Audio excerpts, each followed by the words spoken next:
light. Turn it up right. We will fight for the people every day. Risk them life for the people every day. Get criticized for the people every day. Defending your rights, I saw you say. We'll fight for the people every day. Risk them life for the people every day. Get criticized for the people every day. Defending your rights, I saw you say.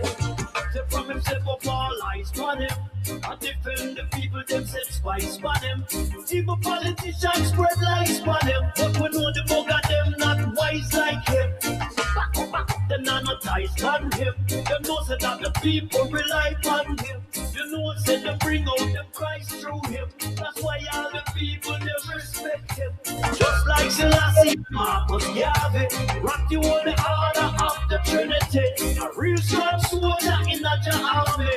No simpleton can disarm me. We'll fight for the people every day. Risk them life for the people every day. Get criticized for the people every day. Defending your rights, I saw you say. We'll fight for the people every day. Risk them life for the people every day. Get criticized for the people every day. Defending your rights, I saw you say. How long them gonna know say that them fire can't cool? How long them gonna take our people for food?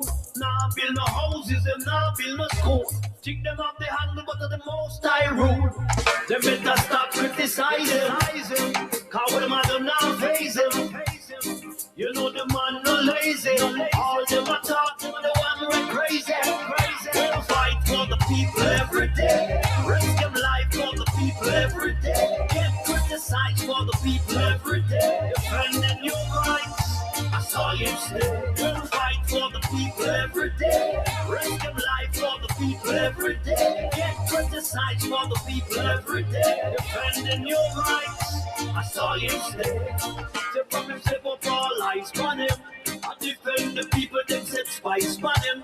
Even politicians spread lies on him. But we know the bugger them not wise like him. Them not ties on him. Them know say that the people rely on him. You know say they bring out them Christ through him. That's why all the people them respect him. Just like Selassie and Marcus Garvey, the man who hold the order of the Trinity. A real strong soldier in a army. No simpleton can disarm me. Them fight for the people every day. Risk them life for the people every day. Get criticized for the people every day. Defending your rights, I saw you say. Them fight for the people every day. Risk them life for the people every day. Get criticized for the people every day. Defending your rights, I saw you say. Them fight for the people every day. Risk them life for the people every day. Most High Jah, guide us now, yeah. Our people need to see the light. Turn it up right.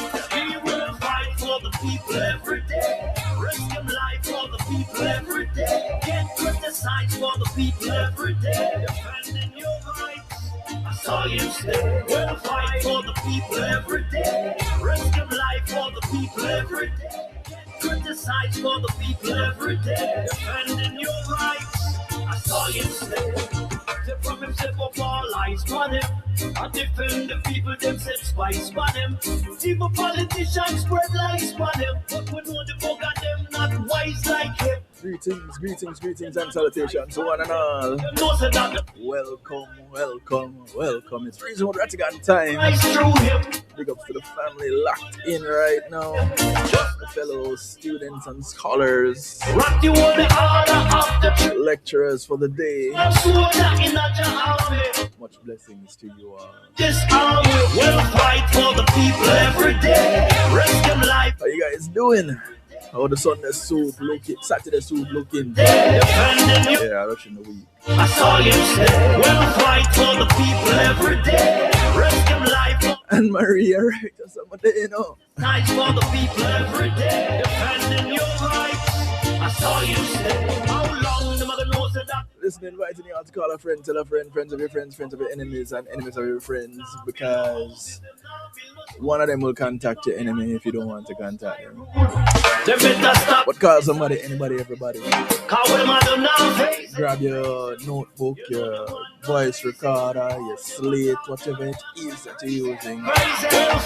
No soup, Every day, risk your life for the people every day. Get criticized. Get something and write. You know, the soca song say get something and wheel. Get something and write, because you might want to take some notes. For the people every day, risk your life for the people. It's Reason with Rattigan. Here's through the DJ Kevin Stew holding it down. Every day, defending your rights. Waiting for the provost to reveal himself. Live up our lives for them. I defend the people themselves. Just addressing a few issues before coming on air. Lives for them, but we know the book. Because you know the work never stops, right? Always going on, always. Them know said that the people Few reminders. want him. You know said them bring out them Christ through him. That's why all the people them respect him. Just like Selassie and Marcus Garvey.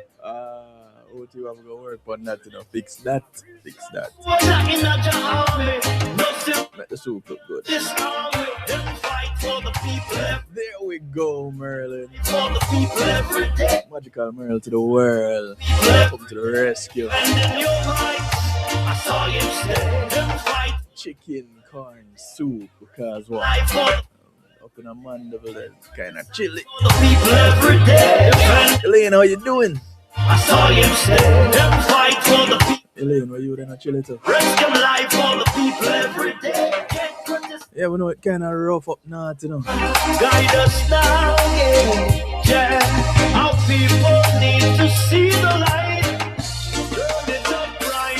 We will fight for the people every day. So like I was saying, just a few reminders. Every day, get criticized. One Jamaica Legal Defense Foundation. If you haven't been on the website lately, please visit it. We'll fight for There's a little button on there that encourages you to take some type of action. It's called a little donate button. every day. Defending your rights. Nobody is asking you to pass on your inheritance, Defend the people themselves, spice for them. but you can sacrifice a cup of coffee this week, yeah? The book of them not One cup. is like him. Them not no ties on him. Them know said that. Oh, you just finished building a snowman, Elaine? You know said them bring up. So, where's the picture? That's why all the people them respect him. Just like Selassie and Marcus Garvey. Rock you on the order of the Trinity. A real strong soldier in that. There we go, Donna. No simple time. 2 patty and cocoa bread. Fight for the people. Think seller. Risk them life for the people every day. Get criticized for the people. You drink a box drink to it. In your rights, I saw you stay. We'll fight for the people every day. Risk them life for the people every day. Get criticized for the people. Ratty is on the way, Carol. He's not very far away, trust me. But like I was saying, I keep getting distracted. Do remember to visit the One Jamaica Legal Defense Foundation website. If you haven't done so lately, please do so. Click the donate button. If every week you can sacrifice 1 cup of coffee, we can do great things for the community. And as you visit the website, you'll see the things that you can get involved with. When you make your donations, you can specify how the donations are used. The donations aren't kept by the foundation, they're used by the foundation. And there's always something to use it towards. There's always some issues that need to be addressed. And so it is important for those donations to happen. So please keep them coming. Thank you for those who have been donating. Truly appreciative of it on behalf of the foundation. And of course, hey Vivian, of course, you specify where it is that you want your funds to go, what you want it to be used for, and it will be used that way. The hurricane relief is not dead. That is still going on. And so we do encourage that you contribute towards that. The tablet drive is still going on because our children in Jamaica still need that kind of resource to help them along the way. So these things, they're not one and done. These are things that we're doing constantly. Big ups to the man himself, Mr. Tavares. Um, Cold in Florida at 32 degrees. Not where I am, Jeffrey.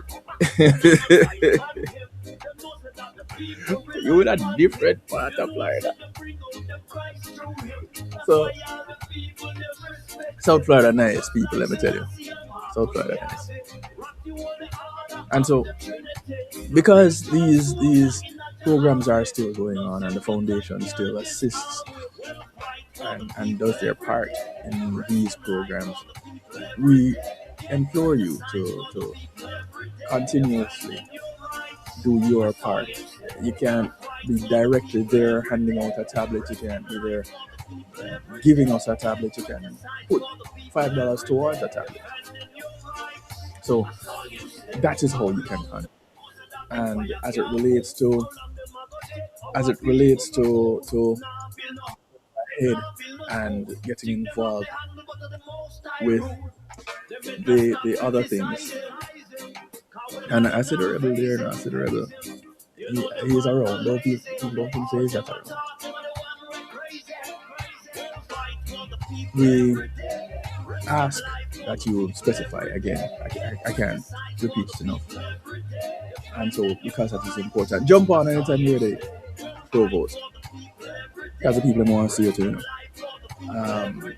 The other community service announcements happen as we proceed. Yeah, we didn't plan today. We're both wearing blue jackets. Mine though looks so blue in this picture, in this video, but we're both wearing blue jackets today. We didn't plan everything yet. We didn't plan anything at all. We never do. But you know, they say the music too loud in the back.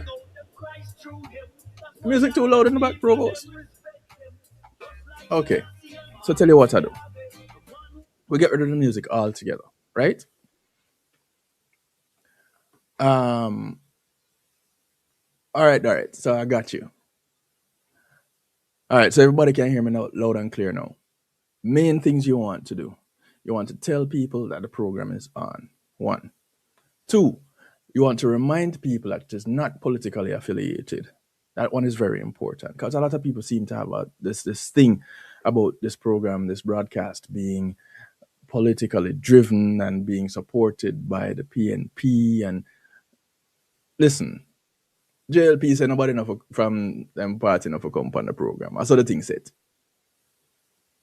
So that is why the PNP will show up whenever they do. But no, we're not politically driven, and the same stick where stick sheep, stick goat. So if you need to be drawn up about something as a member of any party, you will be. So send out the word. The program starts at 3. It is not politically motivated, and we do show evidence. We also put effort into the things that we talk about. So we ask you for donations, we show you, we tell you where, you tell us where you want us to use it, and it is used there. You want proof of it? That can be provided. Our accounting team, the accounting team is very much on top of things like that. And they're very strict with how your money is used, your donations are used. All right, so I think we should get on with it right about now. The provost can do his pleasantries, and we'll take care of other community service announcements later on. Provost.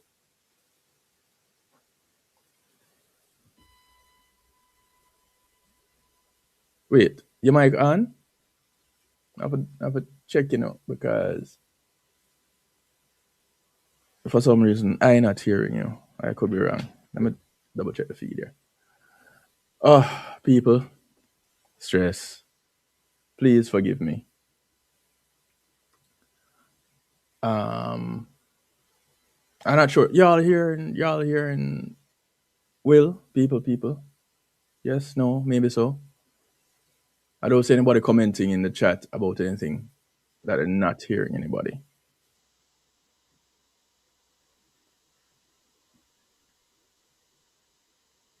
Mike, yes, you can hear me now. There you go. There you go. There you Yes. go.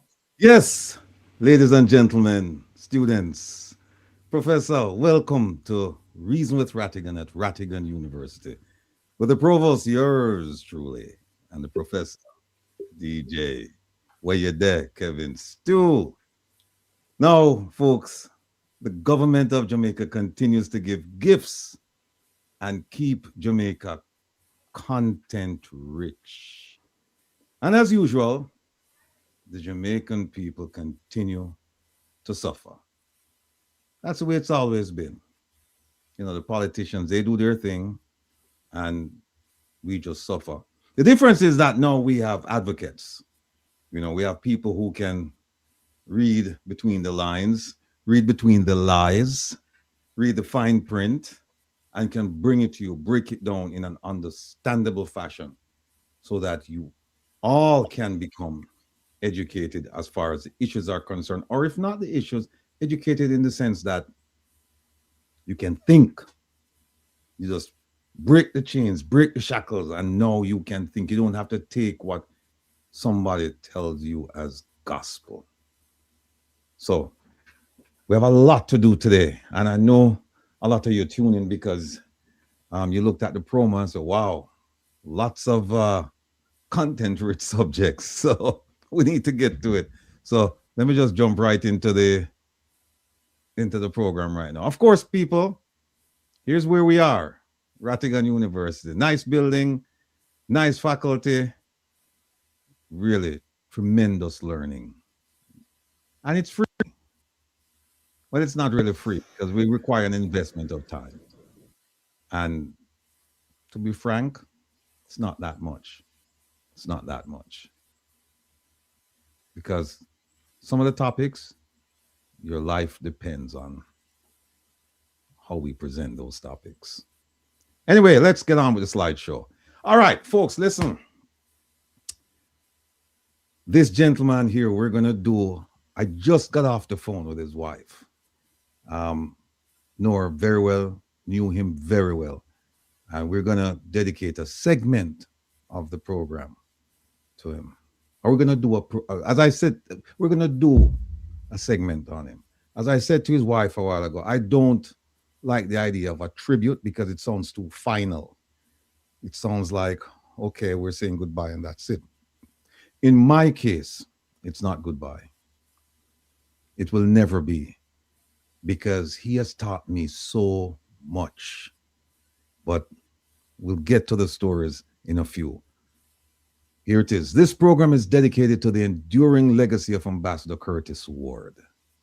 His passion, vision, and love for Jamaica remain the foundation upon which we continue this work. This show stands as a heartfelt tribute. I want to use the word tribute, but there it is. Tribute to his remarkable life and lasting impact. May you rest in eternal peace. And very, very nice words crafted by producer Joan. And we're going to expand on the message that you're reading or I just read to you. So in a few minutes, we'll get to Ambassador Curtis Ward, or as I call him, Ambo. And I'll tell you why I call him Ambo. We'll get to that. SSB, there it is. Welcome to the Rattigan University, where lies are dispelled and truth is upheld. Here's our motto: shaping civic minds for a better tomorrow. And believe me, your minds are going to be, I hope you're going to hear some things today and you're going to think through some things with us.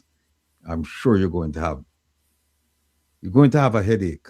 At some point, you're bound to have a headache, but it will be well worth it. Second week of the spring semester. And again, we're here to shape civic minds for a better tomorrow. All right, here we go. Today, we're going to be discussing the Auditor General's report, and I know a lot of you are waiting to see what the professor and the provost have to say about this, because we're going to be looking at it in a completely different light than what you have heard so far. We've gone through the documents, we've spoken to our sources in Jamaica, and we're ready. We're ready to give you a comprehensive look at that report and its impact on the Ministry of Health and Wellness. Now, the one thing I can promise you is that we're going to finish this topic today. Can't promise you that because there's so much. I must tell you that I was reading this thing last night into the wee hours of the morning, and I had to stop because the things I read, I couldn't believe, Professor, I couldn't believe that these things actually happened. If you had told me that a screenwriter or some person responsible for writing a play or something like that, if they came up with this idea, I still would find it difficult to believe. But when I read the report and saw what they did to our people, I saw the collusion, I saw the conspiracy. And I was talking to a very well-placed source last night, and we agreed that if Smadino go to prison for this, then nobody's going to prison in Jamaica. Nobody at that level is going to prison for anything that they do. The evidence is overwhelming, and there are admissions. There are admissions. People have admitted that, yes, we did the things that the Auditor General discovered. Next topic, Hunter versus TUFTON. Big up yourself, Dr. Hunter. This is another slam dunk case. We're going to go through this, and we're going to break it down so that you can understand the legal jargon. We're going to demystify the whole thing so that anyone, all of you, once we're finished, you're able to go to a market, a bar, a friend's house, wherever, and you can have a discussion about this particular legal issue. And there are some principles in there that govern a whole range of cases. So we're going to go over some things with you regarding definitions and show you the application. You can't miss that. Ambassador Ward, my journey with a giant. Get to that. The diaspora election. The government can't fool the people in this time. If anybody will fool the people in this time, it's the people who fool the people, but not the government, because we have exposed the shenanigans going on with this election. And also, did you know that they're planning to have a conference this year? Yeah, in June. You believe that? They're planning to have a conference. And guess what? That conference was not meant for people like you and me. The conference is a social gathering of the elites. That's what it's meant for. It's meant for people with big money who can come down and rub shoulders and play golf and drink and hang out and buy $1 million property. Most of us in the diaspora cannot do that. And the diaspora organization should respond to the diaspora. When I say respond to the diaspora, I'm talking about the masses, not the few. We also have here Minister Morris Dixon's failure to educate herself before celebrating crime statistics. Yeah, this lady, and without, I say it out of all respect, I don't know her, but she's a Jamaican, and we have to love our people. But when our people, our individuals in our group, are going astray, we need to steer them back on the right path. And this lady, I don't know what's gotten into her, but she has been misleading the Jamaican public. And she's claiming now that other people have misled and are misleading the Jamaican public, and that she and Mr. Senator Morgan, they're going to come up with a plan to fight back. Fight back? Fight back. Minister Morris Dixon, are you well? Because when we show the things that you've said and we debunk them, I don't know how you're going to fight back. And just keep in mind, it's a snippet of what we have concerning the things you've said. So there we have it, folks. Oh, it continues. Oh, producer Jonah killed me.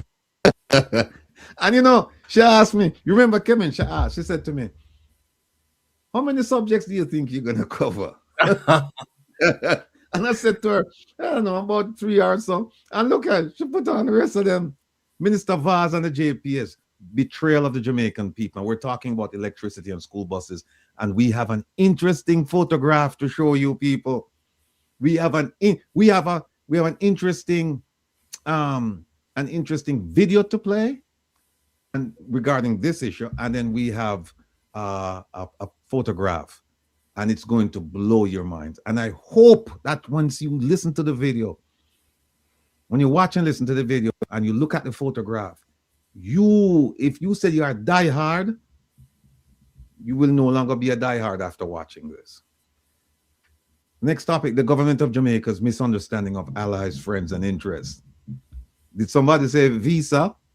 Pausing of visa processing? Did somebody say that? Did somebody say when Marco Rubio came to Jamaica? Oh,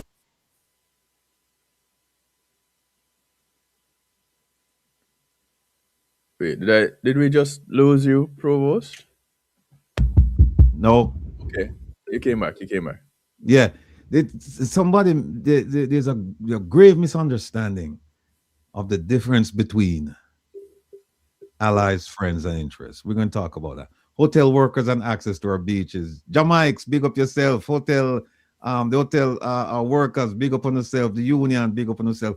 ODPEM, we planned on doing this story a while back, but we've put it on hold because there have been developments, and we just don't want to give a piece of it and then have to come back on, because it's a continuing thing. But we'll try and get to it. Don't know if we'll get to it today. The Buchanan appeal, is this the beginning of the end of the Prime Minister's tenure? There was a hearing this week.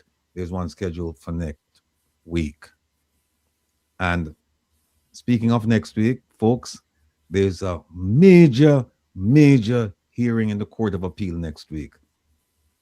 We'll get to that.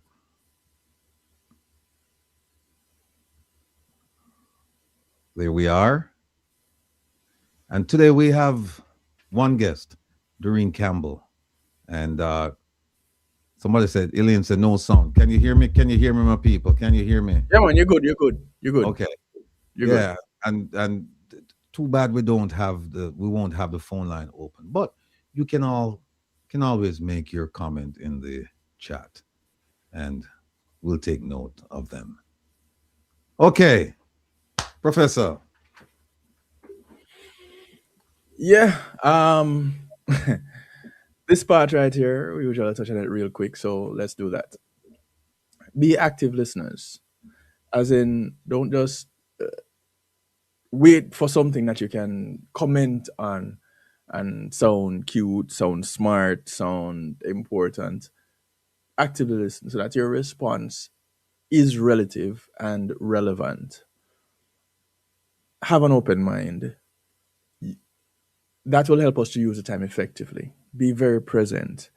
That will make sure that you're actively listening. Comment, contribute, participate from a constructive standpoint. In other words, when you comment, you want to add to the quality of the program. You don't want to be taking away from it. And those that jump on here to be detractors and distractors and try to take away from the broadcast, there are moderators that will handle you. I can't beg for all of you. I can't rescue all of you. They are going to deal with you, and I'm going to just say, oh well. Celebrate the contributions of others and enjoy the experience. Even if somebody comes with something out of left field, say, cool. It will be good to understand where you're coming from with that. That's not really what we're addressing right now, but it will be good to know where you're coming from with that. Thank you for your contribution. right? We don't have to get into a back and forth and a whole debate in the chat room or the comment section with any of those things. Okay. All right. Thank you, Provost.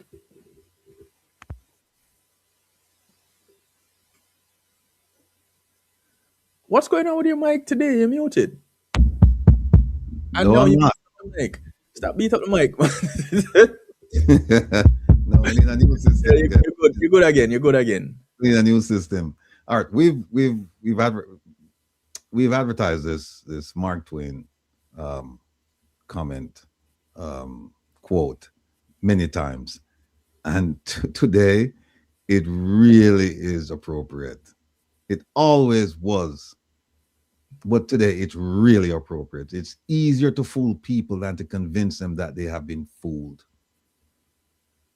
And there is no case more exemplary of this than the university case.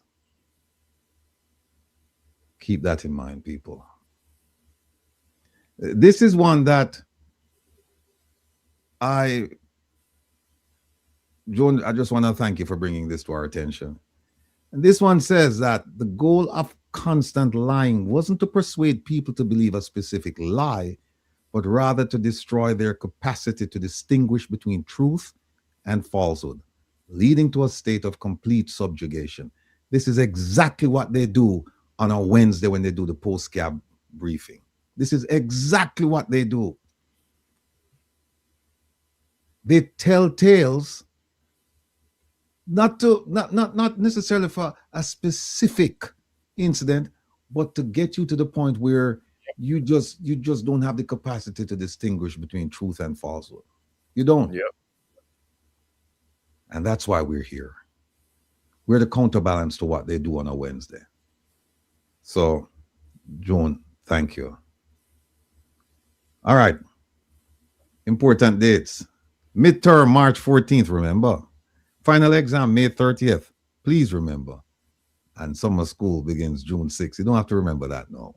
All right? All right. Let me take this down now.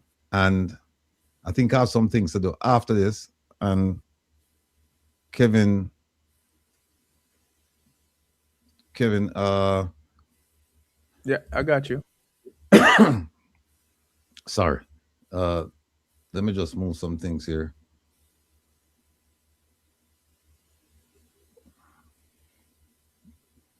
All right, just set me up on this, the second one here. I don't see the tabs. Yeah. Folks, what we're gonna do now is we're gonna start with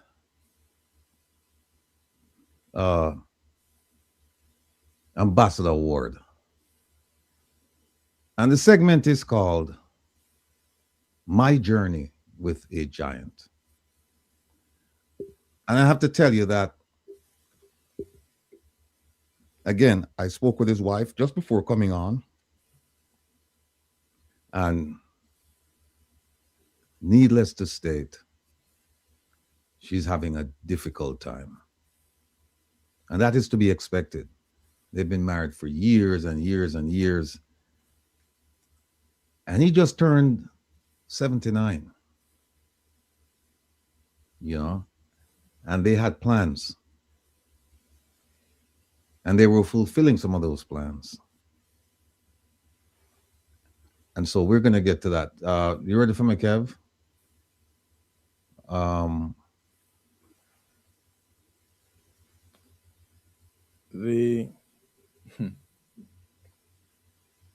Yeah, they're on this right here. The one with Ambassador Ward. Aren't you doing his presentation here? No, I'm going to do the Ambassador Ward first. Okay. Or if you want, I can start with this.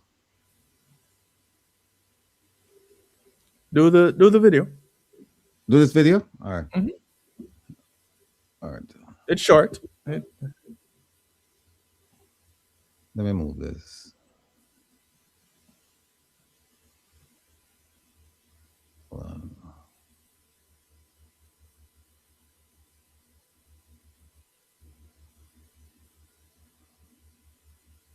Okay. Now, 1 year ago on Reason with Rattigan, Jeanette Calder gave a simple explanation of the Auditor General's role. Oh, I'm sorry. I'm sorry. You were referring to that one? No, no, no, no, no, no. I thought you were taking care of. I meant the memorial video Yeah. for Ambassador Award.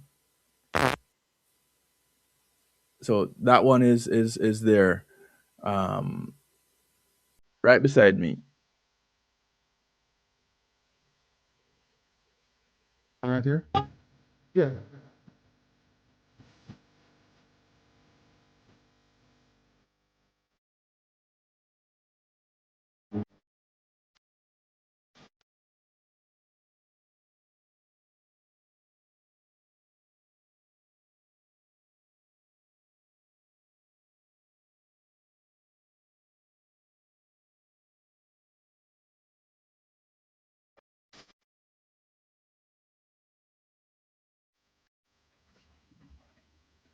God bless 30 seconds. All right. Put up the thing for me. Yeah, Yeah. my I realize my control is delayed on your side. On the presentation that you have up there, The the video. I don't see them. the the yes, Carol. The on the presentation on slideshow, as you go down, you see the remainder of the tribute to Ambassador Ward. The recognition. Let's not do that. Um, No, they're not on this. No, which one are you looking at? the slideshow. No, they're not on the slideshow. Yes. Right. Keep No. no, no, no, no. On the slideshow itself, you're looking at not the other tabs. On the yeah, there. Where? Oh, I'm looking at a delayed response to your thing. I tell you, the thing gone haywire. All right, hold on. Let me find the video. Where's the video that we compile? It's that one is there also, but worry not. Oh, all right. You Hold on. go on. I'll find it. No, here it is. Here it is. All right, Okay. folks. Here's what happened. Sorry for the delay.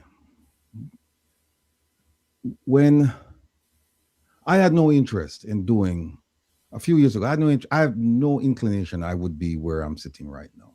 I had no interest in Jamaican politics, Jamaican society. I mean, I had my friends and that was it.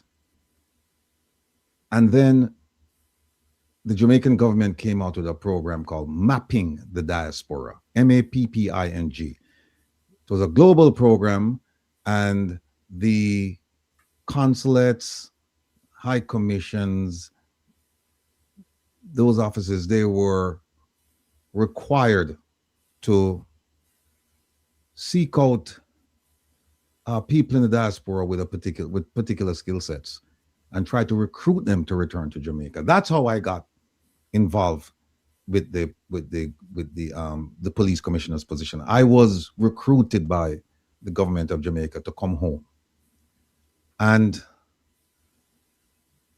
a friend of mine said to me, "But you know, the Jamaican people, they don't know you. They don't know you, and so how do you get introduced to them?" And I was referred to a gentleman called, and most of you, especially those living in Jamaica, you know him, the late, great Ian Boyne. He was the first person to introduce me to my people, particularly in Jamaica. Because that program, Profile, is not a program that was watched consistently or for any. I don't even know if you could even get that program overseas. So for the most part, I was introduced to the Jamaican people. And then, and this was just before I retired. And after I retired, the person responsible as himself a boss, forgive me a boss, a person who give me a boss, was a gentleman out in New York by the name of Rattigan. He had me on his Saturday program, and that Saturday program was the most listened to Caribbean program in the tri-state area, New York, New Jersey, Connecticut. So Rattigan bossed me in America. And the person who brought my face to the public in America was none other than Ambassador Curtis Ward. We put together a little video of myself and these. We don't have a video of Rattigan because it's audio, but take a look at this. FBI Special Agent Wilfred Rattigan is back with his absorbing stories. Some of the same gunmen, they saw something in me that my parents saw. They said, listen, we go on to school, you. We don't want you to stay and fire a gun. I was working, you know, as a janitor. A janitor? Yeah, never liked it. And I said, no, this is enough for me. You see, I doing a firing, and I said, why, if you knew of something else, we can't get me out of that situation. And then tell me something you can't do it. If you're dying, you're not dead. You know, you still have life, and if you have life, there's hope. Welcome to Caribbean Nation. Let me just stop there and say that program with Ian Boyne turned out to be 2 programs. That was the second installment, but I was told by his producer that he was in business for, I think, for more than 40 years, 4 decades. And I was the second person that they did consecutive interviews with. The first person was sprinter Usain Bolt. They had interviewed many people like 2 or 3 times over the 40-year span. But in terms of having back-to-back interviews, only 2 people that they did that with. And I was proud to be the second person. So that's how I got introduced to the Jamaican public in Jamaica, not the Jamaican public in the diaspora. And as I said to you before, Rattigan was the man who brought me on the radio up in New York. But this was my first time with my face and everything being exposed to the American or the Jamaican diaspora in the US. There is a man, Ambassador Curtis Ward. Today we are going to be looking at some of the issues surrounding crime and justice and security in Jamaica and throughout the Caribbean.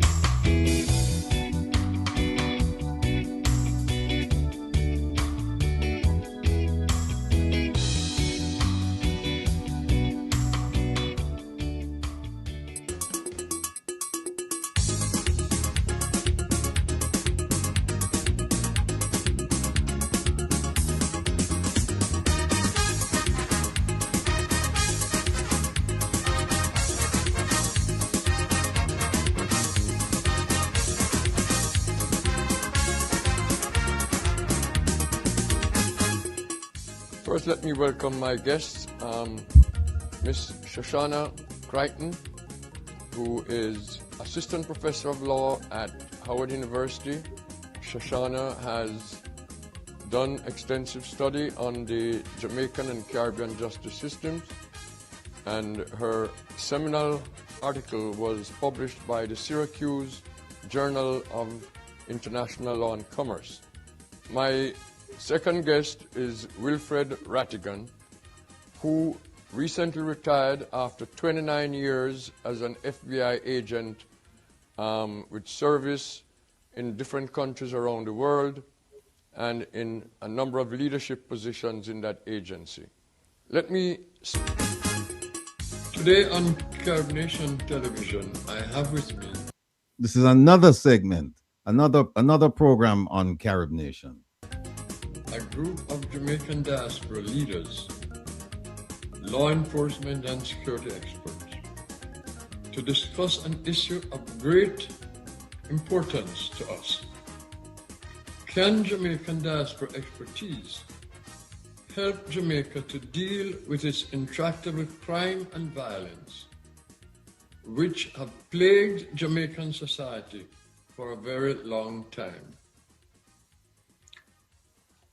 You know, the fact is, Jamaica has not developed an appropriate crime fighting tool. Jamaica has relied heavily on emergency states of emergencies, which have not worked.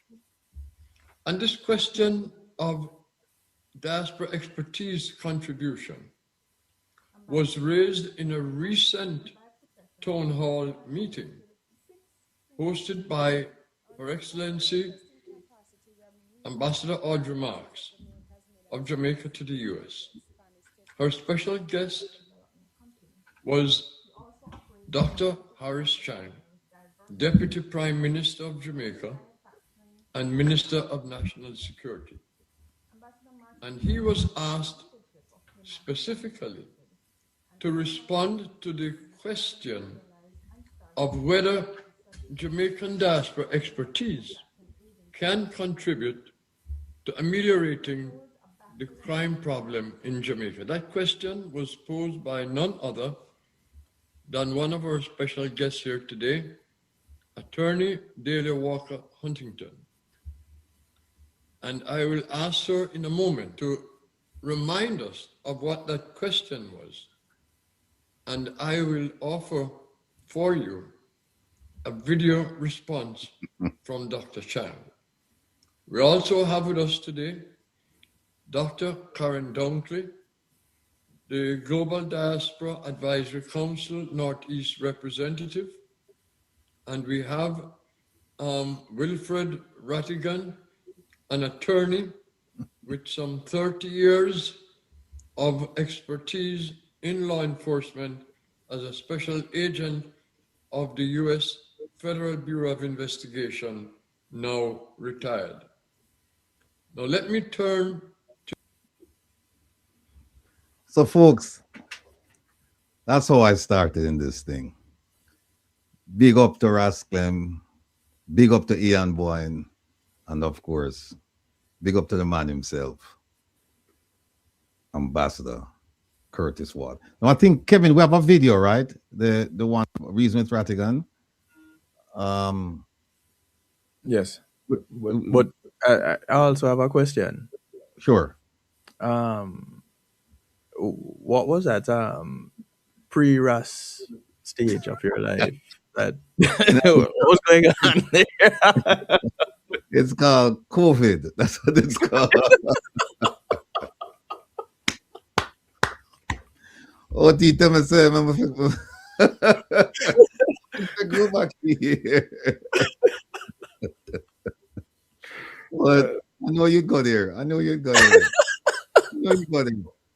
And all right, you know what, folks? I might just do it again. Go for it. Yeah. All right, but you know, Ambassador Ward came on. He came on this program about 3 times. Always made invaluable contribution to it. We won't play that video because it's just another example of being with him and sharing idea. Now let me tell you about the man. I met him just before I retired in 2017, and we became fast friends. His wife, Sonia, I mean, I still call her the boss, and he would refer to her as the boss, you know. So I would go to his house and I'd say to him, "Where's the boss?" And she'd say, "Oh," he would say, "Yes, here she is," and she'd show up. Or I would see her and I said, "Okay, where's the second boss?" You know, and she would laugh. A very warm, charming, unpretentious, inviting lady. And here's where the tributes and the recognition, here's where I'm different than most of the people who will speak about Ambassador Ward. as I said, he and I became very fast friends. So much so that I would go to his house rather frequently. He lived a distance away from me, but if I had an issue concerning the diaspora, I had an issue, geopolitics, something going on at the UN, something in the Caribbean or wherever, I wouldn't discuss it on the phone with him. I would just say, hey, Ambo, what are you going to do today? And he said, no, you can come by. And he never turned me down.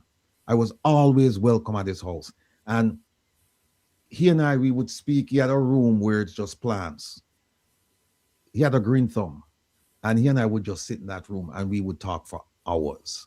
Or we would go downstairs in the basement to his office and we would just talk for hours. He trusted me so much so that he asked me to represent him on occasion. And I did. I trusted him so much so that I asked him to do a lot of things for me. And he did. He did. The One Jamaica Legal Defense Foundation came about as a result of my interaction with Ambassador Ward. I called him up and said, look, Ambo, want to talk to you about something I think we should be doing in the diaspora. He said, yeah, sure, come on by. Went by his house and we sat and we talked and we talked and we talked. And in the end, when I explained to him what I wanted to do, he came up with about 3 or 4 names. And we settled on One Jamaica Legal Defense Foundation. And the One Jamaica Legal Defense Foundation owes its existence to that man. He wrote the bylaws. He wrote the certification. He provided the certification, articles of incorporation. He drafted those. He drafted both documents. And he registered the One Jamaica Legal Defense Foundation for me. Didn't charge me a cent. Did not charge me. He said, I wish you well. He was supposed to join us, but for reasons best left unsaid, he didn't. And, you know, I could go to him and ask him about people in the diaspora. I would go and say, tell me about so-and-so, what do you know? And he gave me his honest appraisal. And if I had listened to that man on the numerous occasions that he talked to me about folks, and he wasn't gossiping, he was telling me that, look, based on what you would like to do, here are some of the people that you should be associated with.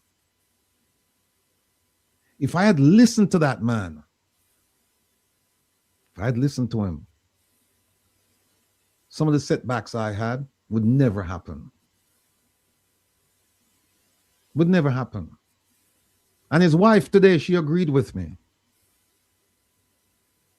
She agreed. I remember days I would just, like I said, he had a green thumb. And so he planted all kinds of things around his house, in and outside the house. And I would go there and get my regular stash of Scotch bonnet peppers. He took pride in his Scotch bonnet. Because they were almost perfect. And he took pride in his Scotch bonnet. He took pride in his mint. I mean, when you go around his house, it was like a mini farm. I remember Daisy and I sat in the back of the yard under the tree, and we would just talk endlessly about any and all subjects. In fact, he had me, I don't know how many of you know this, but I said giant because he was a very tall person. I knew of him, but I didn't know him until just before I retired. I knew of him because of his association with the Jamaica national soccer team in Washington. And also the fact that he was an attorney. But then he became a professor at the University of the District of Columbia He taught a course in Homeland Security in the master's program. And he had me as his guest speaker. He said, no, come to the house, man, and we'll go down to the thing. And he advertised it, and it was well received by students. That's how much he thought of me. And that's how close we were. He was an exact person. He was a prolific writer. He was a great thinker. He was extremely analytical. And I don't know how many of you know this, but he and I went to Howard University School of Law, not at the same time. But we went there, and he left. And where did he go? He went to Georgetown University, and he was successful in obtaining an LLM, a master's in international law. So when he got that position at the UN, it shouldn't have shocked anyone. He was superbly qualified for that position. No, Janet, I think he did grow gungo too, you know. Oh, wait a sec, gungo or ganja? No. If it's ganja, no. No, I think it's, I thought from a distance look like gungo, but no, he never grow ganja. No. No, he didn't grow the good. Yeah. He had the memory of an elephant. He could tell you stuff that happened 20, 30, 40, 50 years ago.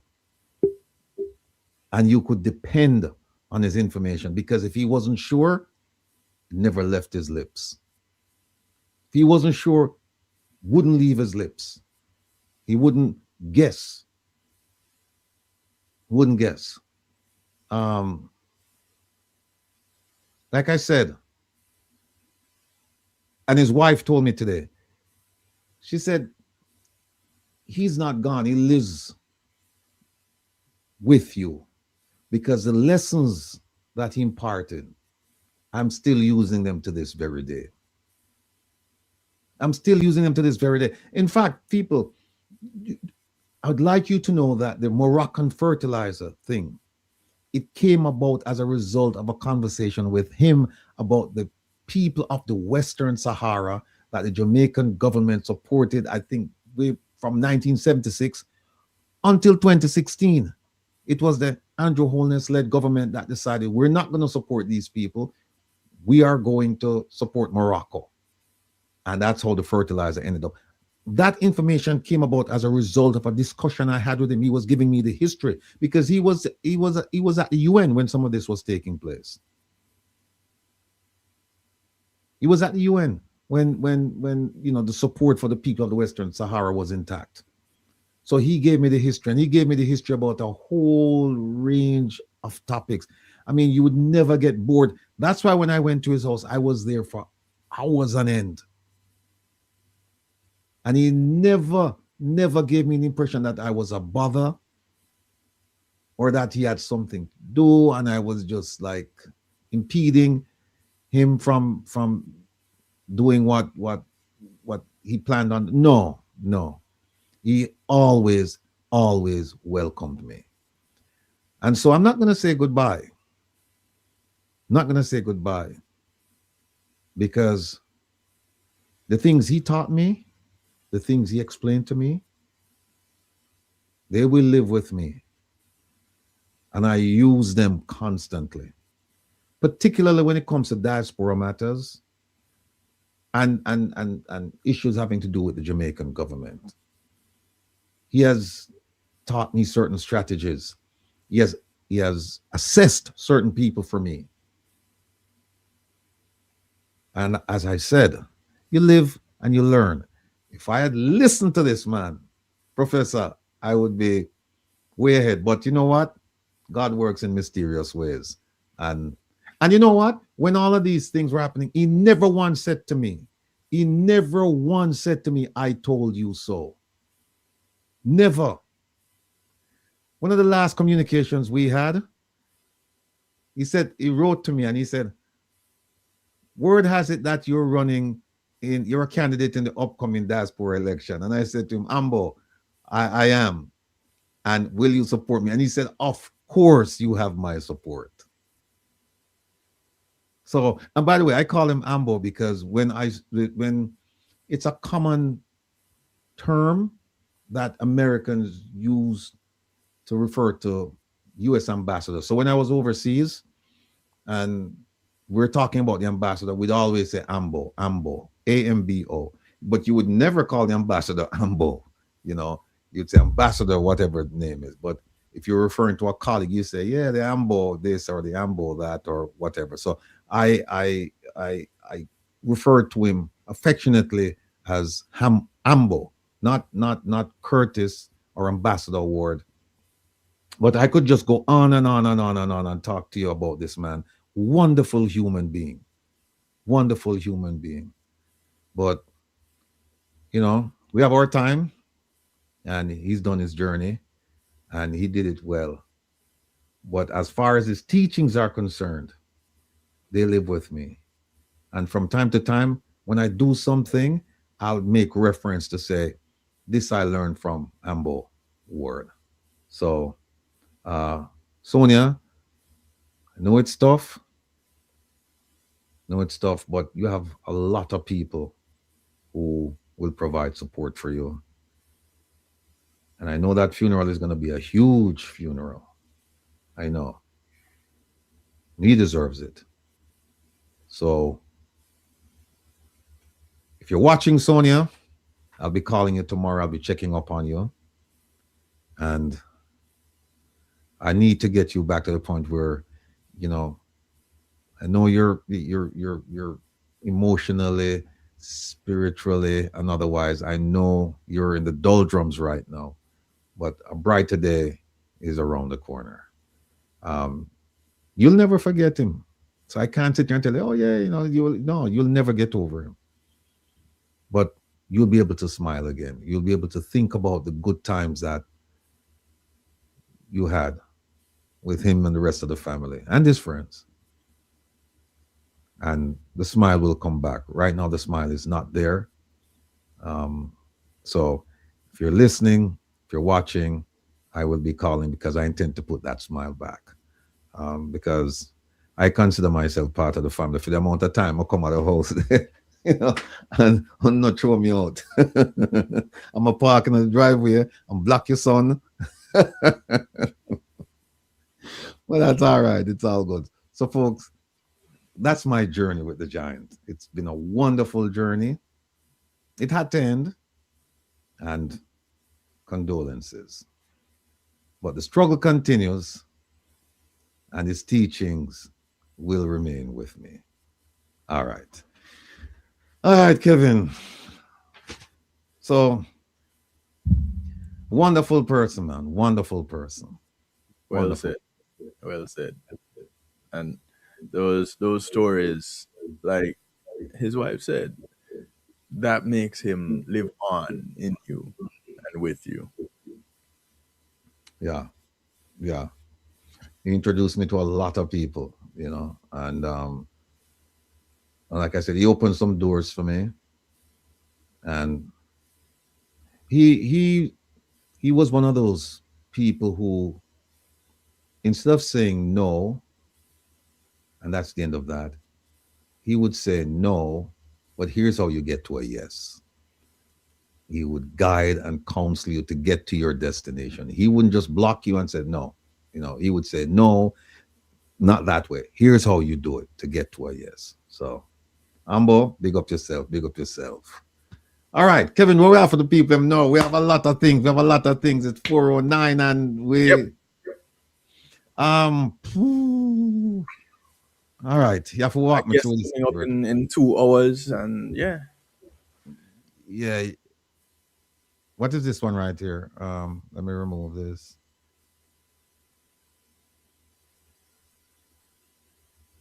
All right. Oh, let me say this. For those that are watching live on YouTube, when the commercials come on, if you watch the commercial to the end, you're no longer live. If you skip the commercial, you may not still be live. You know you are live when there's a little red dot beside the word live on your screen. So if you don't see that little red dot, go ahead and click the word live. It refreshes the feed and it brings you to live. Okay. because some of the comments that you'll be putting in the chat will be delayed if you're not live. Well, severely delayed if you're not live. So keep that in mind, please. All right. Kevin, put up the thing there for me. The tabs. Let me get to the Hunter versus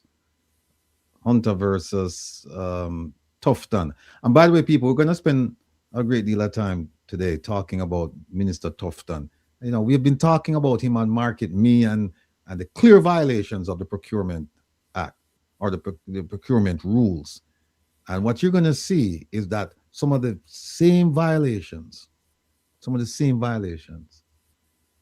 that the Auditor General discovered at the University Hospital of the West Indies, some of those same violations were committed in the Market Me case. That is a fact. And who's central to this? It's the same gentleman. It's Minister TUFTON. He's there again. Let me just do where is the Hunter TUFTON? Hunter. Okay. All right. Again, one sec, Provost. Again, people that are watching live, if you do not see the red dot, click on the word live or touch the word live. You'll see the little red dot appear right beside it, okay? All right. Let me start with this. Now, I'm not sure how many of you know about this case. It's Dr. Roger Hunter, who's the applicant, and he's up against the Honorable Minister, Dr. Christopher TUFTON. Why? If you recall, Dr. Hunter was on a Wednesday night program with us, and then he went on other programs as well for a period of time. Why? Because the medical fraternity, they basically kicked him out. They censured him for a year since May of last year. But they made some grave errors. And even after the errors were pointed out, Professor, saying that you can't do this, you have to provide a mechanism for an appeal, it was ignored. Here's what happened, folks. The medical fraternity decided that because of things that he said, he, meaning Dr. Hunter, that they were going to censure him. They're going to suspend his license. The problem is that there was no mechanism for him to appeal. Even though the law said you have to create a mechanism for an appeal. And unfortunately, this is not the copy I'm going to be showing you is not the copy I highlighted, so just bear with me with that. But let me just show you who Dr. Hunter is. It's essential that we figure out who this gentleman is. And we know who his attorney is. His attorney is Mr. Hugh Wildman, notable attorney in Jamaica, right? And just to go through a few of his accomplishments. What is Dr. Hunter asking the court to do? And if you look at 3, it says an order for certiorari, an order of mandamus, and also a declaration. And the declaration, that's easy for everyone to understand, because the declaration is saying that the respondent, meaning Dr. TUFTON, failed to do what he was supposed to do, in that he did not appoint a medical appeal tribunal so that Dr.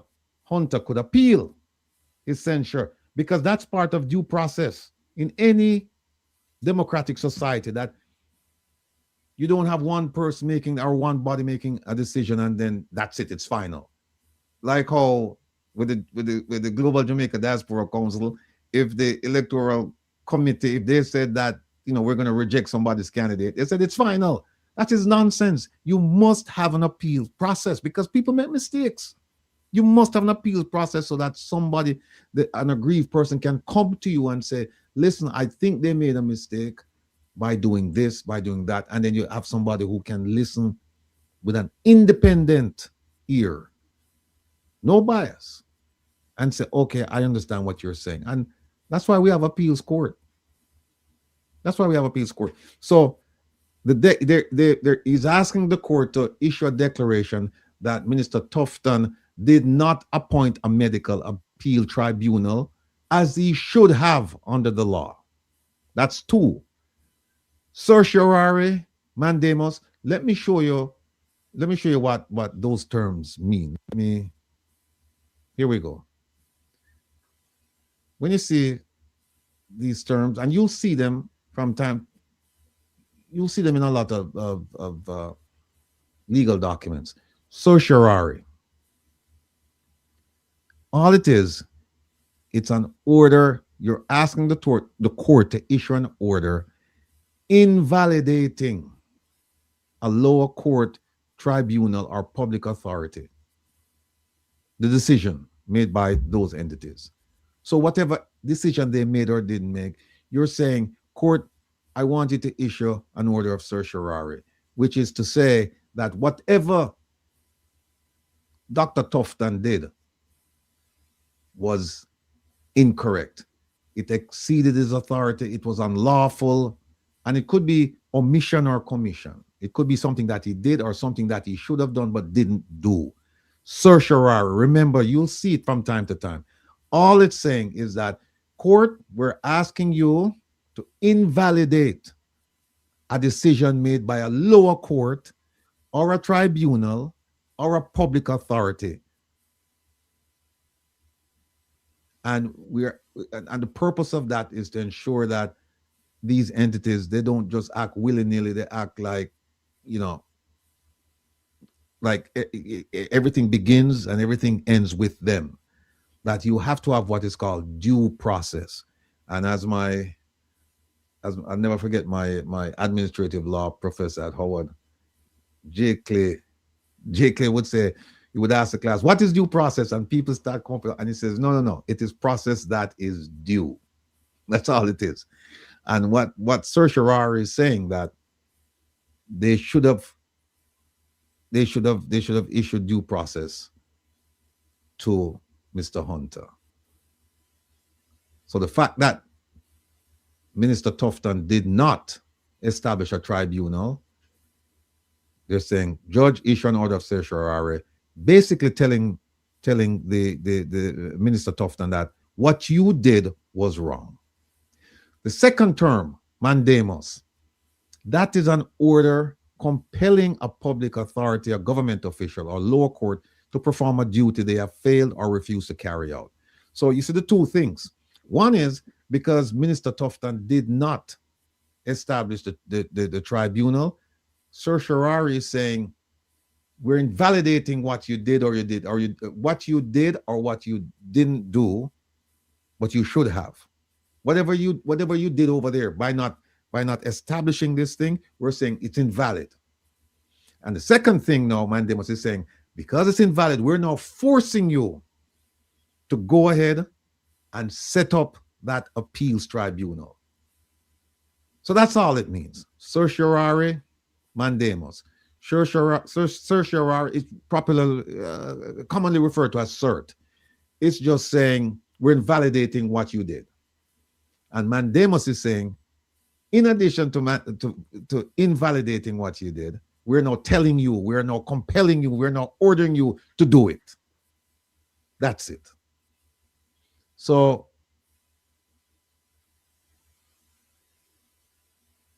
here we are now back to the the application for leave to apply for judicial review. So they're filing this with the court saying, give us permission to go ahead and file an action. Right? So the court now is going to take a look at this. So there it is, certiorari, mandamus, and a declaration. But I'm reading this thing and I'm very impressed with Dr. Hunter. Look at this. I'll just go through some of the stuff. He's a trained medical practitioner for approximately 30 years and is fully registered on the General Medical Council Register of the United Kingdom. Not just Jamaica. See it right, that's the United Kingdom. That's one. He's a specialist. He's on the specialist register of the General Medical Council of the UK in the field of neurological and spinal surgery. I'm curious as to why he wasn't the one who did the surgery on the Governor General. Maybe the Governor General wouldn't be walking with a cane today. Look at this. He graduated in 1996 from UA at the top of his class in the field of medicine and therapeutics. And he got numerous awards, including the Glaxo Wellcome Award for the top clinical medicine student. He's all over the place. I mean, this man is superb. Look at this. He went on to do further studies at for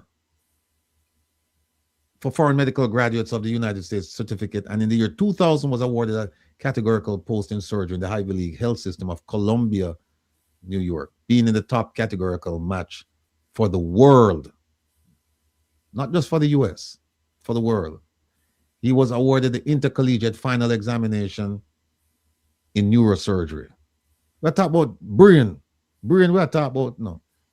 This is not a, what do you call him, internist or a general practitioner, you know, you have a sprained finger or something like that. This man is eminently qualified. In 2005, he was awarded the primary boards of the European Association of Neurological Societies. So you see, this man is, that's a brainiac, but he's outstanding. He's outstanding. In 2006, he was awarded the Doctorate of Medicine from UWI, making him the only person in the world to have West Indian, British, and European final exams in neurosurgery. The only person in the world. That's Dr. Hunter. There it is. And it just goes on and on and on and on about his accomplishments. Believe me, when you read it, it sounds like, this can't be true. Because the man is eminently qualified. So what happened is, and I'll get to it, I'll go to his affidavit. I'll go to his affidavit now and show you what he's complaining about. Here it is. It has the same language as the submission I just read to you, but I'm going to show you why he's complaining.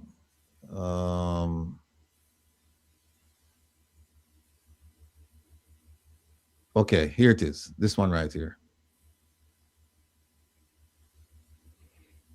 Said sometime about May of 2025, a colleague, one of his colleagues, by the name of Minerva Fame. Now, I know this lady. I know this lady. How do I know this lady? She and I went to Meadowbrook. She and I went to Meadowbrook. We were in the same class. Or we took some, we were in the same street, the same year. She was in the A stream, I was in the B stream, but we had some classes later on, and we went to sixth form together. She's now a medical doctor. She's been for quite some time. But according to Dr. Hunter, he said that Minerva Thame made negative remarks, said that he made negative remarks about his colleagues, and she reported him to the medical council. Now, I'm not taking any sides here. I don't know if it's true or not. All I can tell you is that this is in his sworn affidavit. What I'm more concerned about is what happened after. And what happened after was that they had a hearing. He was not invited. And he didn't have any knowledge. Here it is right here. The council purported to have a hearing in the absence of the applicant and without the knowledge of the applicant, because they never informed him about the allegations against him. Now, this is a violation of due process. You have to tell people why you're taking adverse action against them or why they're being considered for adverse action so that they can provide their side of the story. But they didn't do that. They didn't do that. And then they decided to suspend him. They said that he should be deregistered for a period of 1 year. And he found this out by WhatsApp, social media, the Gleaner, and the Observer. This is not how you do business. And here's why this is not how you do business, because Section 12 of the Medical Act says that if you suspend somebody, then you have to create a mechanism so that they can appeal that suspension. And then you decide. You either reject or you grant. You reject the application, the appeal, or you grant the appeal. And who's responsible for setting up the tribunal? Minister of Health. Here it is. And look at what they did. They wrote to the attorney at law within the Ministry of Health on the 17th of November last year. And they said, listen, you need to set up this tribunal. Nothing happened. They sent a letter on the 20th. So there's one on the 17th, one on the 20th. Then they followed up with various telephone calls to this lady. And look, despite numerous attempts through Ms. Miller, there was no forthcoming answer from the ministry as to the establishment of the Medical Appeal Tribunal. Then Mr. Hugh Wildman contacted the respondent. He contacted Minister TUFTON by way of WhatsApp calls and messages and said, look, you have to do this thing. You have to set up this Medical Appeal Tribunal, which you are mandated by law to do.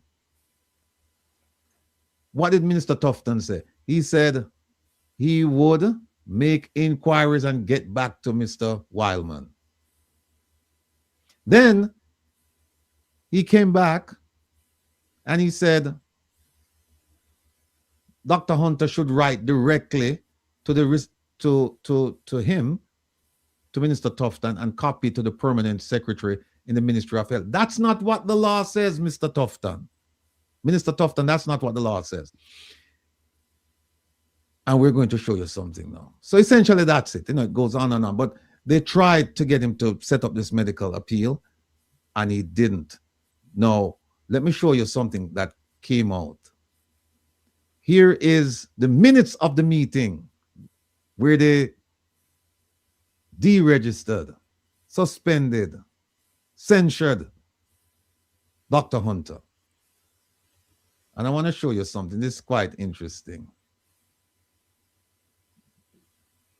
Here it is. We're right here where it says matters for discussion. They're saying that he displayed unprofessional behavior. He made disparaging comments about patients and other doctors in a viral voice note. And he said some of his colleagues were incompetent. And so they're going to suspend him, right? Now look at what this Mrs. Langren, she is a lawyer for the council. Here she is, or she's a lawyer. Miss Langren, where is she? Here she is, right here. Ms. Gloria Langren, legal counsel, right?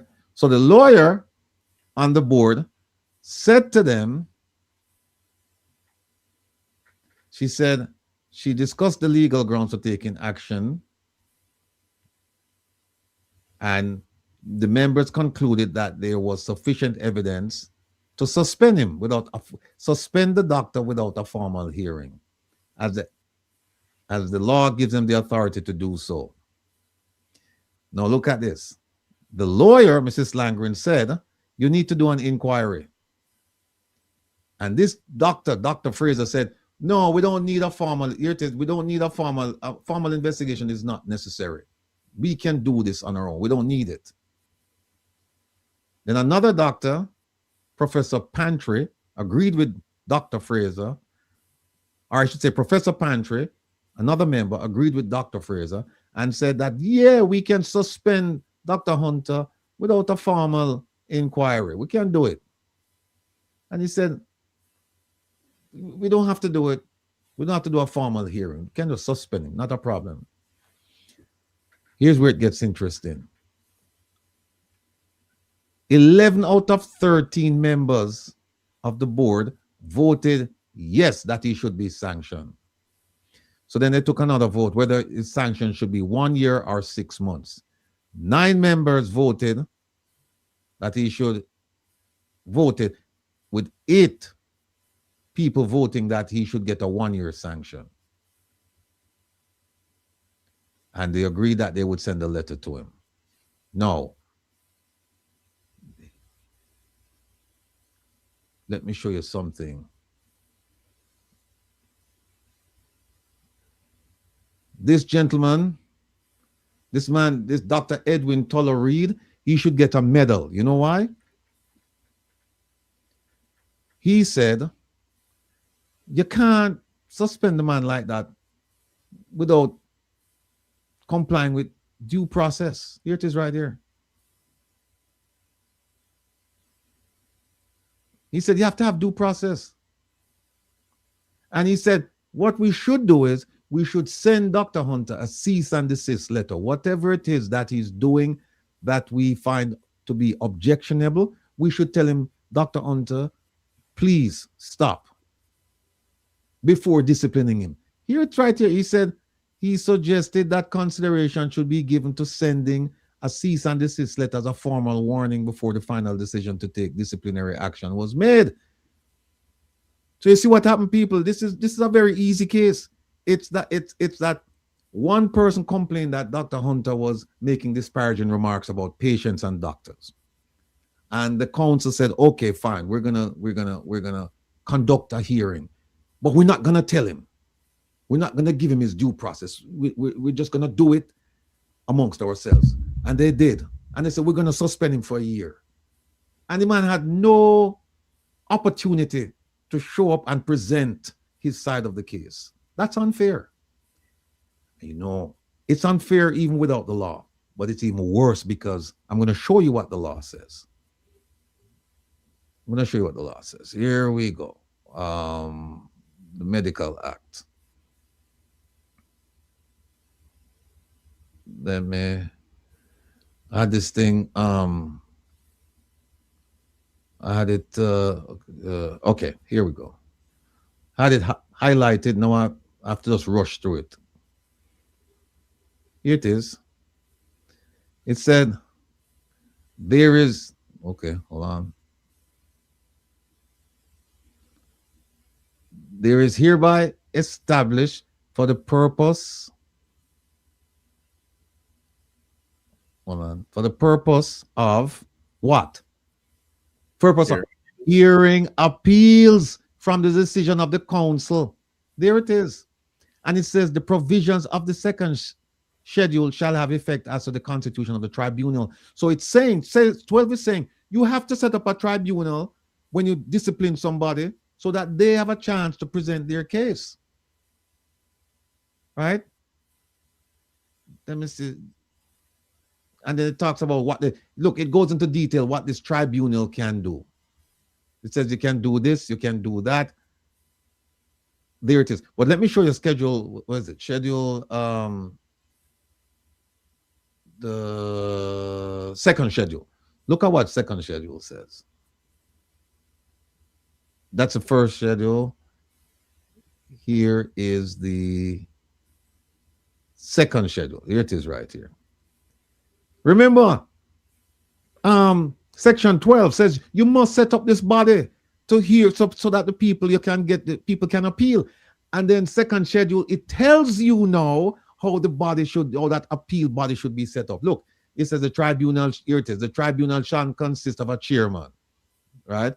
The members of the tribunal shall, and the minister is involved. May appoint any person to it. Any member of the tribunal, the chairman, the minister, and it goes on. It sets out the whole mechanism. But guess what?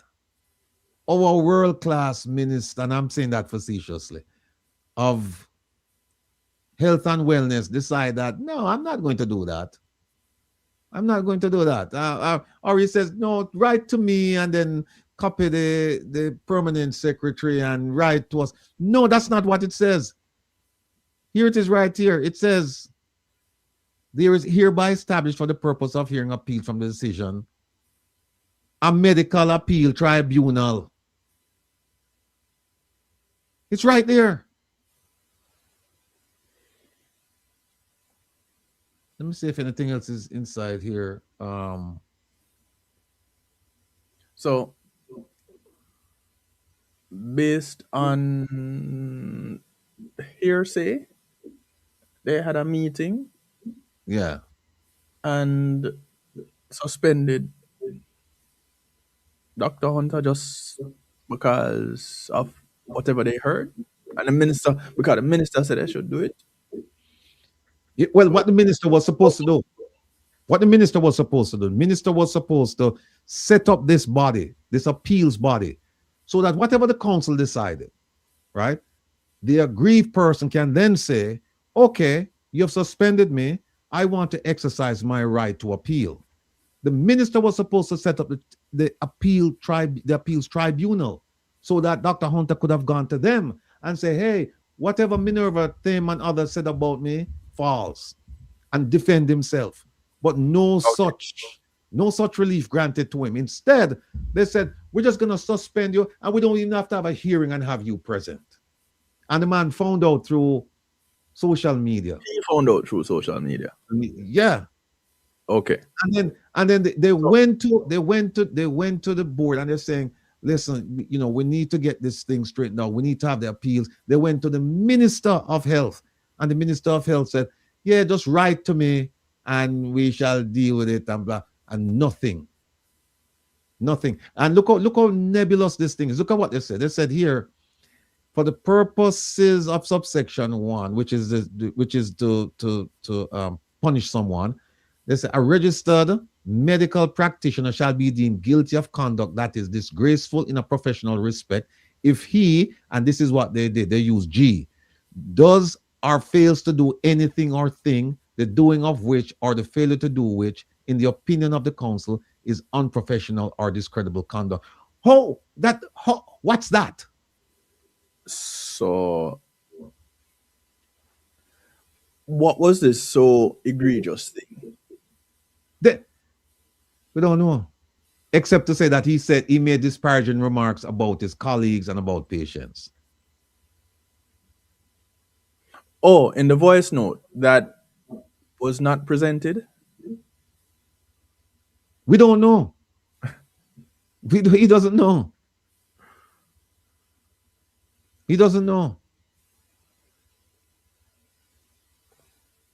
So, the medical government, because this is what it boiled down to, right? Mm-hmm. The medical government decided that, this guy going to get put in the corner. Time out. Yeah. Yeah, exactly. And look at this right here. It says, upon allowing an appeal. Here's the word appeal again, Upon allowing an appeal from any decision of the council, the tribunal, that is this appeals tribunal, shall publish its decision in the Gazette. There it is right here. They're talking about a mechanism that's not in place. They're saying, the law is saying you must have this mechanism. And the mechanism was not in place, and they suspended him, and he couldn't appeal. This is terrible. This is atrocious. This is, let me just move this here, Kev, because that is one more reason why our medical professionals are going to find pasture elsewhere. Even if it's not so green, but it kind of yellow. Yeah. I mean, at least give the man a chance. The law says you're supposed to give him a chance. And you see how they ignore the law. They ignore the law. Because he went to them and he said, hey, under Section 12, you're supposed to set this thing up and give me a chance to say my side of the story. What they really should have done when they had their meeting, they should have brought him in and said, let's hear what you have to say. That's what they should have done. But they didn't do that. They suspended him. And on top of that, they didn't set up the mechanism for him to appeal. This is a blatant violation of the law. Blatant. And who is present here? Minister TUFTON. And who's present at UA Hospital? Minister TUFTON. And who's present at Cornwall Regional? Minister TUFTON. And who's present Market Me? Minister TUFTON. And who's present with all of the spending that the Auditor General determined that they didn't provide sufficient records to justify the spending? Who's there?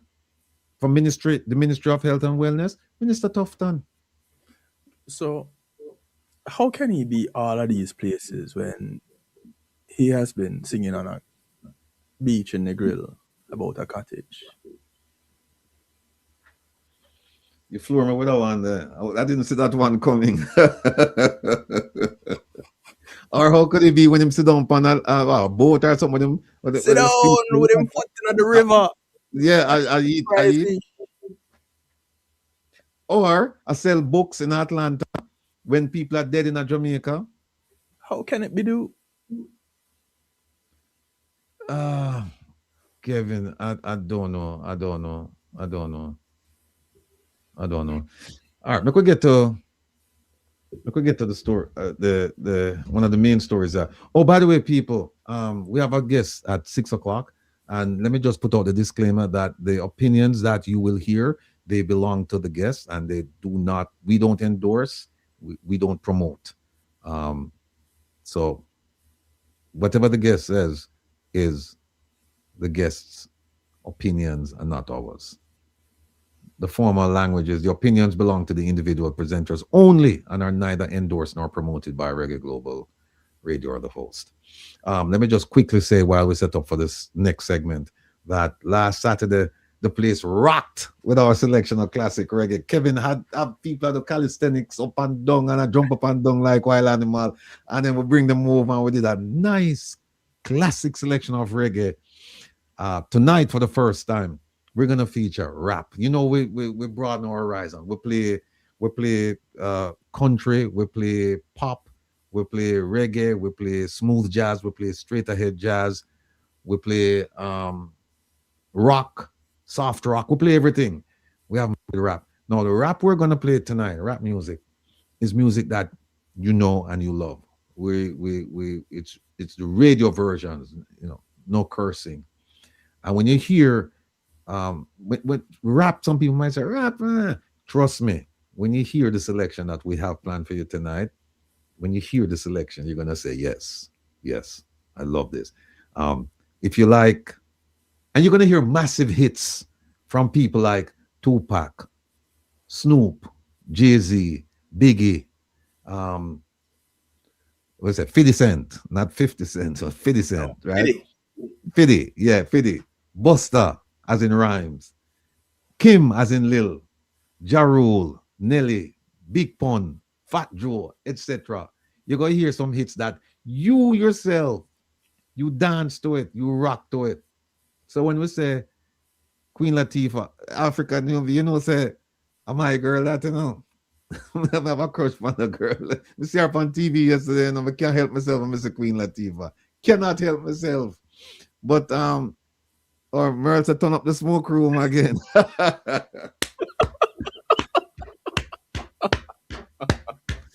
You know, you're gonna turn it up, you know. Boss, yes, mega, boss, the funny thing. So tune in tonight at 10 to midnight. We're not doing 3 hours, we're doing 2 hours. Easy like Sunday, stay tuned. Come reason with Rattigan. We will return next Wednesday. And you know, let me just say prayers up for Papa Trevor Margene, Bonnie Jump, my brethren up on the live right now, Joanna Marie, Mrs. Nelson, Bobby D'Souza, Mr. Baxter, Sassy Diva, Raleigh, Anita, and Roland. And big up to my inner circle. Big up to my inner circle. And I should have listened to Ambassador Ward when he born me, you know. I should have listened to him. But I didn't. And I paid dearly. But here I am, still surviving and thriving. Big up to my inner circle. The production team, you know who you are. Invaluable contribution. Enough love. Producer Joan, what more can we say? This is the lady when you call her at 2 a.m., she answers her phone, you know, and Tigo can't say nothing. Tigo for just quat. she take the phone call from me. Now, this Kevin, you know, say producer Joan called me this morning at 3:20. 3:20 this morning. Should I keep Ratty hours? Yeah, she called me and she said, "Hey, there's something here that I don't understand this thing. Can you explain it to me?" 3:20. The thing is, she knew that you were awake. Right, I was awake. Yeah, that is the real thing. Yeah, I was awake. Yeah. Producer OT, another beautiful lady that we can call anytime, and her work product is just, both these women just tremendous. I just can't say enough about them. Just cannot say enough about them. And of course, DJ Kevin, where you there still? Because Kevin, Kevin right during the week, people. Right during the week. We say, we're not calling him, and then call Kevin, we need help. Kevin, do this. Kevin, do that. Kevin, know about that. And then on a Saturday morning, you know, Kevin is right on time. We have to turn on the computer and Kevin do him have to do. And we turn it on at, I think it's 9 o'clock. And it just stay on until we finish tonight. So that's my crew. Curtis Ward, Ambassador Ward, told me, him say, keep your circle tight and small. Don't get involved with a whole heap of people, because all kinds of human traits will surface and will hurt you. And then somebody also said to me, make sure you have woman around you.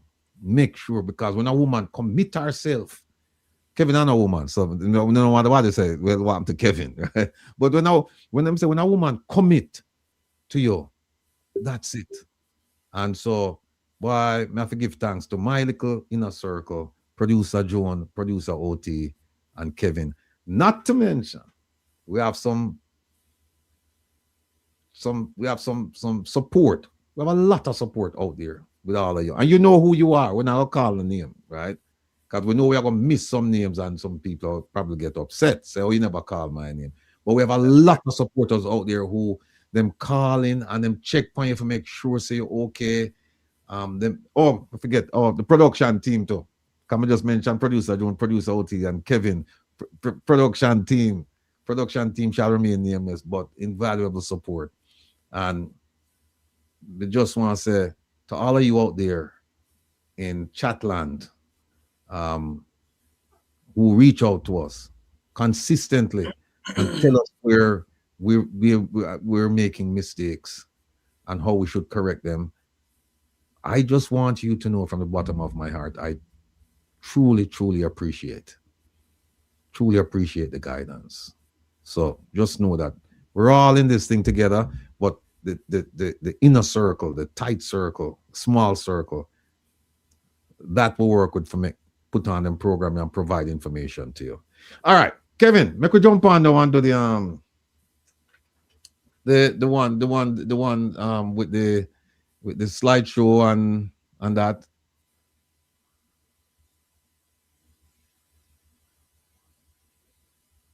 Can't hear you. I think it would help if I unmute. Yeah, you can just switch over to, actually, I wish you did say it before, because, you know, my thing is delayed now. The videos also that go along with it. I didn't get to tell you before the broadcast. There are two images that are at the bottom of the tabs that go along with the presentation. So the two pictures that you're going to be showing and all the videos are there to be uploaded. So I'll tell you what, Kevin. Yeah. Why don't you do that while I talk about my favorite minister? I have two quick things I want to tell. All right. Say less. Hey. All right. Here it is. All right.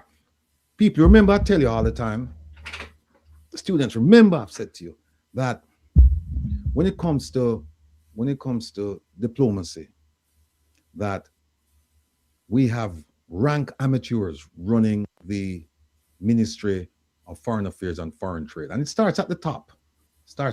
With my favorite minister, Minister Kamina Johnson-Smith. Despite being there for all these years, she continues to falter. She continues to make mistakes.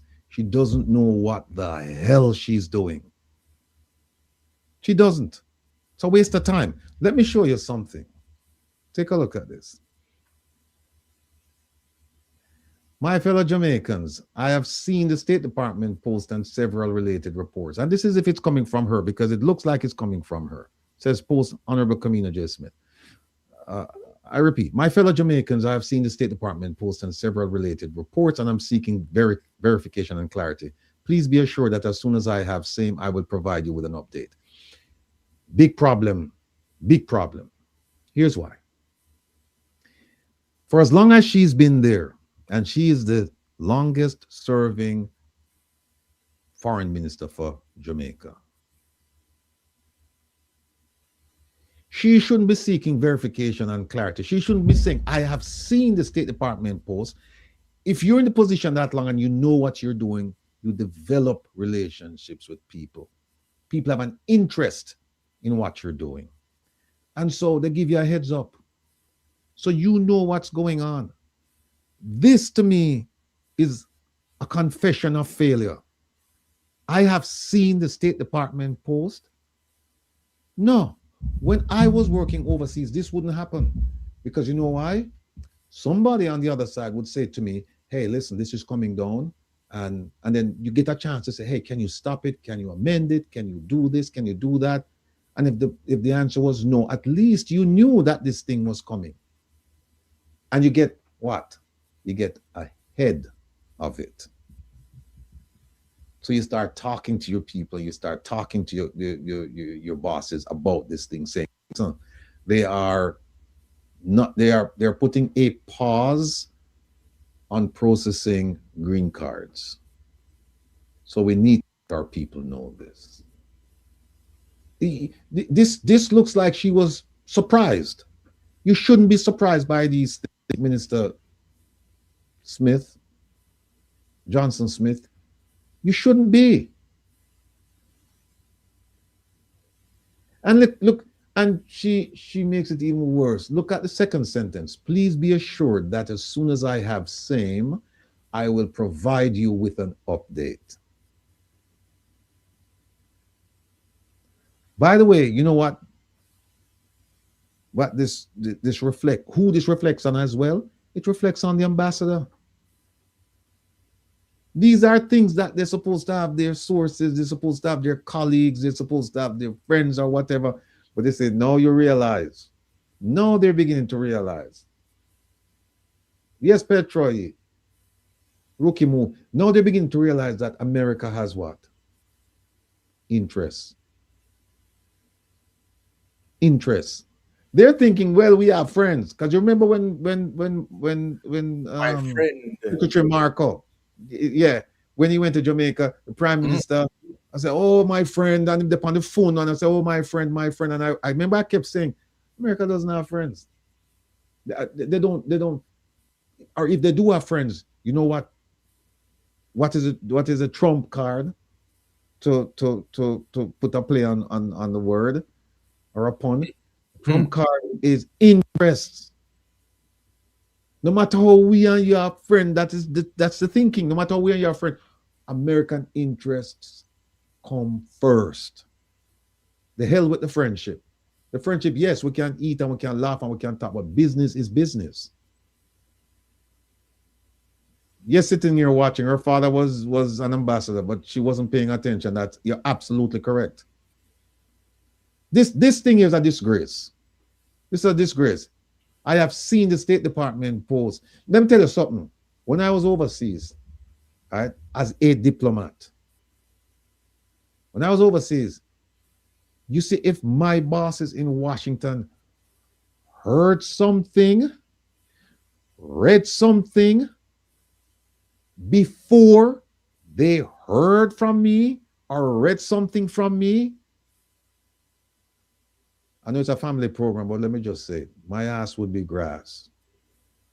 They said, we don't want, if we can hear this from host country government, then we don't need you. We don't need you.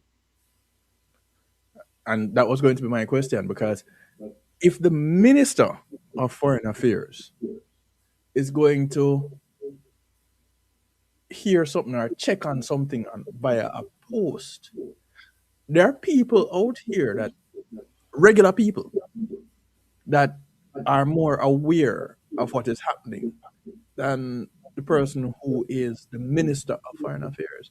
So somebody in Jamaica got a message. Somebody walking down the street drinking a sky juice. Them still do sky juice in Jamaica. Get a message before the Minister of Foreign Affairs. Are you serious? Yeah, this is ridiculous. It's disgraceful. She should have never written this. Should have never written this. I can tell you one thing. I can tell you one thing. Yeah, I can tell you one thing. If she worked for the US government and this happened, she'd be removed. Because they would say, well, we don't need you. Because if we have to wait to see things published someplace, no, that's why we have you there. That's why we have you in charge. We have you in charge. You and the ambassador, we have you in charge so that you can develop network. You can develop networks. You have your relationships, and therefore you can get a heads up when things are coming. And guess what? Think about it. If Jamaica is such a friend, how come Jamaica ended up on that list of 73 or 75 countries? How come? Correct. How come? And that's why you need the advance notice, because then you could go in and make an argument saying, listen, you know, this is a bad reflection. We don't deserve this and blah, blah, blah. You can make your argument. But look what she put. I have seen the State Department post and several related reports, and I'm seeking verification and clarity. So she don't know. And you see, when she says seeking verification and clarity, let's be clear. Her verification, and you just said verification and clarity. She never said she's going to try to change anything, you know. She just said, I'm just going to verify that it is true. That's all. What kind of nonsense is this? I'm seeking verification. Verification meaning, yes, it is true. Clarity, yes, this is the context in which it's done. We don't need that. We need advance notice so you can come in and say, you can go in and say, listen, here's how this thing, here's how we should proceed. Jamaica is a friendly country. We have an outstanding relationship with you. Why are you doing this to us? Why you put us on this list? We don't pose a threat. And then you go on and make your argument and advance. So you get ahead of the story. But anyway, here's what you come with now, Kevin. Here's the next piece side. She come back, you know. This woman doesn't have no sense. Look what she come back and say. She come back and say, as promised. You Because cannot say she don't. You cannot say she hasn't kept her. Well, she didn't give her word. Her promise, and is coming back with information. let me ask you this, Kevin. Tell me the information that she came back with. Tell me how many people didn't hear about this through social media or some other source before she brought this news back to them. How many people? Most people heard about it before she came back. Everybody don't know already. Yeah. So when she says promise, I've confirmed. That's what I'm saying. She's useless. We don't need her. If this is what she's coming back to tell us something that we already know, because it's out there that yes, they have sent to certain countries and they've put a pause on the processing of immigrant visas. That is what she come back and tell us. We know. The whole purpose of this is to come back and tell us things that we don't know. You don't come back and tell us after we have found out. Here's it. As promised, I have confirmed that there is in fact, oh my goodness gracious, a pause in the issuance of U.S. immigrant visa applications from nationals of certain countries, including Jamaica. I repeat that this relates, repeat, what did you say? Okay, I repeat that this relates to immigrant visas only, persons seeking to live permanently in the U.S. This does not affect applications for regular tourist visas, student visas, business visas, or visas part of seasonal work programs, farm work, and hospitality, which continue to be processed by the U.S. Embassy in Kingston. While detailed information is not available, I am advised that the U.S. Embassy in Kingston will provide such further clarity as they are able. So she can get further clarity. I encourage persons with individual or family processes underway and who have specific questions to use their usual platforms and channels to seek updates. Why you not give them the updates then? Since you are seek verification and clarity, why you not give them? No, sir. And by the way, Kevin, you notice remember, so there's a rule now, we know that if you apply for a B1, B2, and the other H1B, all the other visas, that I shouldn't say all the other visas, but certain visas that you have to pay, you have to put up a bond, right? Me not see which part you come out and talk about that. And by the way, you know what she hasn't spoken about? You remember that they had a same-sex couple. Mm-hmm. That the one member of the couple was transferred to Jamaica, and so the partner was supposed to go along, and she went out and said, "Oh, it's against the government," was up in arms, and then all of a sudden, nothing. Guess what? I wrote an ATI to them. I said, "Tell me if the couple was allowed to come to Jamaica." Crickets, nothing. These people are useless. By the way, big announcement now. Speaking of my favorite minister, Kamina Johnson-Smith, this Tuesday, Rattigan versus Kamina Johnson-Smith and the others, that case is going to be heard in the Court of Appeal at 9:30 this Tuesday. So, if we not to say prayers, say no prayers. If we not make a contribution towards the legal fund, make the contribution. But the case, remember that case? If you have standing to bring an action, because they figure that if you live overseas, then you're not really a Jamaican. Remember that case? Well, I'm now telling you that case is going to be heard in the Court of Appeal this coming Tuesday. So we shall see. But putting the case aside and talking about this lady, in my estimation, useless like a $3 bill. Useless. Can't spend a $3 bill. Hole in it. She's useless. And I say that based on facts. I want somebody to read what she wrote and tell me that this isn't, for all intents and purposes, a surrender of her duties. She surrendered because this is not what she's supposed to be doing. And where's the ambassador? Nobody not here. Petra, no, one of ISAT's colleagues, John Clark, is a lawyer. So, Florida Rose said, Joan, please pin the... Florida, wait. Florida Rose, all you need to do is visit One Jamaica Legal Defense Foundation website, OJLDF.net. That's all you need to do. Nothing else. You want to find a donation link? OJLDF.net. Yeah. Just go to that OJLDF.net. And the link is everything that you need to do to make a donation. You'll find there. So that's where we are. Let me move this.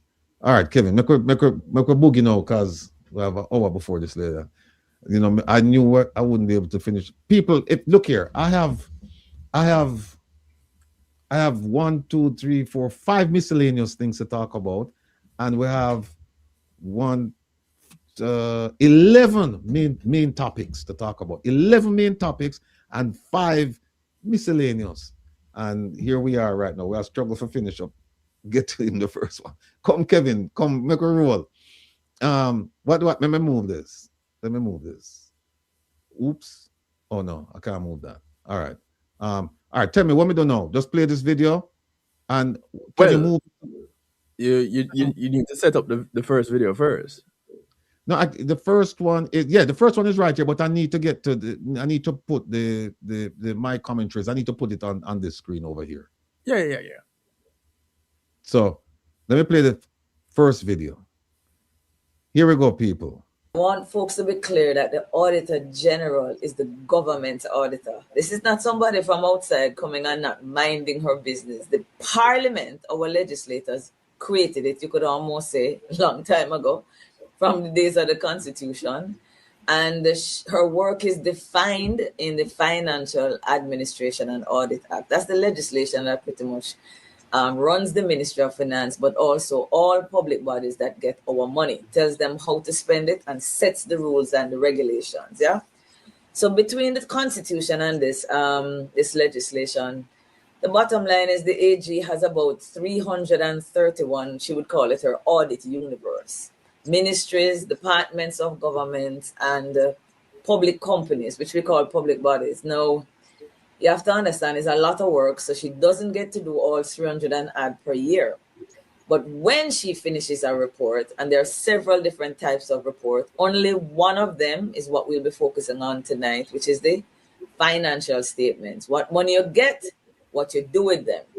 My favorite report, though, Will, is what you call performance reports, because you can get $100 million and you can only spend $100 million. And you can go and tender it and, everything proper, but Jamaicans still don't get value for money. So the performance reports is the AG going one step further to tell us, did you get value or not? But we're focusing on the financial statements. Regardless of what kind of report it is, the law says when the Auditor General is finished, by the way, I should tell you that this is one of the offices in the Constitution that is highly protected, like the DPP's ISAT, but you can probably talk more about that for me. And the reason it is so protected, Jamaicans don't have to wonder, Will, this is one office that usually has bad news for government. And so if you don't mind sharp, mischief can be played with this office by the politicians. So the politicians themselves have really protected the Auditor General. No one can instruct the Auditor General of Jamaica. Nobody can tell her where to go. If a citizen has a problem, a citizen can go and say, AG, I think something is happening. It's up to her. Nobody instructs her. Nobody tells her what to do. But when she's done, herself and the 120 Jamaicans that work so hard for us, her report leaves that office and it goes straight to the Parliament of Jamaica, to a very special committee called the Public Accounts Committee, which most citizens might recognize the name of that. It goes straight to Parliament. Why? And a copy also goes to the Ministry of Finance. But why is it? This is the simple thing I want to say before I hand you back the mic, Will. It's our parliamentarians who determine who is going to get how much money out of that $1.3 trillion in the budget, right? Now, after the Parliament decides which ministry going to get how much and to do what with it, the job of the Parliament after that budget is passed is to watch the government, monitor the government to make sure that the government has spent our taxes on what the Parliament said it should be spent on while respecting the laws of the land. Now, any report coming back has to come back to the Parliament. So the AG comes back to the same Parliament who set up that budget to say, did the Ministry of Finance spend the money, the right amount, on what you say it must be spent on, while respecting the laws that protect the people money? And if anything is going wrong, the Auditor General raises the red flag so that the Parliament can step in and say to the government, hold on a minute, we have a problem, we have to fix it. And that's really that's a very short description of that, what we call the accountability chain and how it is supposed to work. I did not say, by the way, Will, that it is the opposition who is to raise a red flag in Parliament. I just want to close off by telling everybody, every member of Parliament has a responsibility when they get these reports, including the backbenchers on the government side, to raise the red flag and say to the minister, what is going on in this report? What are you going to do to fix it? That's the essence of how that works. All right. Thank you so much for breaking. All right, folks, you see that? We're setting it up nicely. That is Janet Calder from JAMP explaining the role of the Auditor General. And she knows it very, very well because her office and the Auditor General's office, I suspect that they do things concerning spending issues, etc., auditing. Because if you recall the 3 trillion report, that compilation was not done by the Auditor General. It was done by JAMP. JAMP went and looked at all the reports, collated, combined, and all of that, and then they put out the report. That report, the basis of that report, the Auditor General's report.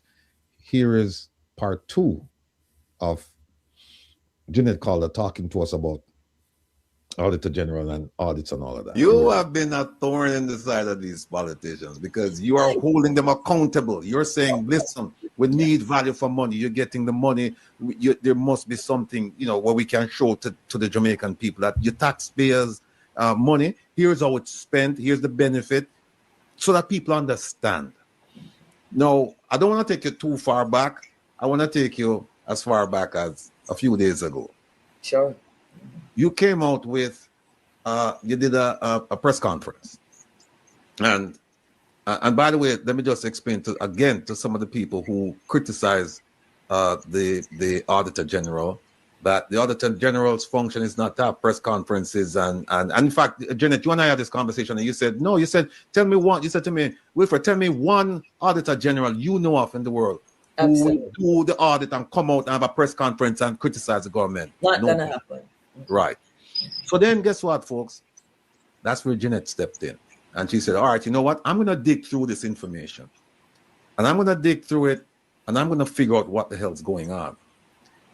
And Jeanette, what you said to me, which was, I remembered it, but I really didn't think about it, was you said, well, this $3 trillion that we're talking about, it did not happen overnight. There were signs about this thing going as far back as January. Could you please explain that to the public for me?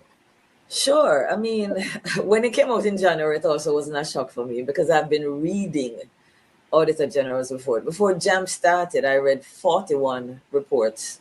And that is what inspired me to start because I saw the quality of work.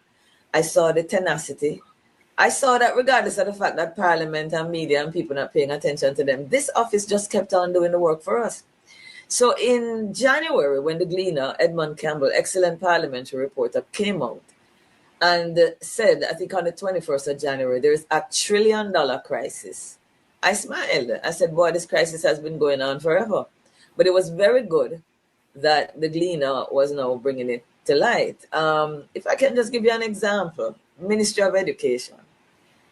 There's a situation that even though the Ministry of Education has not given to the Auditor General by law their accounts for the last 9 years, that represents $902 billion that we don't really know how a cent has been spent.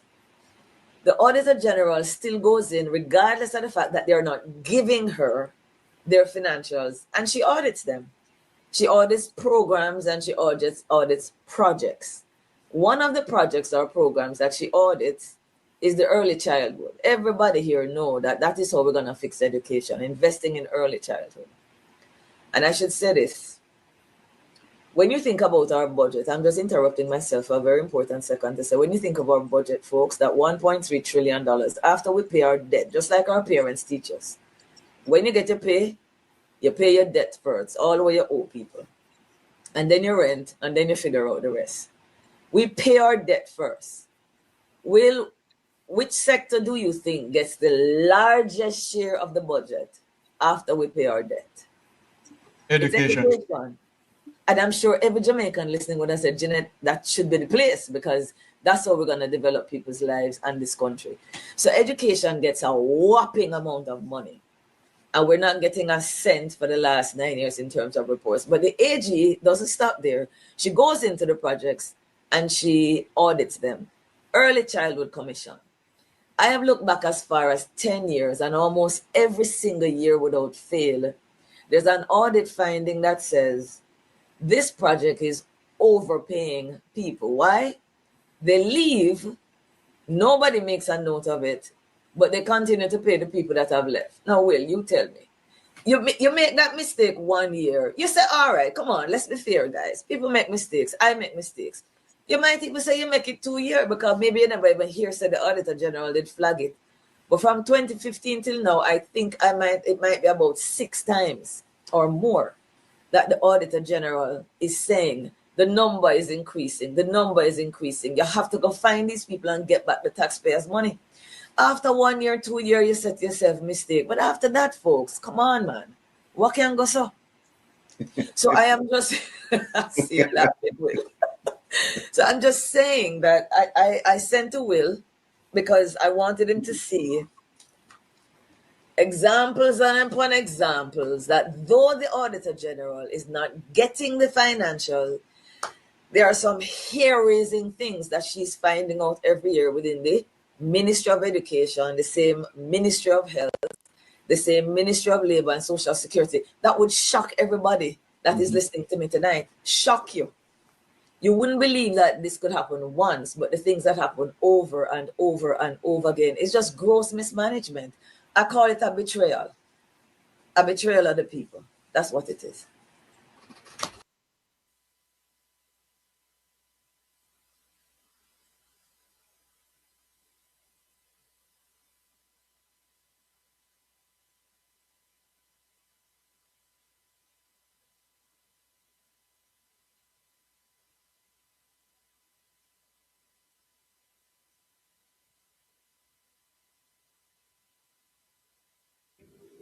You muted, Provost. You muted.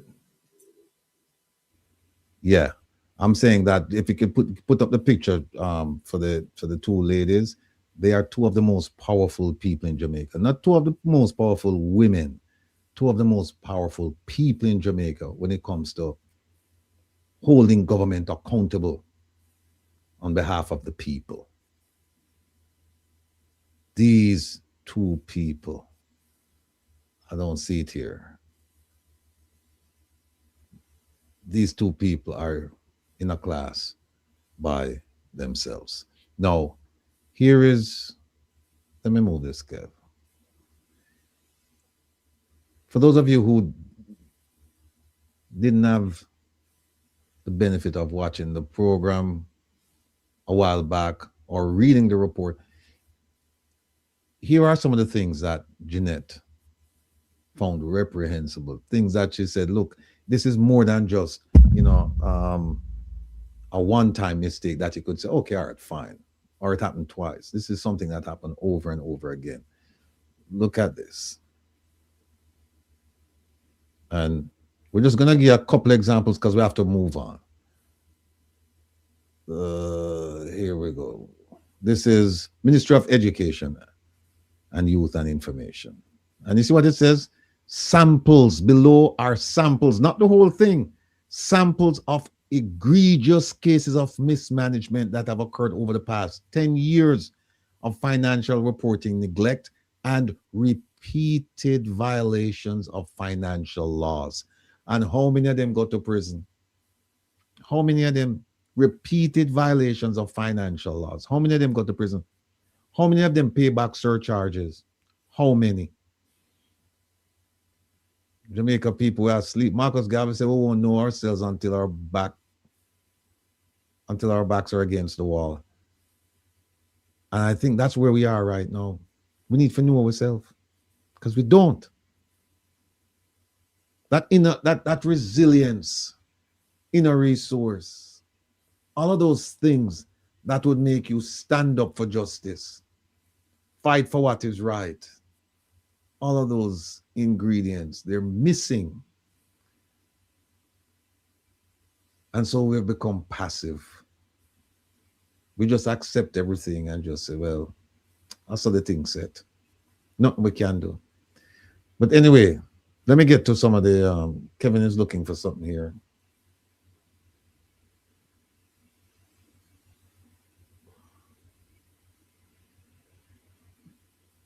Let me...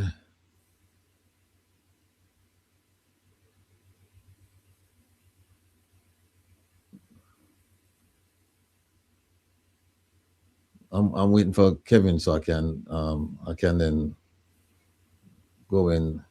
Yeah, Kevin. I think OT did the picture.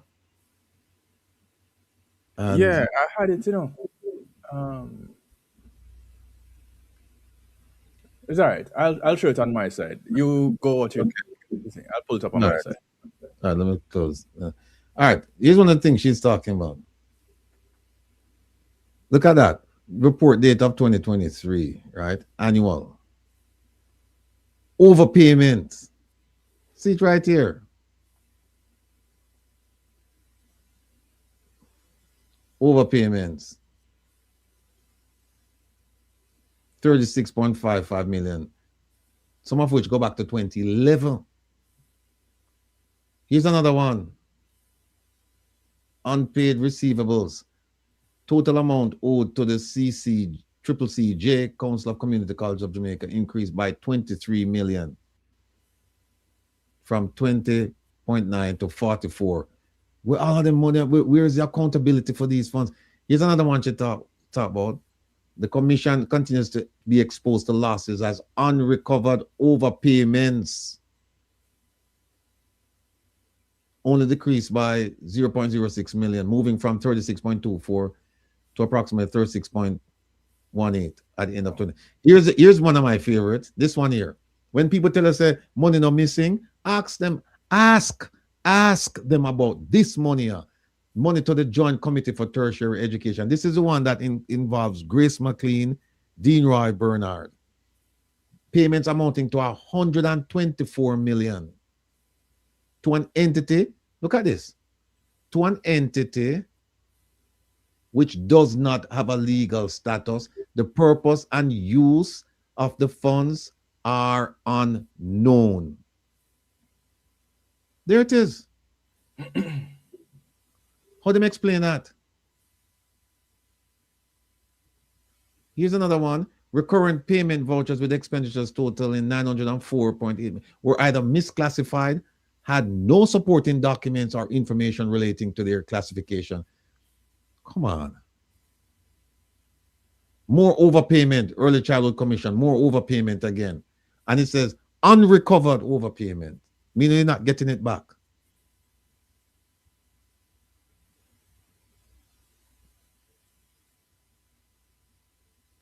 Here's another one. Somebody went overseas at the cost of 5.1 million and they did not complete the requisite bonding agreement as required. More overpayment again.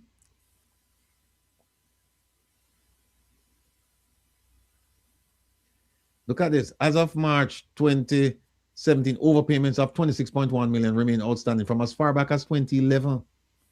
And management did not provide evidence that they assessed the collectability of the amounts in keeping with the policy. Early childhood. Unidentified deposits. 15 million. And management asserted that the amount might, they're not sure, relate to stipend paid to practitioners who separated. People left, gone about them business. They're no longer employed in this early childhood development project, but $15 million paid out to people who gone. And they claim that it might have been paid out to them, but they have no documentation. And it goes on and on and on and on and on. So we won't. And still want the Ministry of Health and Wellness. Oh boy. Let me move this. Let me get back to Kevin with the oh, here it is. All right.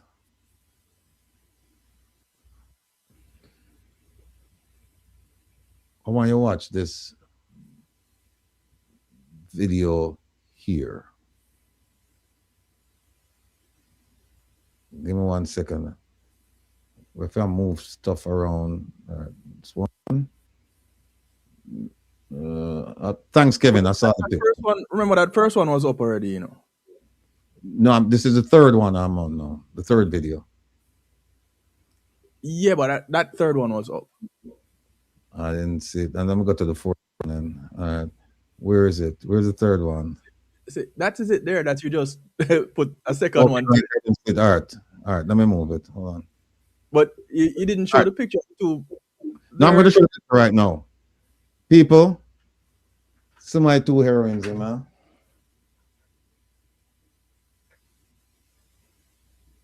These two people right here. Miss Monroe Ellis and Miss Calder.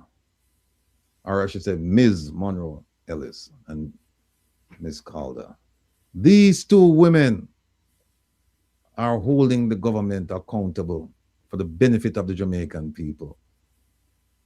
And you must know that they're under a lot of pressure. And you must know that people are not cooperating with them.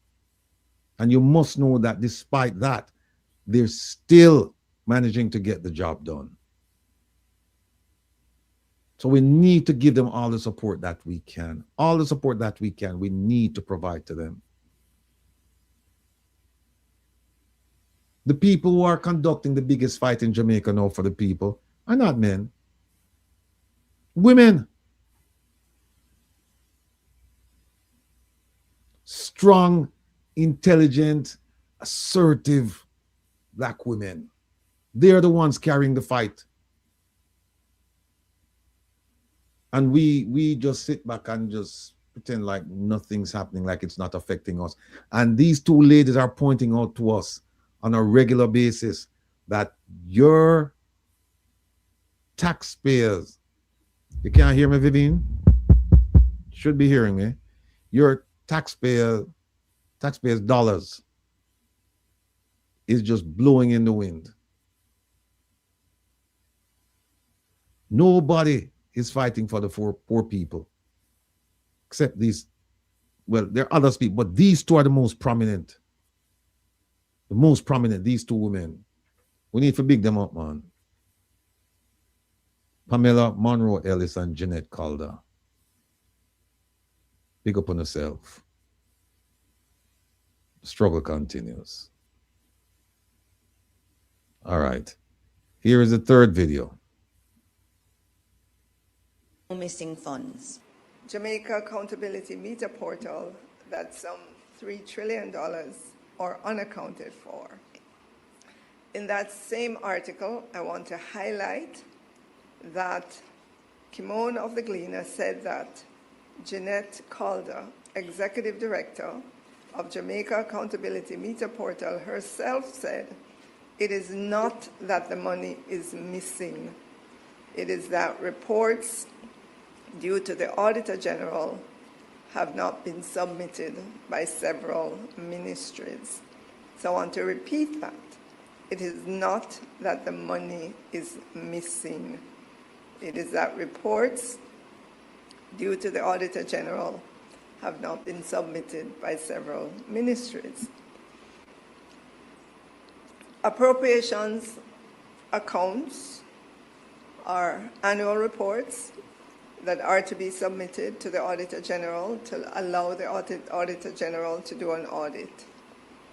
Appropriations accounts reflect the ministry's expenditure in a financial year compared against the amounts approved by Parliament for the respective ministries. I believe it will help Jamaicans to understand the process of how money gets spent in government, because there are many safeguards along the way in the spending of taxpayers' money. So each year in October, the Ministry of Finance and the Public Service puts out what is known as the budget call. And this goes out to all ministries. The respective ministries would compile their budgets for the year within certain guidelines and submit those to the Ministry of Finance. The budgets from each ministry are reviewed by the Ministry of Finance and the respective ministries, as the budgets have to be within prescribed limits, which are known as ceilings. The figures from these budgets are compiled into what is called the Yellow Book that is presented to Parliament by March of the fiscal year for approval. So this is the Yellow Book, and in it you will find the budgets for all our ministries in there. And this is available online at the Ministry of Finance's website as well. After Parliament approves the budget, it is changed to this color, a gray color, and it says as passed by the House of Representatives, and it will give the date that this was passed. During the year, on a monthly basis, ministries will submit their monthly cash flows to the Ministry of Finance and the Public Service to indicate their spend for the month. And this spend could include salaries, what's needed for capital spending, and other operational activities. In the case of the Ministry of Finance and the Public Service, their spend would include how much they have to use to pay back, to make debt payment and interest payments. To my certain knowledge, or to my understanding, ministries do not have cash or checkbooks. I never saw cash at the Ministry of Education and Youth when it was called that. Look at this. This woman is lost in space. Ministry not have cash. Digital currency. The money is assigned to the ministry from the consolidated funds based on their budget submissions. So money is there. Of course, they don't have the money in hard, cold cash, but the money is there. I'm surprised at this lady because she should know better. She has a background in finance. She should know better. But this is the garbage we hear from people who are elected leaders. But Provost, it's not about her knowing better. It's about us, the people, not knowing better. That's true. That's So true. as long as we are not aware, or we are less informed, or less educated, as the case may be, then they can do whatever they want and they can say whatever they want. Yeah, because Your here's the thing. expectation is where it is because you know better and you know the qualifications that she has, so she is expected to do better. Correct. Correct. But for the man that don't know better, they will take whatever, which is why Minister Kamina Johnson Smith can come out and say, well, I'm going to find out and let you know. And you don't see it already on your phone, on social media. And she can come back and say, well, I checked it out and it's true. Yeah. Yeah, you're right. I mean, here she's caught up on the semantics for unaccounted for, because what they're trying to tell you is that money is not missing. Money is missing. I just showed you the 124 million that went to the tertiary commission. That money is not coming back, by the way. We know this because they try a surcharge action against Grace McLean and it didn't work. It didn't work. It should have, but it didn't. So when they're trying to tell you that no, the money is not missing, it's just the paperwork that is not catching up to the spending. It's absolute garbage. I would like her to tell me that every single instance identified by the Auditor General, money is not missing. The money is there. It's the paperwork is the problem. I would like her to tell me that. Look, let me just continue with her and then we're going to move on. When I was there, I never saw cash at the Ministry of Science and Technology when I was there. By the way, you should talk about Ministry of Science and Technology, Minister of Technology. That's the ministry now run by Minister Vaz. And we're going to play you. We're going to play your tape and have you listen to how he described the ministry when he took it over from who? From her. From her.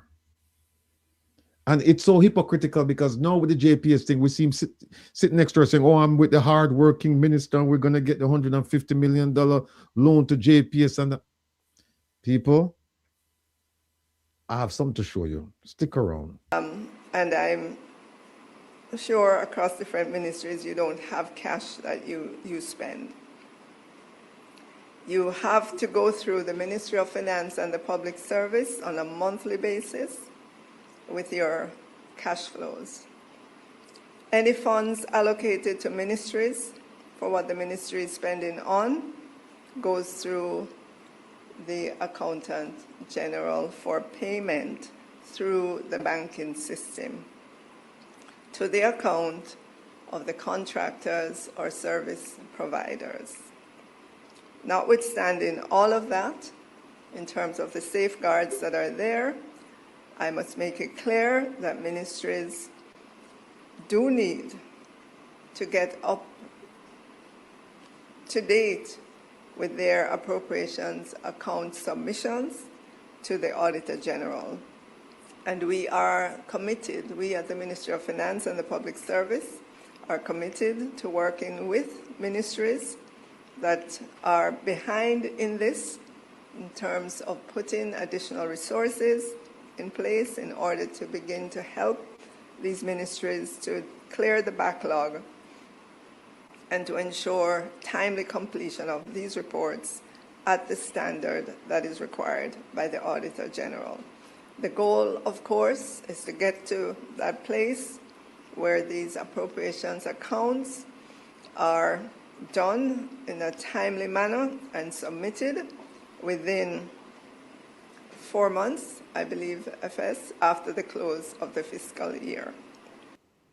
Let me move her for a second and explain something to you people. Here's what she's doing. And I know you're going to be happy that you're in class today. All this gobbledygook, all this just nonsense she's spewing, and she's just straying, and it's like she's just saying words. But for you, what you need to understand is this. She's explaining to you that it's a reporting matter, right? That she said, oh, we're going to get the reports, and the money is not missing, and so there's no need for the Jamaican people to worry. Chase her out of the room when you hear that. Chase her out. Because here's why. There's a difference between reporting and proving. She's saying they submit, but she's telling you how, the whole process, how they submit the budgets, how it gets reviewed, how it gets passed, and how the money comes in, and she never see any cash there, and that, and it's just a reporting now. Submitting a budget and expenditure statements. I want you to pay close attention to what I'm saying now. Submitting a budget and expenditure statements, they're not the same as an audit of a financial account. They're not the same. She's trying to give you the impression that they're the same. They're not the same. You know why? A budget report, it just shows that what the ministries say they plan to spend. A budget report.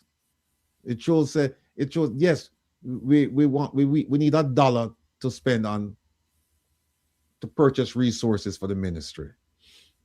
And then at the end they'll say, yeah, we spent it. Or if they didn't spend it, then they have to send it to the consolidated fund. They have to return it at the end of the fiscal year. But let's say they spent it.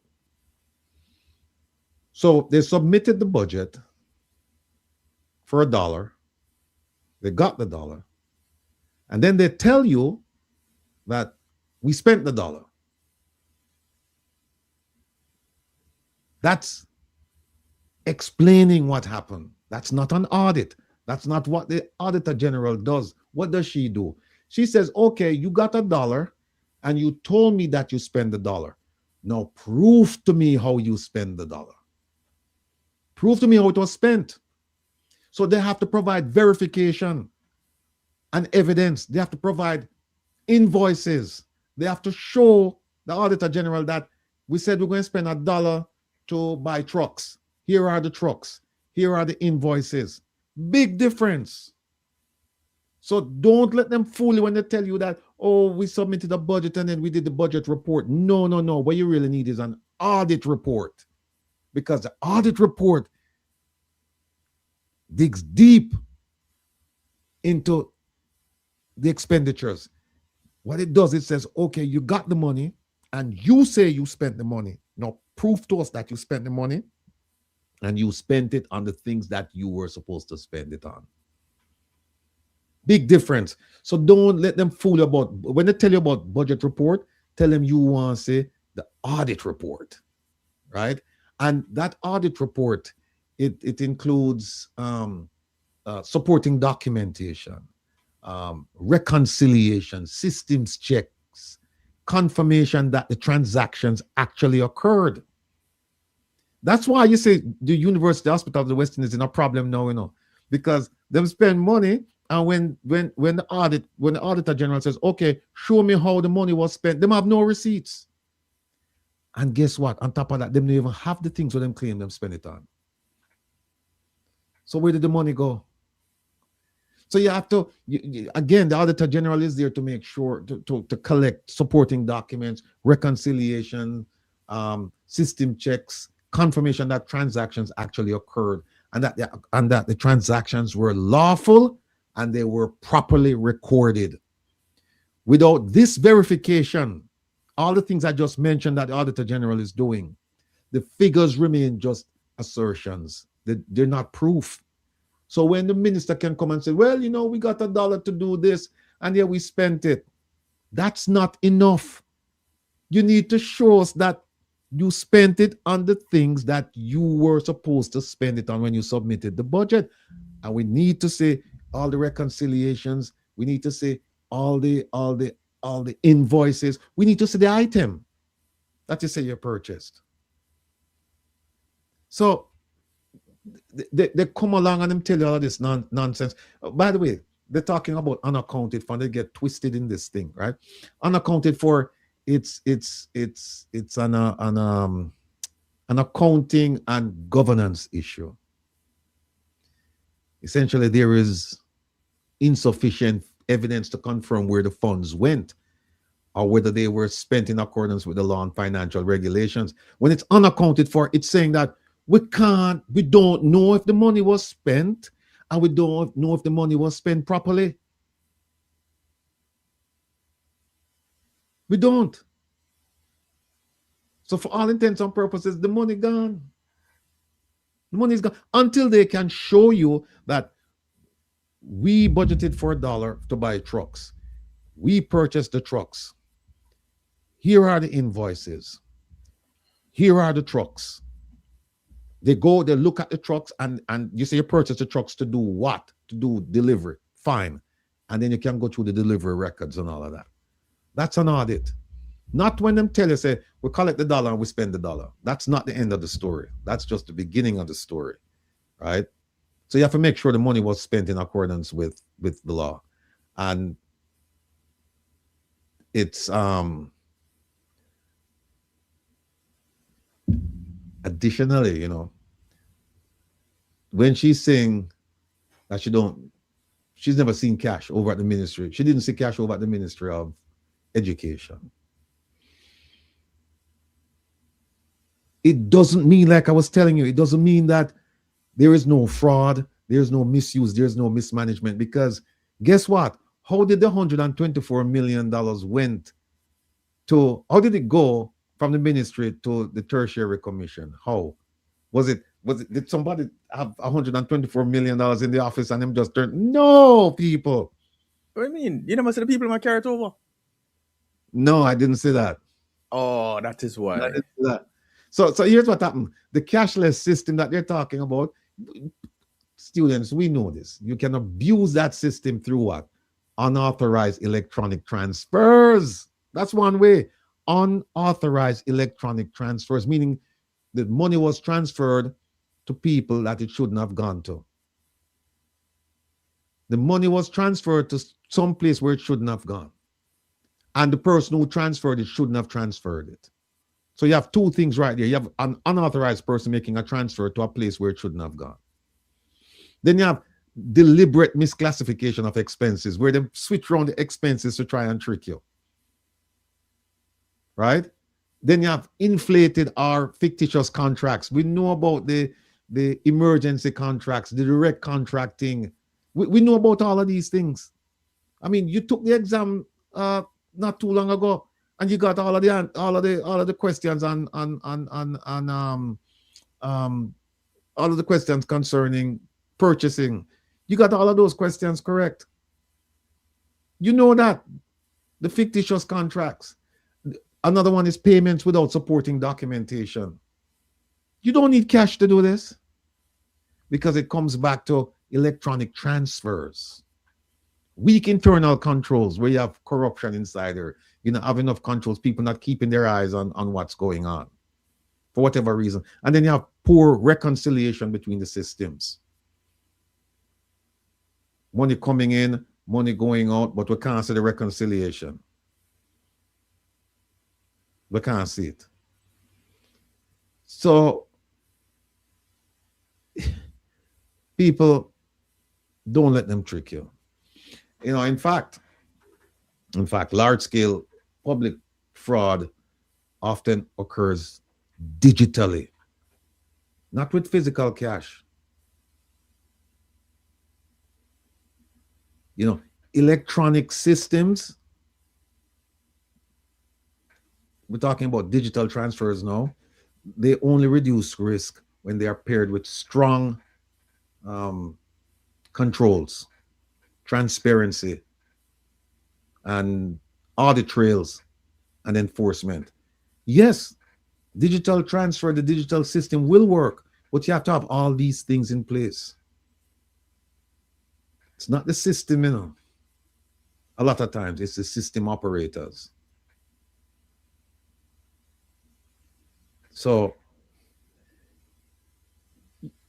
these are the things when they tell you, you have to pay close attention and say, no, this makes no sense at all. It's not making any sense. Let me show you something quickly here. I don't think I can get this one over. All right. What it says, essentially, I have a little chart here I wanted to share with you, is that what does unaccounted for mean in audits? In audits, when you're doing an audit, what does it mean? It means that you cannot properly verify something. You can't find the records. And then the auditors, they look for missing documentation, unexplained discrepancies. And if something is unaccounted for, it means the auditors can't track or verify it. So the question is, where did the money go? Where did the money go? The auditors can't find it because there's no documentation, and the discrepancies, they cannot be explained. University Hospital of the West Indies, the most recent example. The most recent example. Then we have a gentleman here. I don't even want to call his name because it's not worthy. Lies and misinformation. JLP rejects allegations that trillions in government spending unaccounted for. You can put that up, Kevin?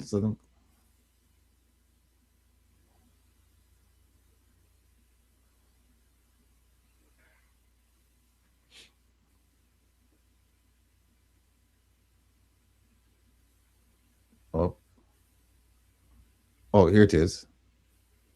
Look at this. Keep in mind all the things we just talked about unaccounted for, right? And look at this. Look at this. I have wait there. Other one here. Yes, indeed. Here it again when you see it. Quite fitting. Yeah, him come out and say lies and misinformation, and then him reject it. Where they're supposed to ask him is, where is the money? Forget about the classification or how you categorize it. Where is the money? Show us the paper trail. There's no paper trail. No paper trail.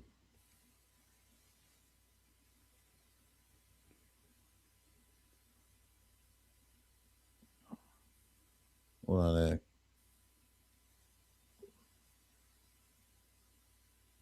Kevin, send me back to the slide. Is that it? Okay. Thanks. All right, we have a video we'll have to show you now. Let me see.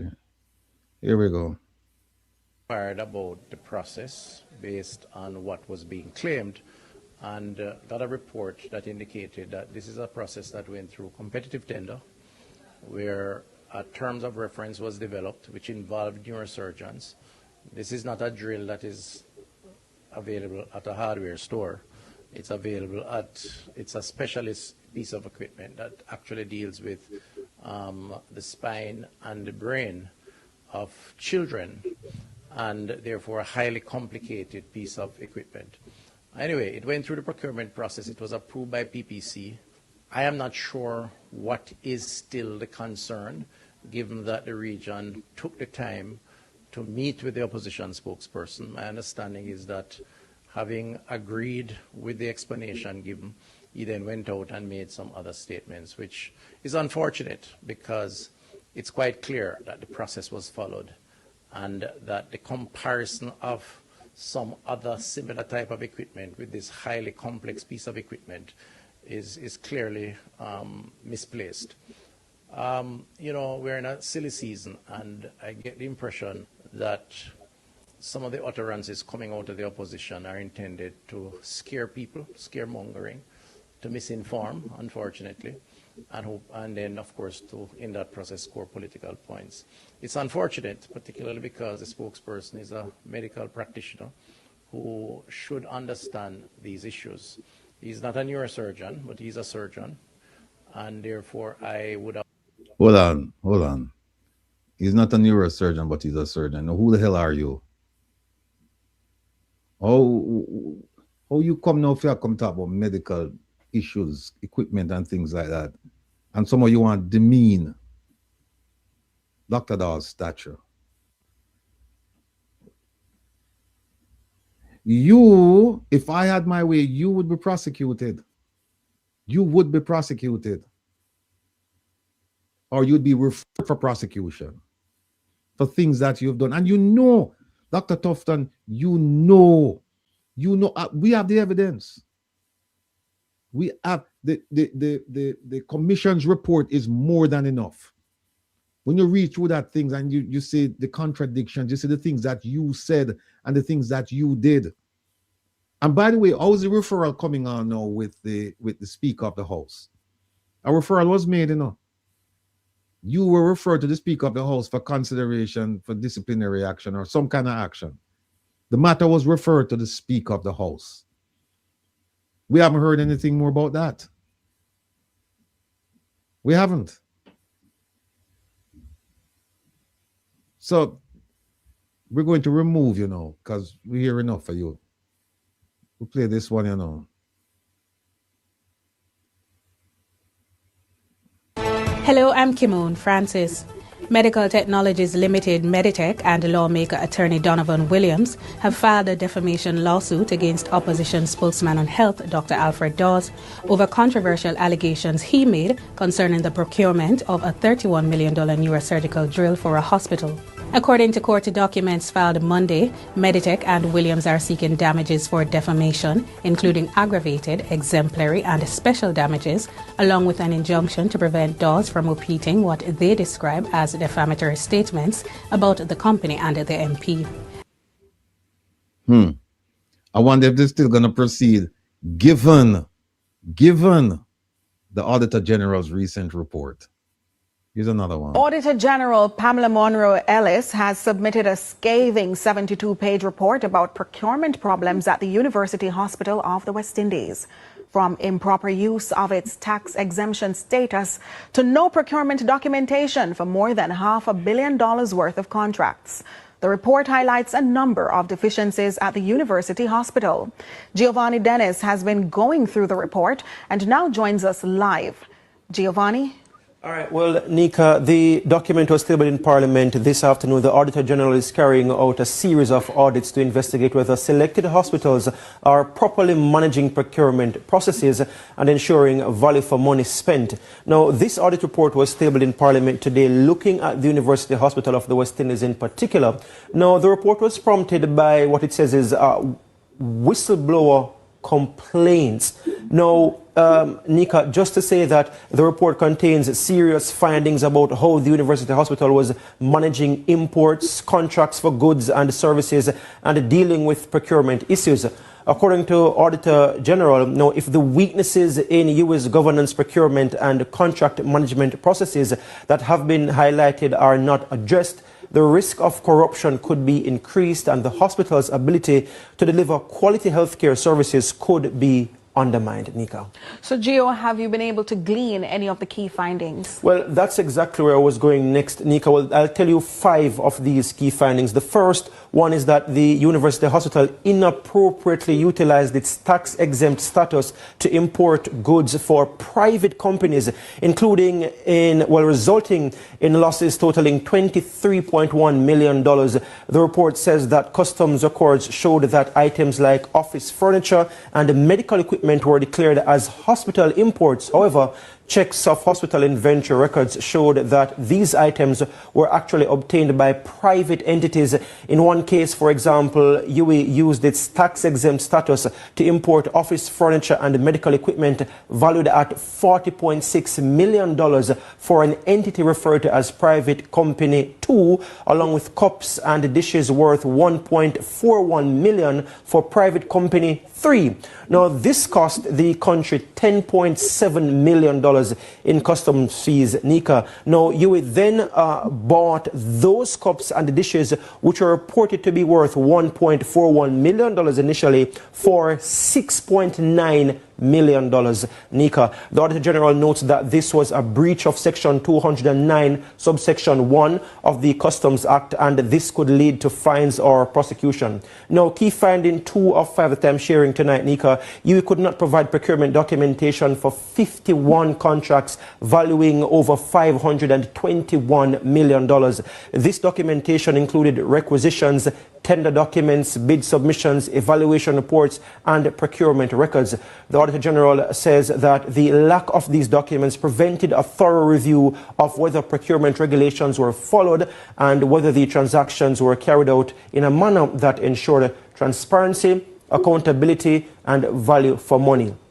Key finding 3 of 5, you frequently initiated the procurement process after goods or services had already been delivered or works completed. The Auditor General said that, for instance, that you bought 41 laptops and renovated several facilities, including the staff clinic, occupational building, doctor's quarters, daycare nursery, 4 wards, and the Wi-Fi building, for a total estimated value of $69.2 million. In none of these cases were procurement guidelines followed. And key finding 4, NICA noted that the UHWI conducted 2 purchases through its private wing, thereby bypassing standard procurement procedures.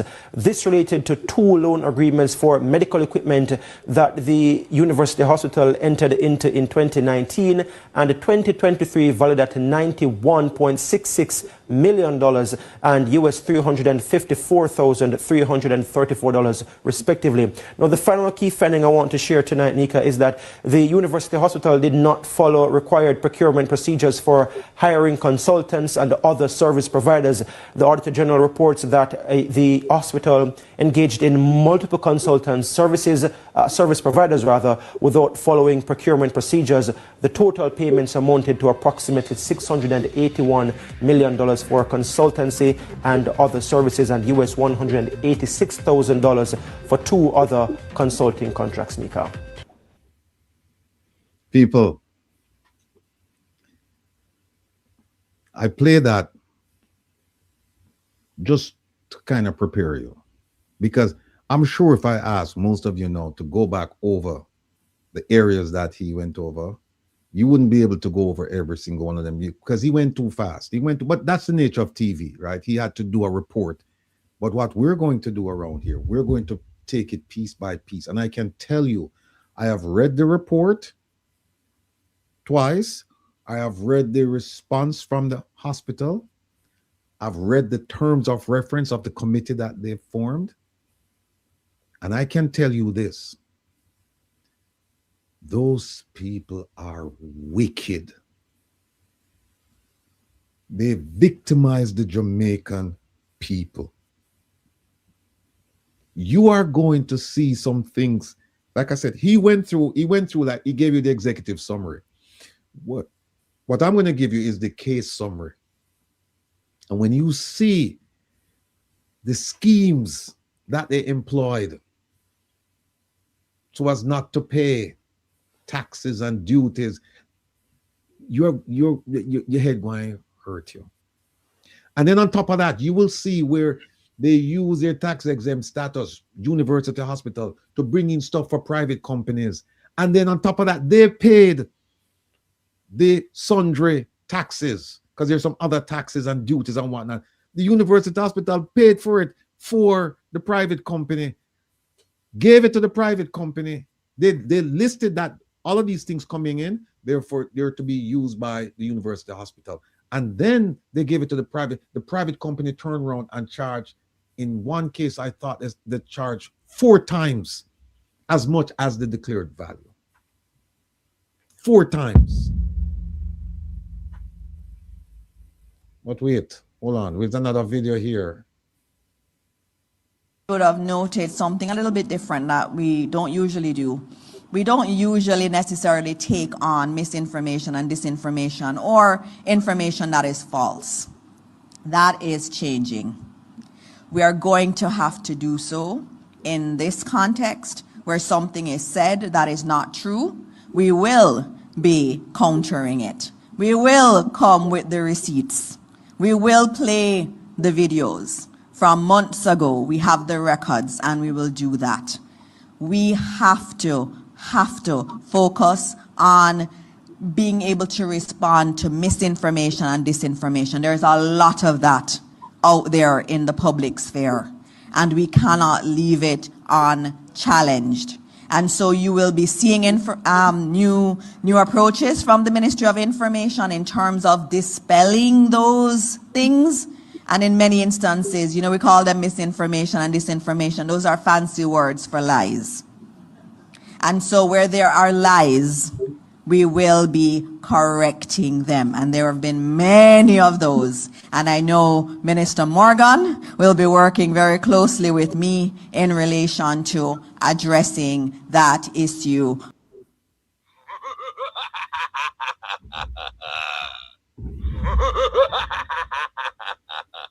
So you think we afraid of Senator Morgan? Senator Morgan, the fear of God we're driving him, because him don't want to come around here. Him don't want to go on any program that I'm on. You won't come on any program that I'm on either. Let me have you finish, and then I'll finish you up.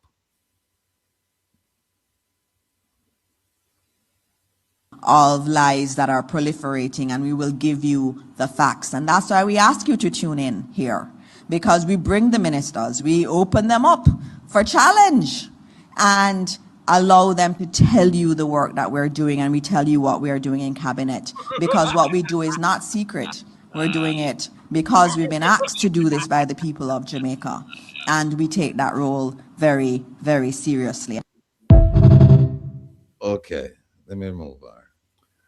Let me just quickly say something, because we have our guest here. Let me just quickly say something. Is this Senator or Minister Dana Dixon? Hold on there. Just keep coming up, Kevin. I was going to put up something, but it's all right. Go on.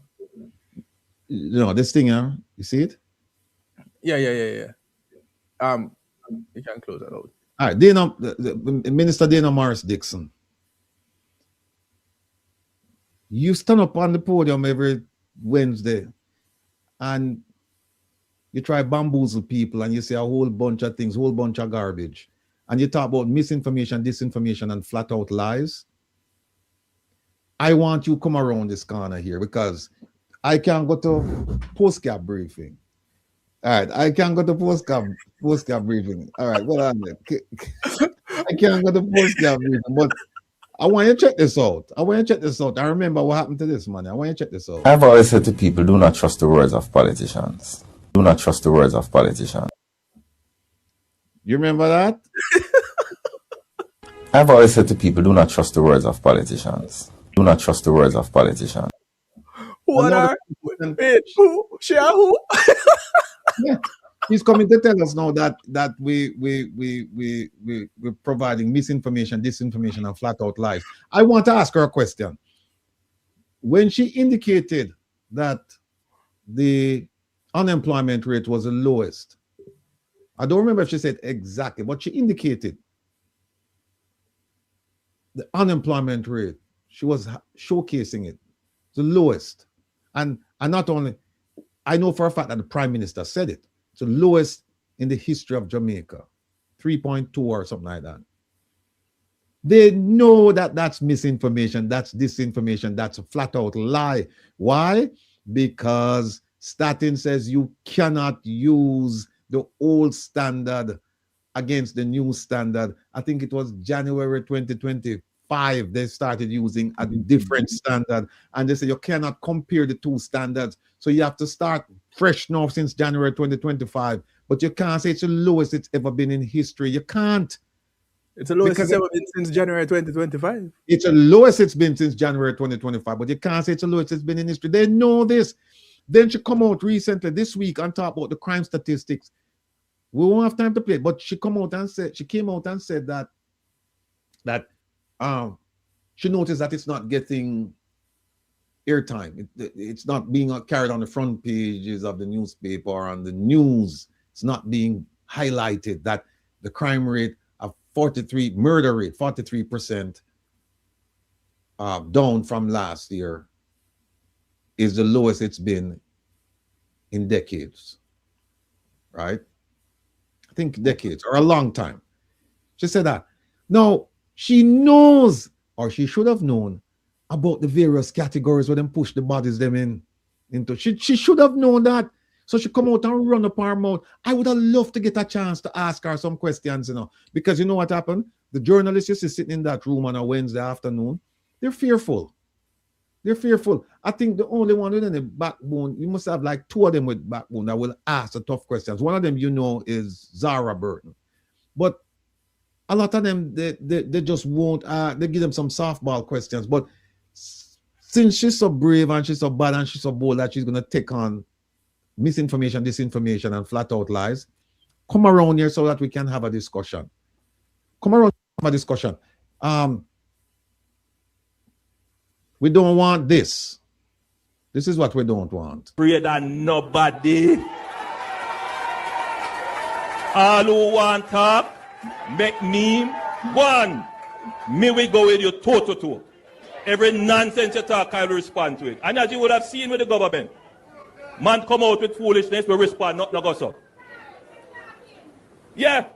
So make them, and as many memes as they can make, I can make it too. So it's going to be war. Because we cannot allow the people who peddle nonsense, the people who tell lies, we cannot allow them to win. Kevin. Yes, sir. Find me the one where they talk about the helicopter coming for the Prime Minister now, please.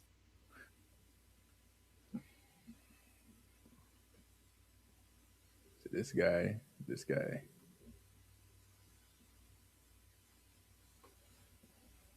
No, it's not that. No, it's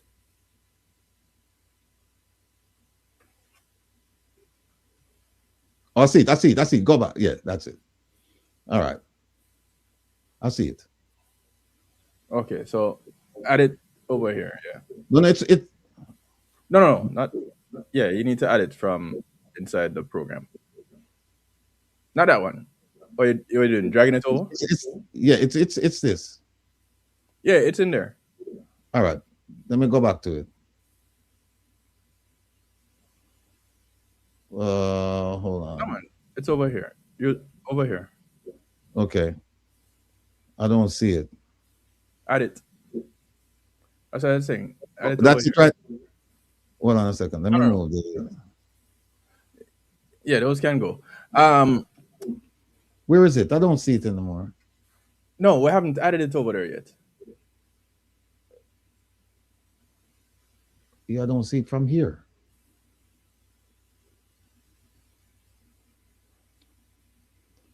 Move it over for me, because I don't see it. All right, I got you.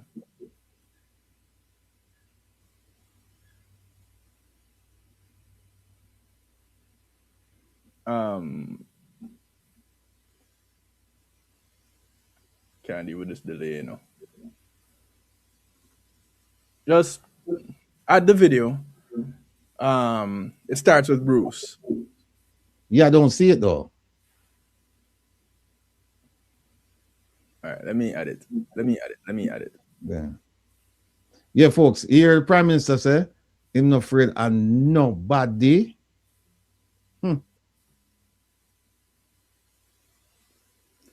Well, we are all afraid of at least one body. And it might be a body of people, or it might be a single body, but we're all afraid of at least one.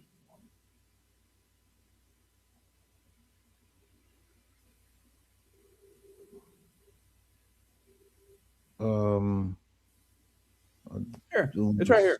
No. Scroll back up. Oh, right here. All right. I'm not afraid of nobody. And here is his contribution. Let me play his contribution to the misinformation and all of that nonsense. Here's his contribution. Those people, and I'm saying it here, who are vested in telling you lies, to mislead you, For what reason? I don't know. Maybe they want the country to descend in chaos. They don't like to see law and order. I'm saying to you, be careful of the information that you consume. Information is like food. If you consume bad food, it will make your body unhealthy.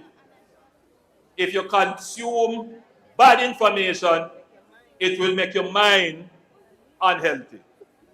Why would somebody come on social media, make a post and say something that the government never said? And some people believe it. I urge all of you to think before you consume the lies that people are telling you.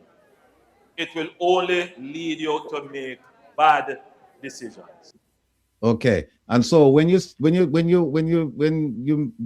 say to people, when you give people bad information about the Prime Minister, this is how I really feel about it. Pray that nobody,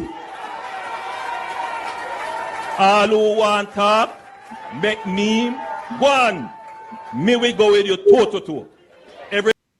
Oh, me think he don't say, me will go with you, because listen to this. Helicopters flying overboard. If they were to descend on Kingston and decide now that they're taking Andrew Holness to New York, never mind, they don't have any legal basis for doing so, but by the time they get to New York, they'll find appropriate charges to put on it. Okay. You're not afraid of nobody? Keep saying that. Keep saying that. And keep doing the nonsense you're doing. Keep doing it. Don't afraid of nobody. You hear that? Helicopter come overhead and them come for you. Who going to defend you? Your loyalists? Who? JCF? JCF are going to fight the U.S. government. The JCF are going to defend you. Huh? JDF are going to defend you. Oh no. The people in your constituency, they will defend you. Keep saying it. Keep saying it. We have with us Miss Doreen Campbell. Very interesting guest people. She's a PNP caretaker for West Portland. Yes, she ran against Mr. Darrell Vaz. And what we're going to do today, we're going to put politics is not the reason why she's here. Not the reason why she's here. I'm going to play a video now. And when we play the video, we're going to bring in Doreen. All right, no, I have to show some respect. Miss Campbell. We're going to bring in Miss Campbell. Until she tells me that I can call her Doreen, she will be Miss Campbell. And we're going to play a little video. And I want you to listen to this, because it has to do with two things. But time is at a premium, so we're only going to be able to deal with it. One, let me see if I find it, you know. Oh, see it here. All right. People, listen to this. And when I came to that ministry in 2020, people's memories are short, but that ministry was not known for the right things. You hear that? You hear him just done say? That ministry, what ministry? The ministry now occupies. Who was in charge of that ministry before Minister Vaz took over? The same lady who came out and with her gobbledygook try confuse you and tell you about a budget report and try confuse it with an audit report. So Minister Faval Williams. Is it that memory that he's saying in short? I don't know if he's talking about her memory or he's talking about people in general, but the one thing I do know is that he said he's criticizing the ministry. The same ministry that she was in charge of, and she failed over there. She went over to the Ministry of Education. Dismal failure. And now they put her in a place where it would be like a square peg fitting in the right spot. But it's turning out to be a square peg trying to fit in a round hole. It can't work because she's even worse here. Because now all the attention is on her, because guess what? That's a very significant ministry. That's one of the most significant ministries in the government. Ministry of Finance. Without Ministry of Finance, nothing can happen. No money no come out. Nobody no get paid. Nothing gets done. And there she is. That's not happening now. That's what I'm saying. There she is right now, making more of a fool of herself, because she did so when she was at the ministry. This ministry, Mr. Vaz is now in control of, and the Ministry of Education. But let's go on. And I was given the task, and with the help of P.S. Palmer, we have been there for 5 years, and the only thing that comes out of that ministry is good performance and good news. That's not true, because I had to do an ATI the other night, 2 days ago, reminding you and Miss Palmer, she's gone now, that we ask about the buses. We have 2 ATIs pending about the school buses. And under the ATI Act, you have a maximum of 60 days to respond, to give me the information, tell me you don't have the information, or you have to give me the information. Where to get it. Yeah, because in 30 days, you have to acknowledge my request. You have to give me the information, or you have to tell me that it's classified, or you tell me that you need an additional 30 days, 60 days, right? Total, to give me the information. This happened in July. We're now in January, and I haven't received it. So what I did, I sent it off to, what's his name? Damien, who's in charge of making sure that complaints get pushed to the tribunal. So we shall see, we shall hear. Here we go. Could not be done by me alone, but the permanent secretary and the entire ministry team. So I look forward to the transition, smooth transition, and I'm making every effort to make sure that P.S. Palmer's wealth of knowledge and experience will be utilized in the transition with a permanent secretary who is going into office for the first time. So I start with that. So again, good morning to all Jamaicans, even those still living with the aftershocks of a very difficult period. Rebuilding homes, restoring livelihoods, and trying to return to some sense of normalcy after Hurricane Melissa. I want to begin by acknowledging the reality coming out of cabinet meeting on Monday. Here you know, when you go and hear something coming out of Minister Vaz's mouth that you would never expect to hear. Here ya. Monday, the government's focus remains firmly on the people or children who need safe, reliable transport to school, or communities that depend on connectivity to function, and families waiting for power to be fully restored so they can move forward. These are not abstract policy matters. These affect daily lives and opportunities. So today I'll give you an update as to where we are with restoration. And I will start with the Rural School Bus Program, and I'm pleased to report that the program continues to be operational, stable, and delivering good service. As of January 26, 82 rural school buses are... Hold on, people. Hold on. Hold on. I thought he was going to talk about that. I misinformed you. I thought he was going to talk about JPS, but JPS is on the state, but he's talking about the school bus program. I'm glad because Miss Doreen, sorry, Doreen, let's get your full name. Doreen Campbell, Miss Doreen Campbell is here, and I'm glad that he's talking about the school bus thing because that's why Doreen is here. One of the reasons, and we're going to talk about that. But listen carefully to what he said. Listen. An update as to where we are with restoration. And I will start with the Rural School Bus Program, and I'm pleased to report that the program continues to be operational, stable, and delivering good service. As of January 26, 82 rural school buses are available and fully deployed across dispatch locations island-wide.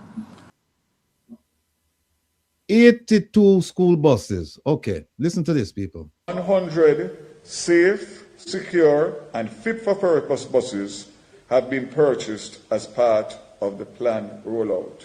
It's actually 110. 100 will go into the system and 10 will be held back for contingency in order to make sure that we have buses to replace existing buses for whatever reason. 26 buses are in Jamaica.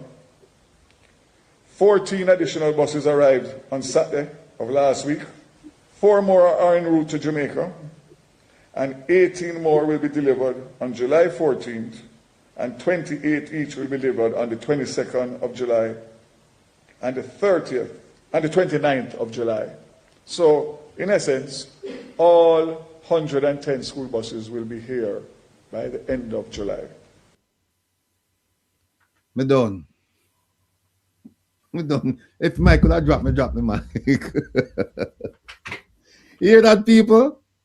All 110 school buses will be in Jamaica by the end of July 2025. And hear him just don't say, January 2026, 80-something school buses there at Jamaica. 82. Don't want to know where the rest of the school buses them there, where the money there. Because guess what, people? You don't know. Me have my school bus. I'll wait there, camera there. See my school bus I know. Peter? $1 for my school bus. See there? $1. See me tie clear, you know, for my school bus. See me tie clear? Right? And see me dollar, yeah. Right? And when you see me drive my school bus safe and secure. And in fact, it's just because of the weather, because I'm trying to get some more school buses, because some people, some church people reach out to me and say, boy, I want some school bus, want some school buses. And I told them about the dangers and all of that stuff. But we shall see. But how can you trust this man who come tell you now, say that JPS want 150 million and we don't have any verification as to how them going to spend the money? Because in the same video, you know what I'm saying?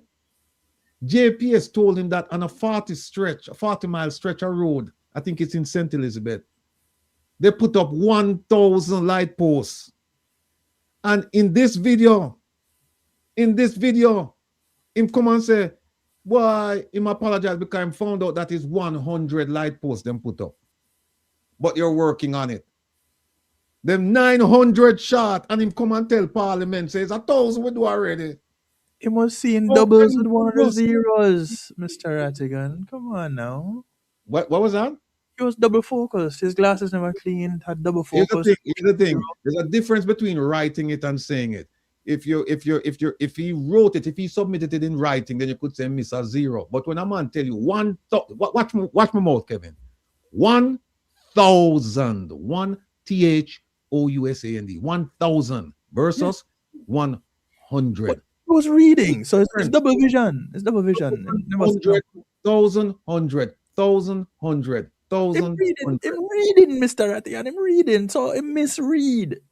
No, here's the other thing now. We'll bring on our guest now, a special guest, Miss Doreen Campbell. Here's one of the things that he said.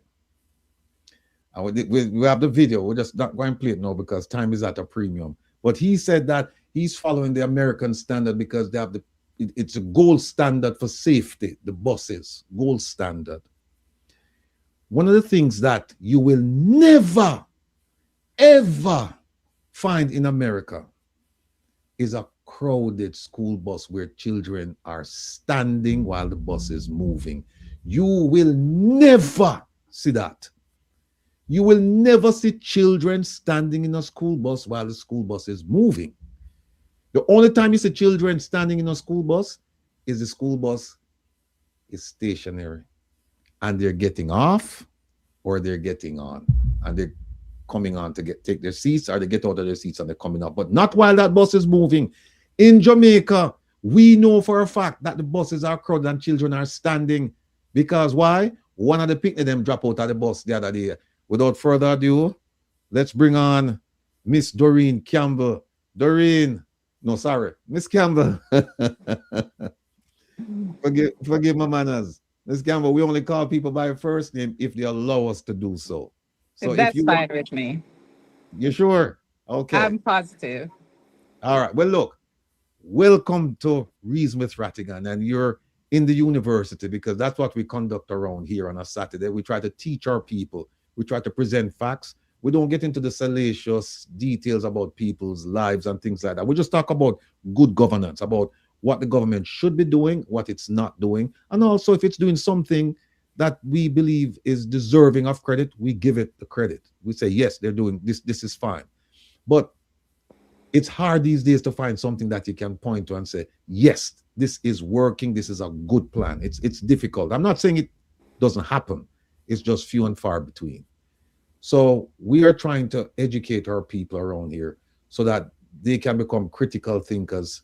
They can ask the right questions and they can discern when somebody is lying to them or somebody is misleading them. And that's what we do on a Saturday. So we're very happy to have you here with us. And please go ahead and introduce yourself to our lovely students, our audience, and just tell us who Doreen is. Thank you so much for having me. I've heard so much about you. But thank you so much for having me. I actually feel very honored to be on your program. No, the pleasure, the honor and the pleasure is ours. We're happy to have you. Thank you so much. Thank you so much. So Doreen Campbell is my name, and I represented the constituency of Western Portland in the last general elections. I was the candidate against the gentleman that you were just referring to. And I served as a counselor in the constituency prior to running as a MP candidate. And I've been a part of the People's National Party for a very, very long time, since I was 19 years old. Wow. So I'm a university graduate. You look 20 though. I must admit that. You've been doing it for 1 year, huh? You sound like you're the politician. Is it you the politician or I'm the politician? Well, I'm just saying what Kevin is thinking. That's all. Awesome, awesome. But you know what I say? Let me tell you what I say when someone say to me, "Oh my God, you look so much," and they give you a compliment. I said, "Listen, whether you meant it or not, it felt good hearing it, so I'm gonna take it." All right. Okay. Go ahead. Yeah. So I'm a proud graduate of, I'm a very proud graduate of Clarendon College. I went to Clarendon College, and I'm a original resident of Old Harbor, St. Catherine. I've been in Portland 33 years. Mm-hmm. I'm a graduate of the University of London Law School. Outstanding. And also a graduate of the University of Technology in marketing. Mm-hmm. Outstanding. So that's who I am. All right. So wait, before we get too deep, I notice your name on the screen is DIREEN, Doreen versus Doreen. Oh, that was a typo. So it is Doreen. It's D-O. Okay. I just wanted to be clear on that. Thank you. All right. Well, look, the election came, went, so we're not going to rehash that or try to litigate anything. What we're trying to do at this point is to understand the status of the rural school bus program in your constituency, because it has come to our attention that a student fell from a moving bus, sustained injuries, simply because the bus was crowded and the lever was in proximity to students. Now, we know in the United States that the lever is in proximity to the driver and the door is across from the driver so the driver can see people coming and going. Because they have retrofitted the buses in Jamaica, the entrance exit is now behind the driver, And so the driver now has to be extra careful as compared to a driver in the United States. And it's our understanding that when the child fell out of the bus, the driver didn't know. It was brought to the driver's attention by students. Please tell us, please give us a comprehensive account of your knowledge of this incident. Yeah, it's really a very sad situation. So this incident happened December 1st. It involved a Marymount High School 14-year-old girl coming from school. She's actually from my constituency. She's from Buff Bay, actually. And the bus was crowded, standing room, and she was standing on the steps of the bus. It is my understanding that another child actually pulled the emergency lever, which caused the door to be opened, and she fell out. When I spoke to the young lady, she told me that it was just the mercy of God why she was not ran over by the rear wheel of the bus. And she sustained damages to her knees. I think I have sent you the pictures of the young lady. Damages to her both knees. When she fell out, the driver was not even aware that somebody fell from the bus. It was the children in the bus who told the driver somebody fell from the bus. The child was taken to the Anata Bay Hospital where she was treated and sent home. And for 2 weeks, she was not able to go to school. Nobody paid any attention to this young lady. It was only after I did a series of interviews on the different radio stations that they released something to say that they believe the child was pushed. Now, whether the child was pushed from the bus or ejected from the bus, there are certain questions that needed to be answered. First of all, why was she even standing in the first place? Based on the buses that I know in the States, that the MP, Darrell Vaz, states that safety is the priority of this government. There is nowhere for children to stand. There is no convenient place for them to stand in the buses.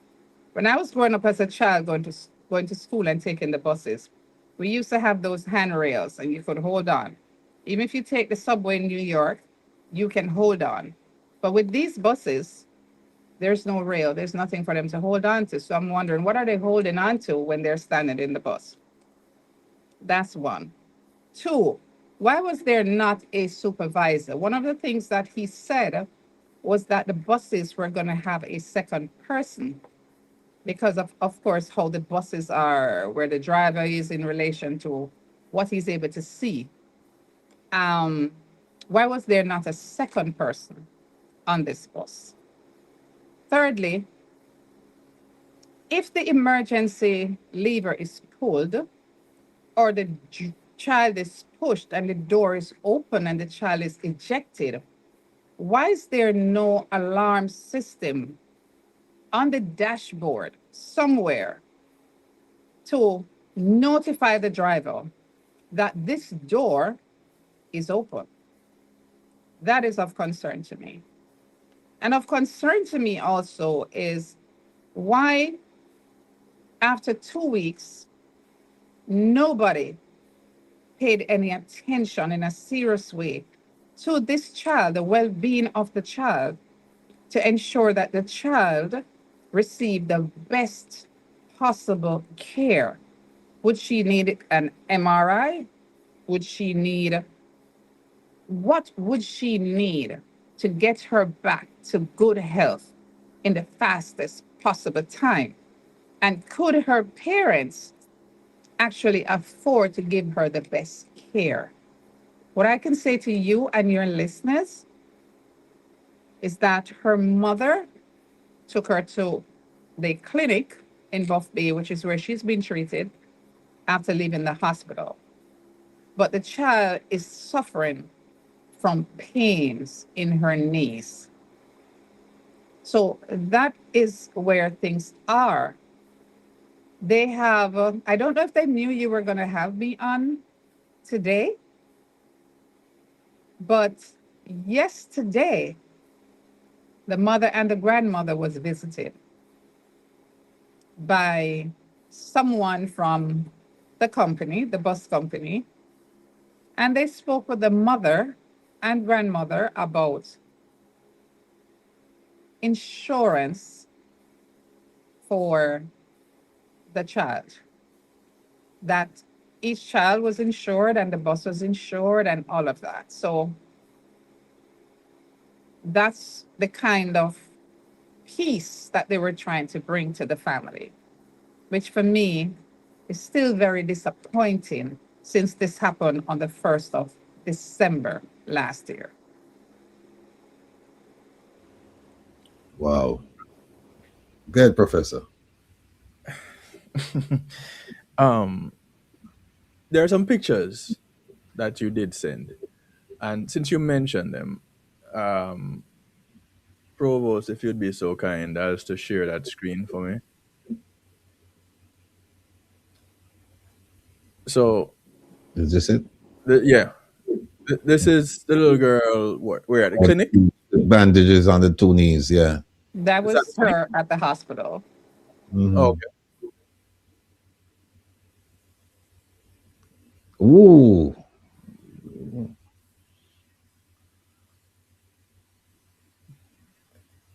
Both knees. Both. So pretty fortunate. Generally, what happens when you fall, some of the extremities and joints you get bruised first, and this is what happened with this girl here. She fell out and fell apparently face first. Out of a moving bus. Out of a moving vehicle. Thank you, Provost. All right. So yesterday now, you said the family was visited and Correct. addressed about insurance.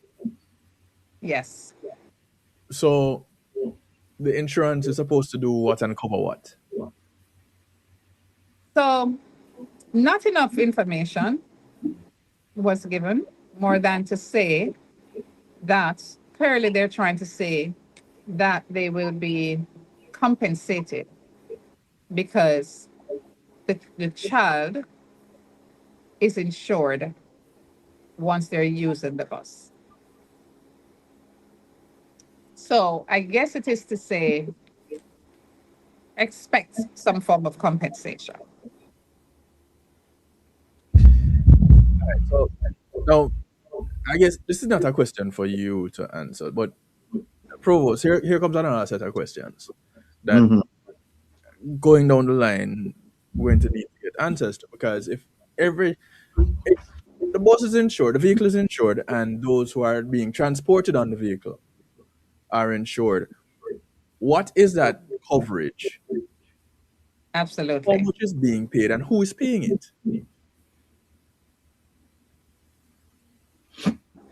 Is the bus actually insured?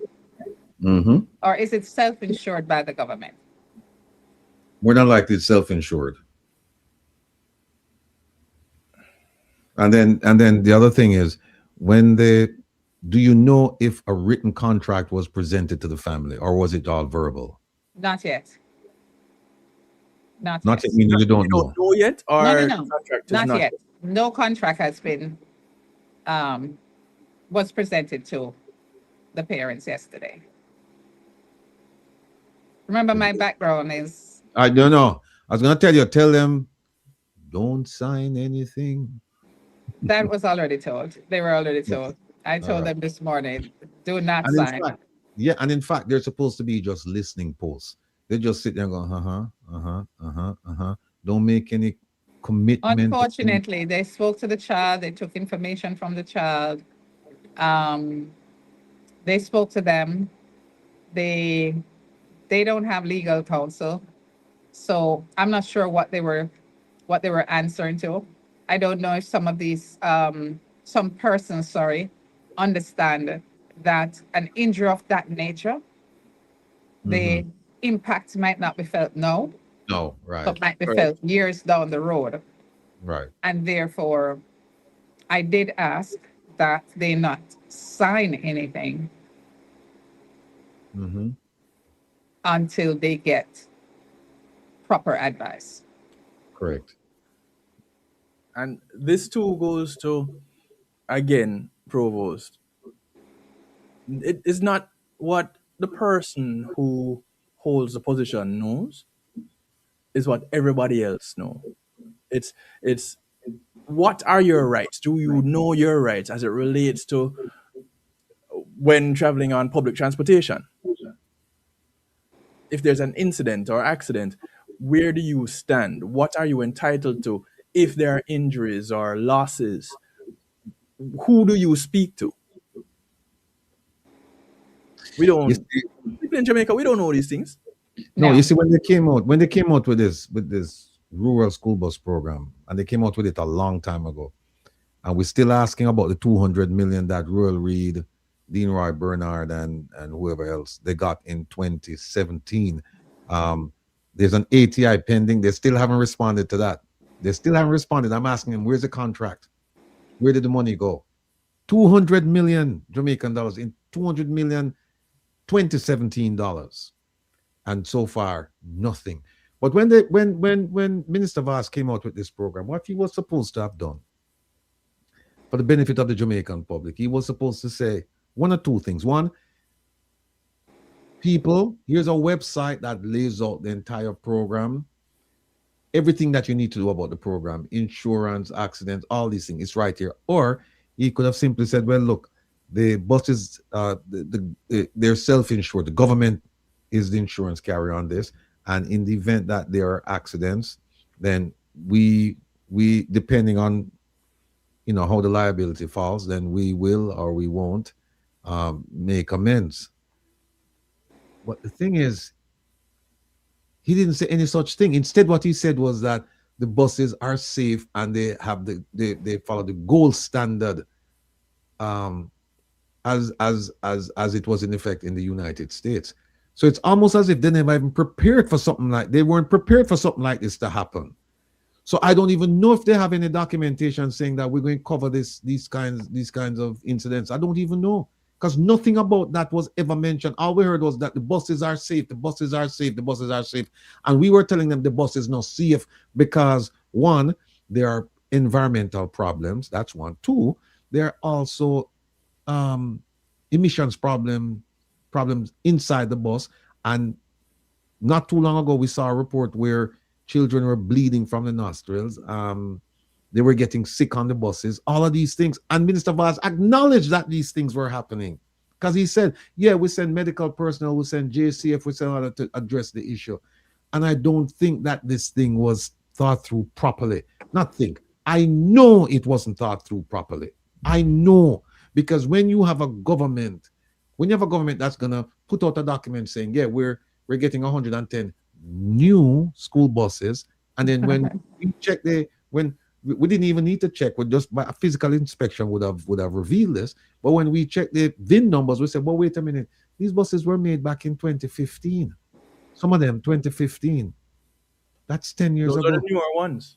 Yeah, some in 10. I think there were some in 2010, I believe. 2010. Yeah. And we said, then these can't be new. Then they said, oh, it was a typo. And guess what? Mr. Danville Walker, he referenced a letter from Minister Vaz, and in the reference it says new buses. And so we filed an ATI saying we want to see the letter that Minister Vaz sent to you, Mr. Walker. And so far, nothing. But we will get the letters. We'll get the letters and we'll expose it. We'll expose all this nonsense to the Jamaican people so that they can see for themselves, because a lot of them, like you were saying, Kevin, they don't know And they don't, some of them don't know, and some of them don't know any better. And they don't know where to start. And that's our job. We are their advocates. Without us, them going, I mean, when you look at the university hospital situation, believe me, folks, we won't get to it today, but I'm telling you, it's going to take more than one show, because when we go through the case studies and you see how they're ripping off the Jamaican, when I get calls from people going to the university hospital for surgery, or their family members going, and they said, oh, see if you can find this spin in America, see if you can find gauze, if you can find, and I said to them, why?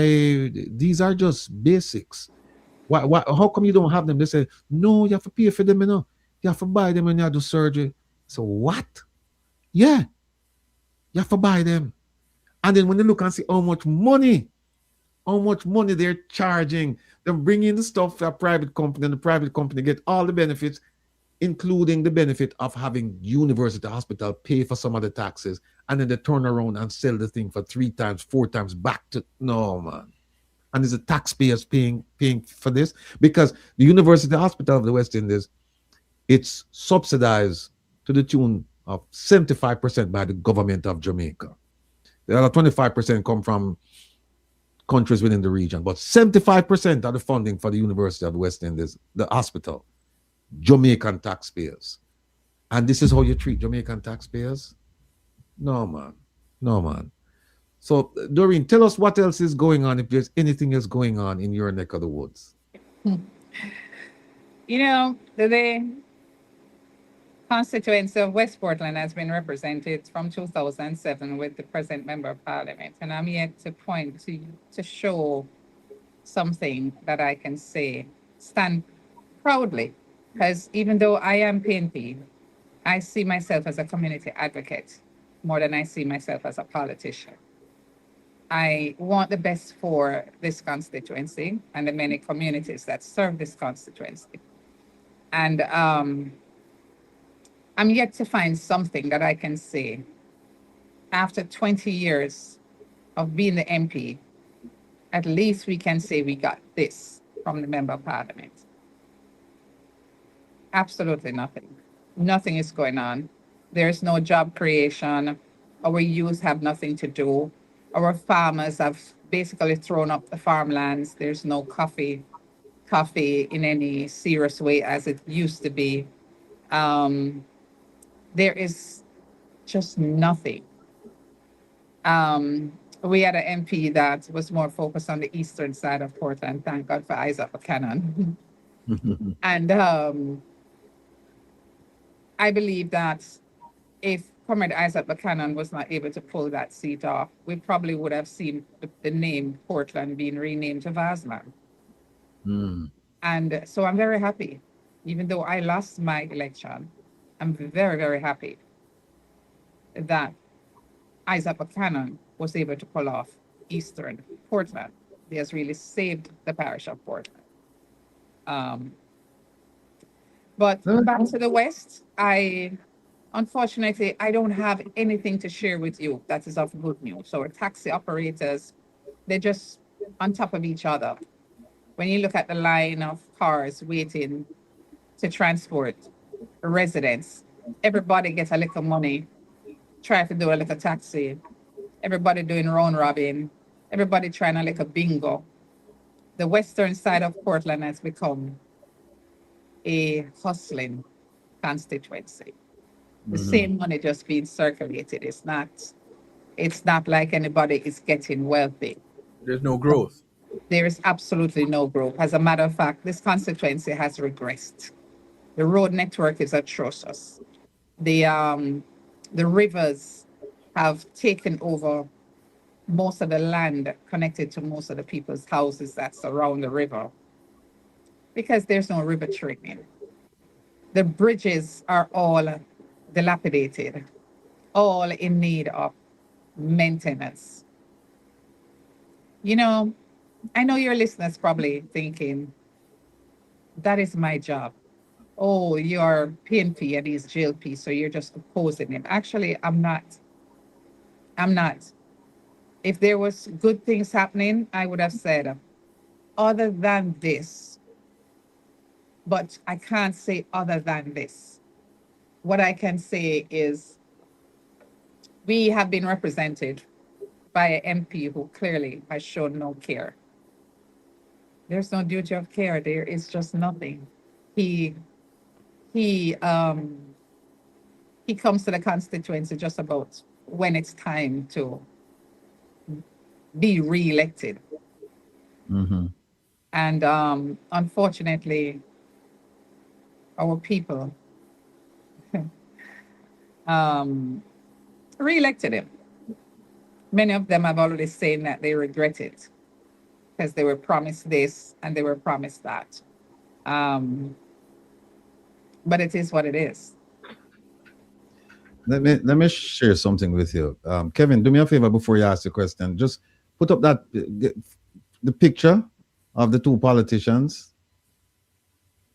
Which? I have the picture of Minister Vaz. Oh. And yeah.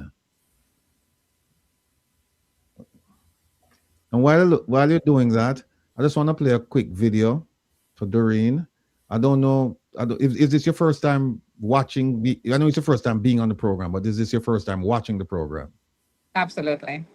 All right. Let me play something for you here. You just mentioned growth. Let me play this for you. We played it last week. We'll play it again because I need to add two things, and I'll add them while it's being played. So here's a fascinating economic puzzle for you. Imagine a country that does everything the textbooks say you should do. It slashes its debt, it gets unemployment down to almost nothing, but for some reason, its people just aren't getting any richer. Well, today, we're going to unpack the Jamaican paradox, and it's this really compelling story about how a healthy economy can still leave its citizens feeling completely stuck. Okay, let's dive right into this. You know, if you just look at the data, Jamaica's economic turnaround over the last decade looks like a straight-up miracle. But here's the thing. The numbers on a government spreadsheet, they don't always tell you the whole story of what's happening on the ground. So let's start with the debt. Back in 2013, Jamaica was really on the edge, with its national debt at a truly staggering 147% of its entire economy. But through some incredible, painful fiscal discipline, they managed to chop that all the way down to just under 60%. I mean, that's the kind of turnaround that makes international financial institutions stand up and applaud. It's a textbook success.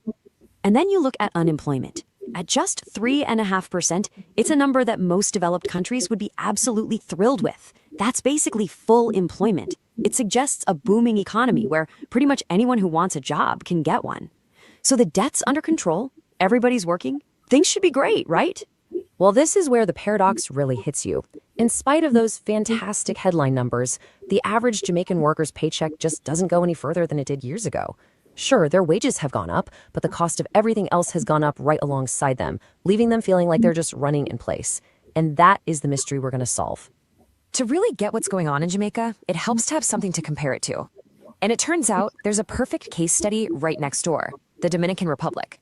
I mean, they share a similar spot on the map, a similar history, but their economic stories, they couldn't be more different. And this table just lays it all out.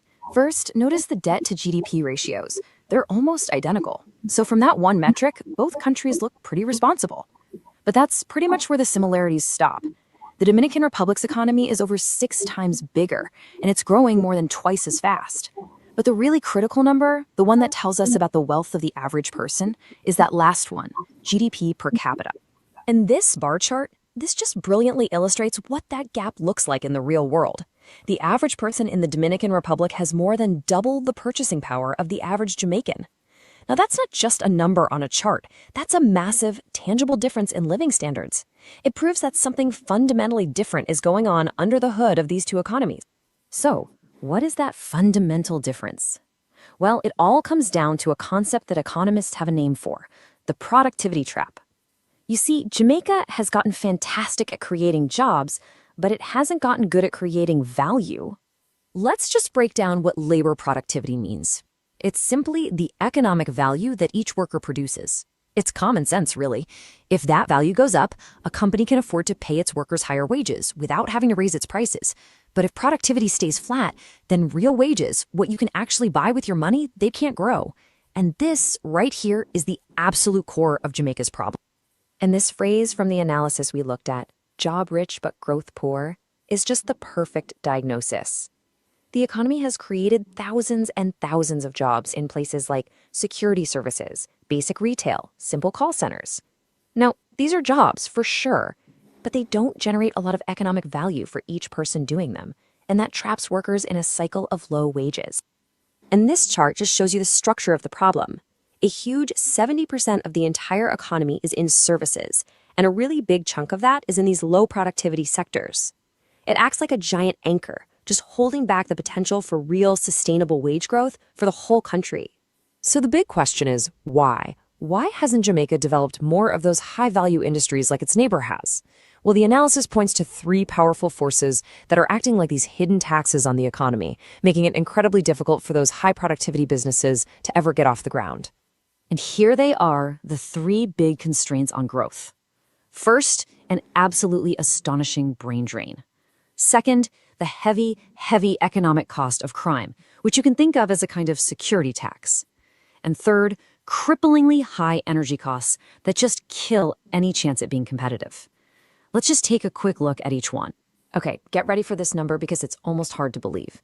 Over 80% of Jamaicans with a university-level education leave the country to work somewhere else. Think about that. The country invests all this money in educating its brightest minds, only to watch them go build the economies of the US, the UK, and Canada. You just can't build high-value industries if your skilled workforce is constantly heading for the exits. Next up is that security tax.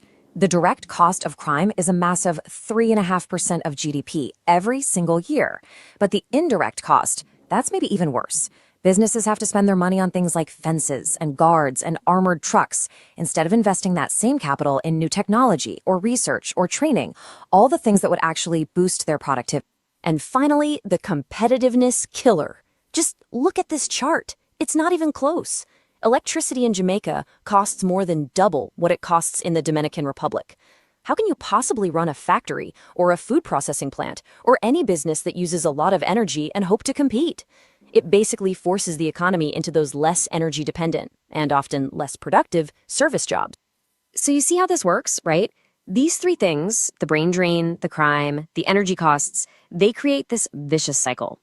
Low productivity leads to low wages, which causes your best talent to leave, which prevents those high-value businesses from ever starting, which, of course, keeps productivity low.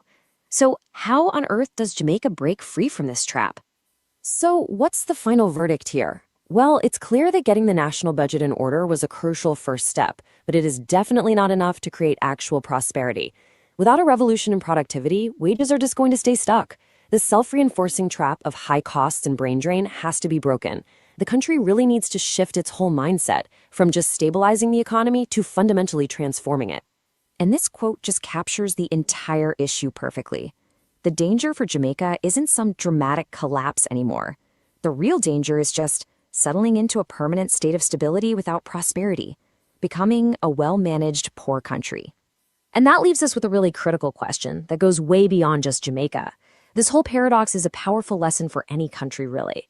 It forces all of us to ask, how do you build an economy that doesn't just look good on a spreadsheet, but one that genuinely feels prosperous for the people who have to live and work in it every single day?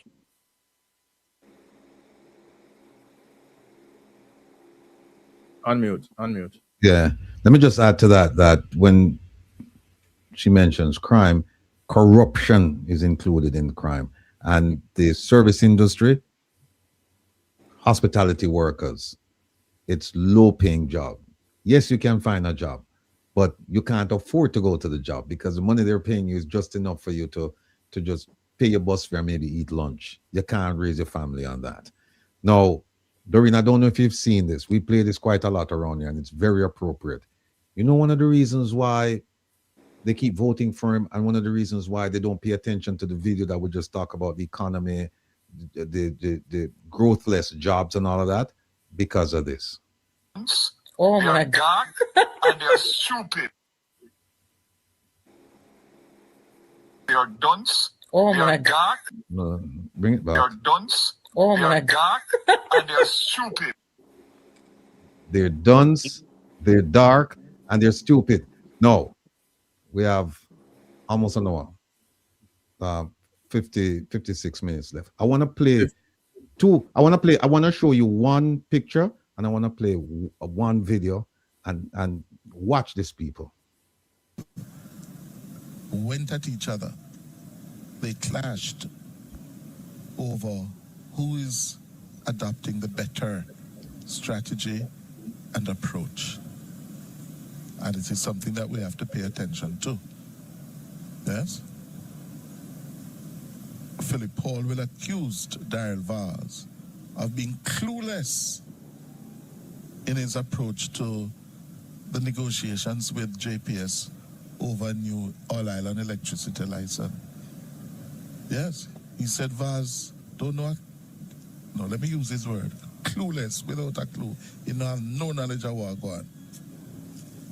Vaz hit back at Paulwell, saying that you shut up. You're the one who burdened Jamaica with a bad license in the first place. Yeah? Here's Siobhan Campbell's report on the clash between the two of them. Dishonest and disingenuous. That's Energy Minister Daryl Vaz's response to Philip Paulwell's claims regarding the current JPS license negotiations. On the social media platform X, Paulwell wrote, "Why is Daryl Vaz afraid to do a one-on-one public debate with me on the high price of electricity? Is he afraid that it will be revealed that he doesn't have a clue about the various policy options and that we don't have to wait until 2027 for a new JPS license?" Minister Vaz did not let the slight go unchallenged. He accused Paulwell of dishonesty, saying nobody has ever suggested that the country has to wait until 2027 for a new license. The minister says it is telling that even the architect of the flawed license, Philip Paulwell, sees that it cannot and should not continue. Minister Vaz also highlighted that Paulwell is an energy consultant. He also says the current license was negotiated and signed by the PNP and renewed by Paulwell as Energy Minister in January 2016. The Energy Minister says the terms facilitating this increase are a direct result of the 2016 license, negotiated and implemented by Paulwell and the PNP. Minister Vaz also stated that Paulwell has the opportunity to debate him in the lower house, which he does annually during sectoral debates. This, he says, is a fact Paulwell should be aware of as leader of opposition business in the House. He also says he doesn't need a debate to remind Jamaicans who sued the citizens over the JPS license. Minister Vaz is alluding to the 2012 lawsuit from Citizens United to Reduce Electricity, CURE. CURE challenged the constitutionality of the license held by the JPS. However, the challenge was dismissed by the Supreme Court. Siobhan Campbell for Nationwide News. Thank you, Siobhan. So that is...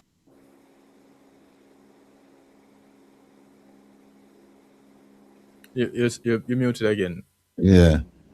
Remember, Judith, you have feedback with the videos. Yeah, Judith Hibbert, big up yourself. I forget a star. Here's what Judith Hibbert just mentioned.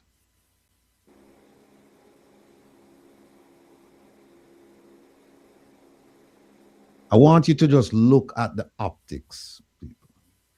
Observe the optics, and I'll show you what's written below. Just take a look at that. Two of them are doing this, in the parliament. And if you recall, remember I tell you, I come from Waterhouse, and when I was growing up, I was told that friends that I went to school with, who live across the gully, places that I used to play football, friends, they're enemies, avowed enemies. We chat to them, we don't have nothing to do with them, and if we see them, we kill them. That's what was fed to us by people who lived upon the hill, fed to us by politicians. When we say this, we can't understand it. We just don't understand it. We don't. I'm not saying that we shouldn't understand, there's no reason why we shouldn't understand it. We just don't, because it was inculcated that them the panel side, we the panel side, we don't have nothing to do with them. Look at what Mr. Vaz wrote below. He said, Daryl Vaz, taking a break to be with my comrade, godfather, Howard Bowsey Hamilton, that's this gentleman here on the left, and my colleague and friend, Member of Parliament Philip Paulwell, on his birthday. Yesterday, we attended Parliament and had heated exchanges on behalf of our constituents, and today we are having a drink. A prime example of how politics should be practiced. Always lead by example, Jamaica first every time. No. If they taught us this, saying, look, you can have a heated discussion with someone, but it doesn't mean that the person is an enemy, it would be fine. But that's not what they told us. That's not what they taught us. They taught us that you have to be a diehard, and them people, they will wear a different color than you, are subscribed to a different political rhetoric. If you hate them, look, we have people, even on this platform, who are diehard. Look upon the diehards. I want all of the diehards to take a look at this. And tell me if people, some of you who dislike me to the very bone, if you would have come and have a meal with me because we disagree on certain political views. And remember what I said to you, people. Remember what I said to you. These two gentlemen, the one in the long sleeve shirt and the one in the blue jacket, they are both responsible for the high cost of electricity in Jamaica. Darren Vaz is correct when he said that Mr. Paulwell, MP Paulwell, the 2016 license, the license was done just before the election. It was done in January. It was done just before the election. But here's something even more important than the license. The Electricity Act was passed in 2015. Who was in charge of the ministry at the time? This same gentleman in the blue jacket. But Minister Vaz now get up and say, oh, the terms were bad from the beginning and they're bad now. Well, wait a minute. As long it take you to find out. Because guess what? You went to that ministry in 2020, I believe. And it's only 2025 you find it useful for call out Philip Paulwell and say, well then, boy, Philip Paulwell and the PNP, they're responsible for the situation we're in with JPS. No, both of you are responsible. And who suffer? The people. Remember what I'm saying now? When two elephants fight, and the grass suffer. We are the grass people. That's what I'm telling you. So now for wake up this die-hearted business. So now for wake up, look at issues. Don't look at personalities. Look at the issues. You hear what Doreen said. Doreen said she can't really find anything to point at to say, well, then we can attribute this to the hard-working Mr. Vaz and his longevity in Parliament. So why is it that people go and vote for him again? Why? Why? And when I talk about this, I mean, this speaks for itself. You don't need me to tell you, no? Because a lot of you who didn't see this photograph before probably think that Paulwell, the way how Minister Vaz go after Paulwell and Paulwell go after him, that they wouldn't even be speaking at all. And here it is. Look what him call him. Him never said me show up for him birthday. Him say, my colleague and my friend. I can tell you some stories, what happening in Jamaica with politicians, I can tell you some stories because I've lived those stories. I come from a place, like I said, where I wasn't even, the other people, they just for dead. The people crossed the other side of the gully. And later on in life, I ended up not down in a Waterhouse, but up a Stony Hill, Graham Heights and all of them places there where the politicians live. And when I see the politicians getting, I was confused. I said, what's going on here? This is not supposed to happen. And people said to me, no, this is how the game is played. They come down to Parliament and they put on a show for you guys. And then they turn around and they come back up on the hill and they have them drinks and they go to the same church. They go to the same social activities. They go to the same clubs. The children go to the same schools. Some of them have businesses together. Some of them even marry across party lines. So me no want nobody come to me about them are die-hearted and not like that. And whenever you think about being die-hearted, look on this picture. Look on this picture. Look on this picture. On the screenshot it. Look on this picture. And don't forget, screenshot that too. We attended Parliament and had heated exchanges on behalf of our constituents, and today we are having a drink. Look on that. Get that. And then if you if you can absorb that and believe it, then it's time for you to give up the die-hearted business and say, well, you know what, let me extend a hand of friendship to somebody from the other side.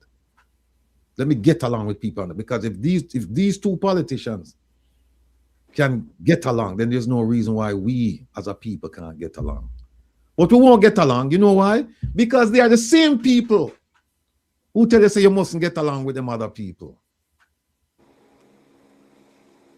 Jamaica, Alan, you're right. This is not new. It's just that it's being exposed. It's just like when somebody would have said, police brutality is not new. It's just that people have cameras now and it's being reported. This is not new. This is not new. So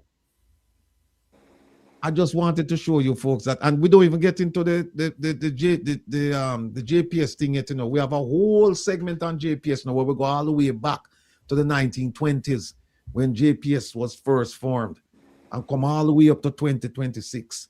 We have a whole tab on that. But time is at a premium, and we have Doreen here, so we have to show respect for Doreen and give back Doreen the platform.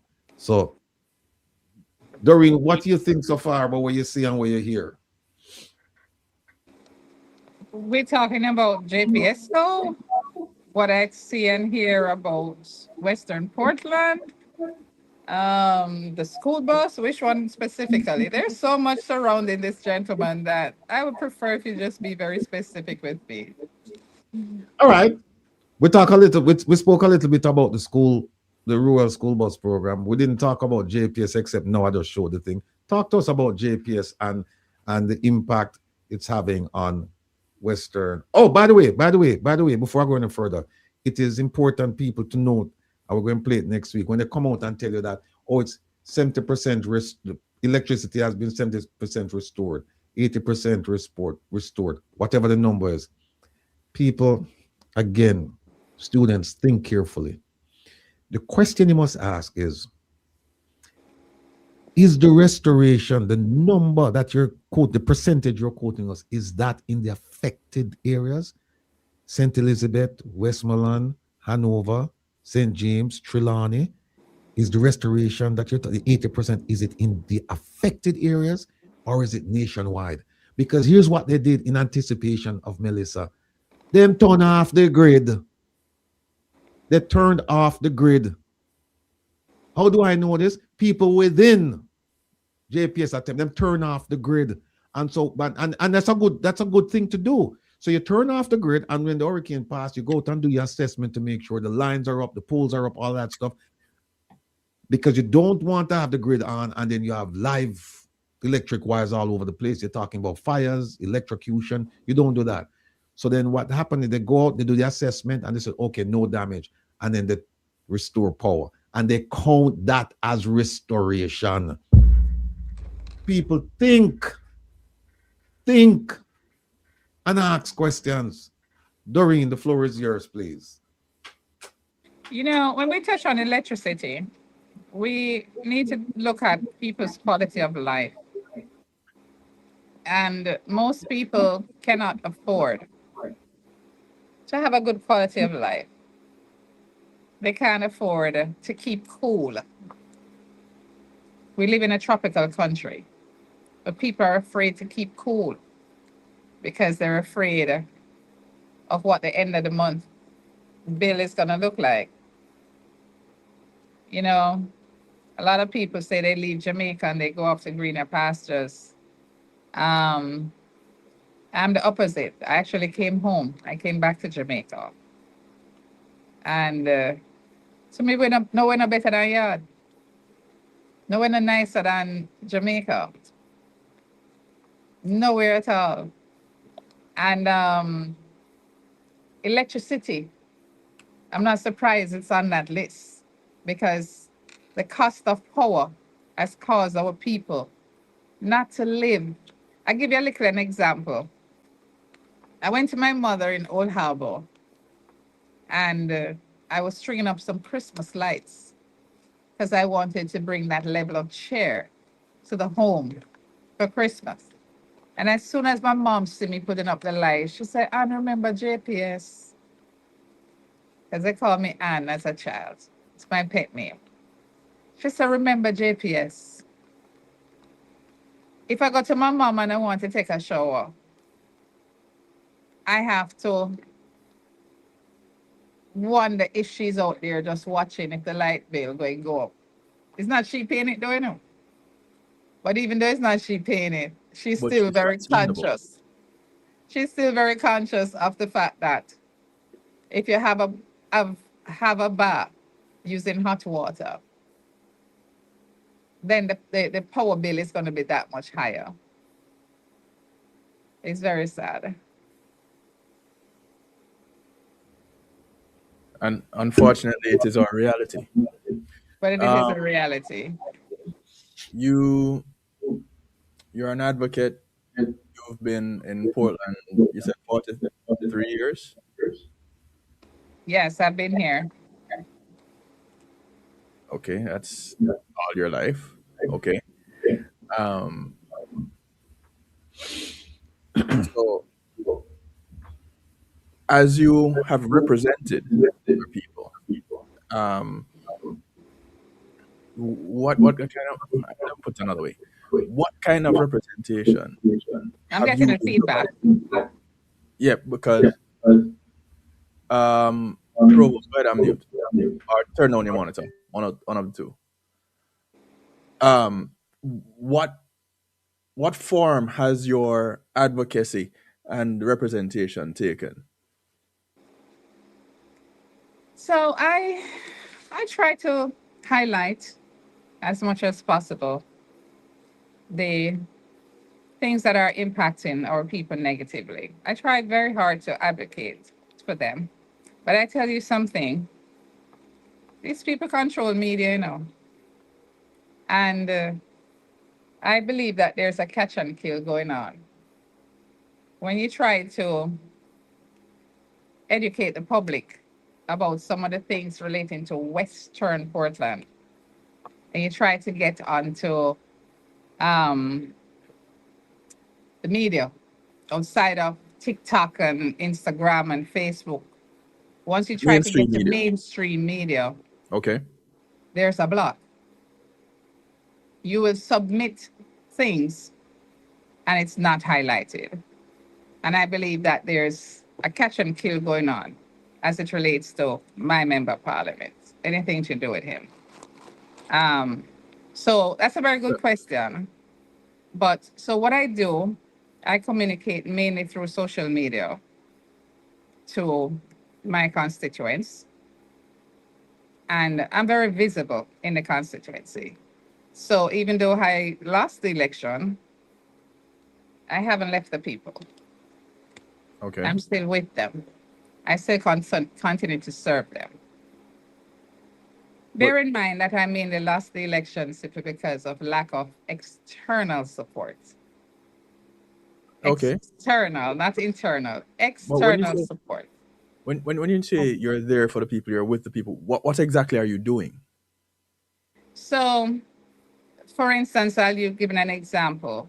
This week, I highlighted in a serious way a major problem that stemmed from Hurricane Melissa, where one of our residents' house was actually, half of the house was actually hanging over the river. Months before Hurricane Melissa, I spoke about and reached out for assistance for the community of Charlestown. Charlestown is a maroon community, and like most of our communities, it's along the river. We're either along the river or we're along the seacoast.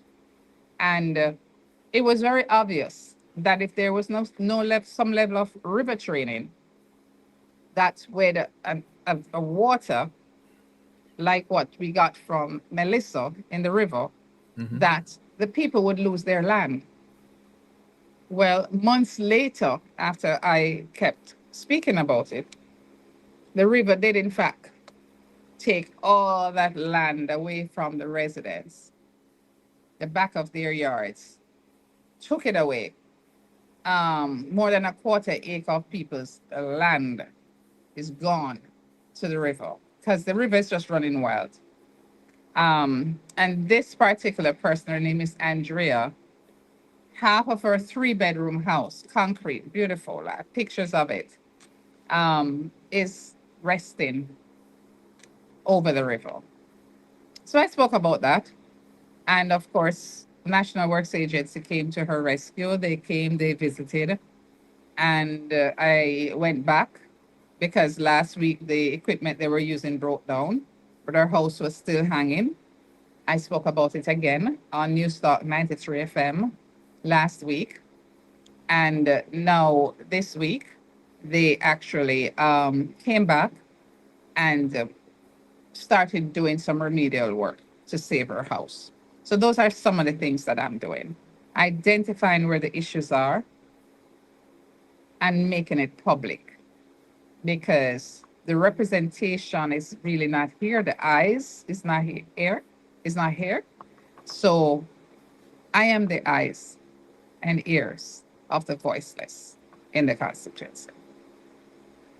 So that is raising some awareness to what is needed to be done, right? Mm-hmm. What are you effecting? What are you making happen? What are you going out there saying, all right, you guys need this. I have these resources. Let me reach out to them and come back to you. What have you been doing? Okay, so the election is, we just had the election September 3rd. And it's just natural after losing an election. That's a very good question, by the way. But I've not started, other than Christmas, where I did 200 care packages for those who are vulnerable and needed assistance. I have not started that kind of work again, because when you have lost an election that you have been on the ground 2.5 years campaigning for, you have to take some time to take care of yourself. Understood. And I have pulled back, but not stepped away. And for now, I am just trying to get my financial standing where it needs to be, back on track, before I push once again. Because we have the local government elections coming up. So I have to give some time to look about me, take care of me, before I get back out there in serious advocacy for the people. But I do have some plans, some very simple plans. The community is without entertainment in any serious way, just some simple things. Simple things like The Voice. You're aware of The Voice in America. America Got Talent. Yes. But Western Portland, when people say they come to Portland, they're actually referring to Eastern Portland. They're not referring to the western side of Portland.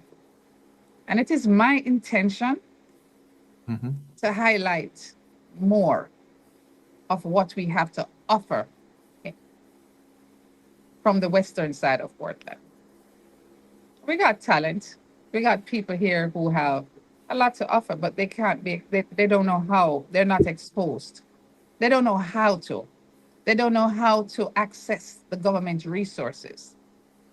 So one of the things my offices will be doing will be helping them to get registered for certain things that they should be registered for. The government is there. The resources of the government is there. The people are entitled to it, regardless of who you voted for. But if they don't know that it is there, they can't access it. So a part of what I will be doing is to be able to help them to access these resources.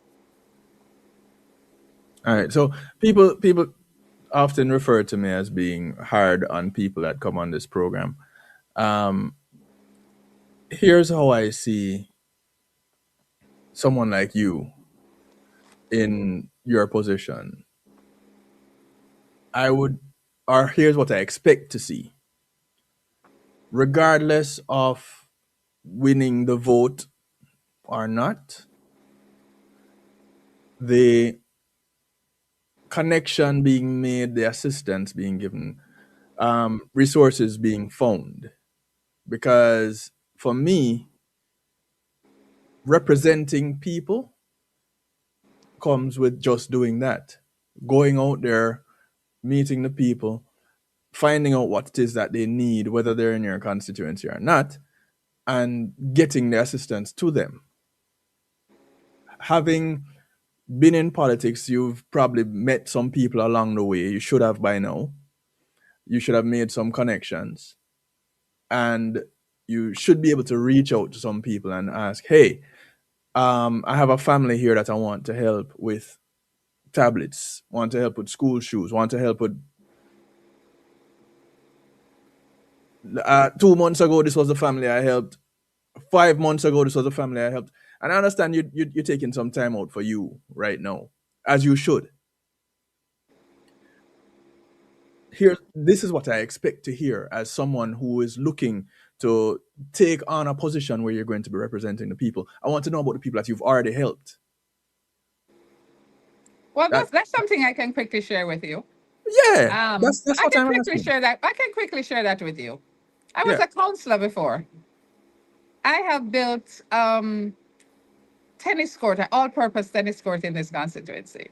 I have sent tons of people off on the hotel and the farmer program. I have sent many kids to university overseas.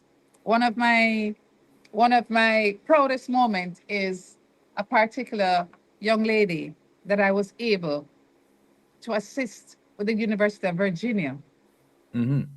Right? I remember going into the division and I saw her home. And I remember her going to Titchfield High School. And I remember her family was very proud when she got accepted and she was now going off to college.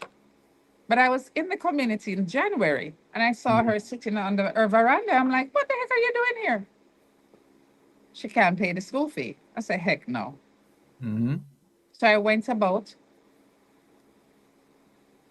representing her, and I was able to get her school fee paid. And she's now a citizen in the United States. She went back to college, graduated, married with children, and now a citizen of the United States from the University of Virginia.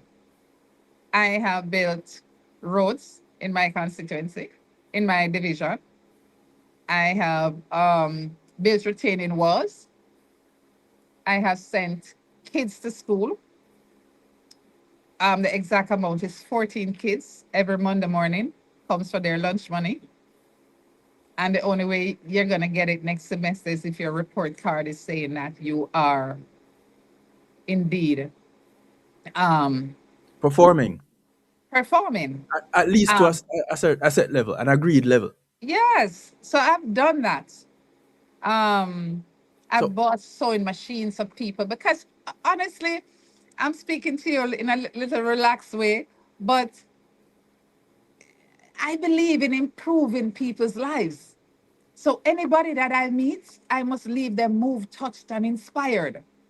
I must ensure that tomorrow is a better day for them than today, whether I win or I lose. So I have served them in that way. I have helped people to buy trucks so that they can do their haulage. I have helped people to acquire land, government land in this constituency. My footprints, my name, it's here. It's here. And that is what I'm talking about. When I ask the question, why? Because there is the mindset that it is the person who was voted in that needs to do certain things and them alone. I personally don't feel that way. So this is my personal feelings, and that what you spoke about just now is the kind of thing that makes me say, yes, here is someone that is doing for the people. Now, I don't know how anybody else feel about it. Some people in the chat were chastising me for asking you a question like that, say that's the MP job and rare. But if you want to take that position, you'd have to show me that you can do that work. Absolutely, except there has to be some limit. to that Yes. expectation. Oh, yes. Because the member of parliament, like Christmas that just went, got $10 million. Well, I know from our side they got $10 million. I don't know what the ministers of government get. In other words, I don't know the amount my MP get.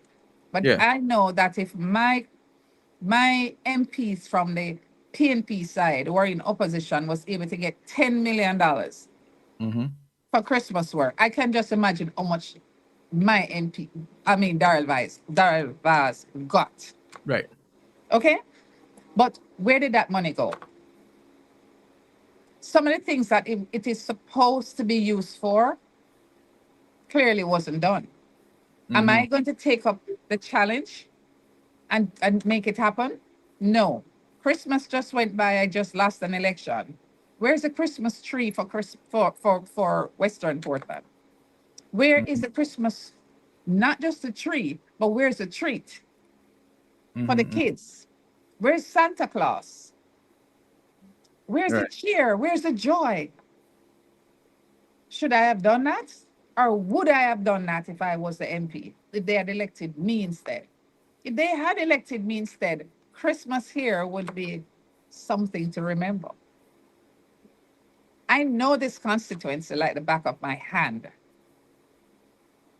I understand the needs of the residents of Western Portland. And as much as I would love to be able to attend to these needs, I have constraints. I am not the member of parliament. But I you see do what your not story get $7 million for back to school assistance. I'm going to have to come on your program, reach out to people to ask for assistance to buy somebody a tablet. I don't have that. And so we are constrained. The other thing that I want you to understand, Mr. Rattigan, when we go in and say to different services that we would like this for the people, the message goes back to your to the MP, you know. And you can what you're looking for, it just don't work for you. So I'm just saying, politics, when you're not in it, seems like if I was in it, this is what I would have done. But look at Doreen. Doreen ran against an MP that a lot of people have fear for. They're afraid of him. And what am I talking about? I'm not just talking about physical fear. Business people who look on me now and was surprised because the last election I'm winning by 2,500 votes. This election him ended up with 1174, right? And people are now saying to me, oh my God, if I had known, I would have helped you. I ran against this member of parliament myself with 1 and 2 person to give me assistance. Everybody else afraid. Them don't want him to know because them don't want them business impacted. And I took on Goliath and cut his numbers in less than half. And I'm still here for the next round.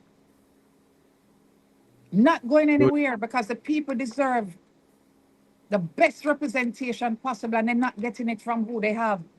Western Portland have one of the wealthiest MPs in this country. And the people are at the poorest they've ever been. This constituency have regressed. And sorry if I'm becoming passionate. No, you're supposed to be touched me earlier when you said normally you ask hard questions. So it gives an impression like, what are you really doing for the people? Well, these people know I fight for them. If it's up to me alone, I lay down in Buff Bay town. No car can pass unless you go over me if I need things. But when you do that, persons who you'd expect to stand with you, they're afraid. They're afraid because that little thing that says, keep the people poor.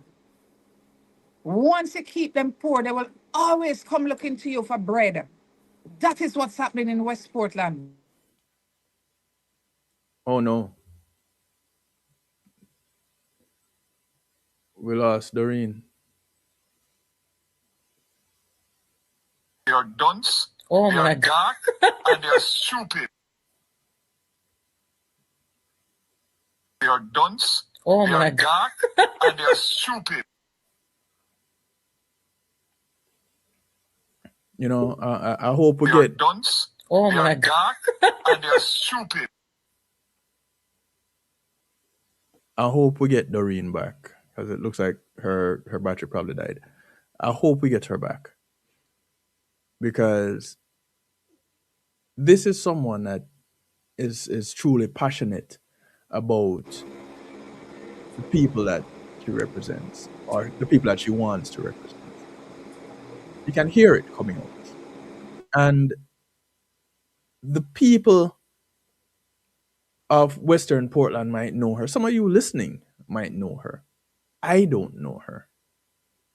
I don't know, Provost, I don't know if you know her, but I don't know her. And I want to know, what will you do if you have the position versus what have you been doing? And glad you came back, Doreen. The fact that she has been there, she has been doing. Now we know that here is someone who has been doing. Here is someone who wants to do more. Here is someone that is restrained by the tricks in politics. My father used to say, tricks in trade and matches sticks in business. Here we have some of the tricks being played. She mentions the censoring or the restrictions in mass media. But when you have platforms like this one that reach people at a level at which some platforms, mass media platforms in Jamaica, not reaching, these are the alliances that need to be made. Not for the sake of politics, but for the sake of people. I did try to speak to you before the elections. I don't know if you remember, but I tried. It didn't happen. I think you muted, Provost. Well, no, you're fine, Doreen. Yeah, you're good. Can you hear me now? Yeah. All right, Doreen. First of all, congratulations on putting up a good fight. And I'm tremendously impressed by your resilience, your courage, and your refusal to go away, because you value what you're doing and you value your community. Yes.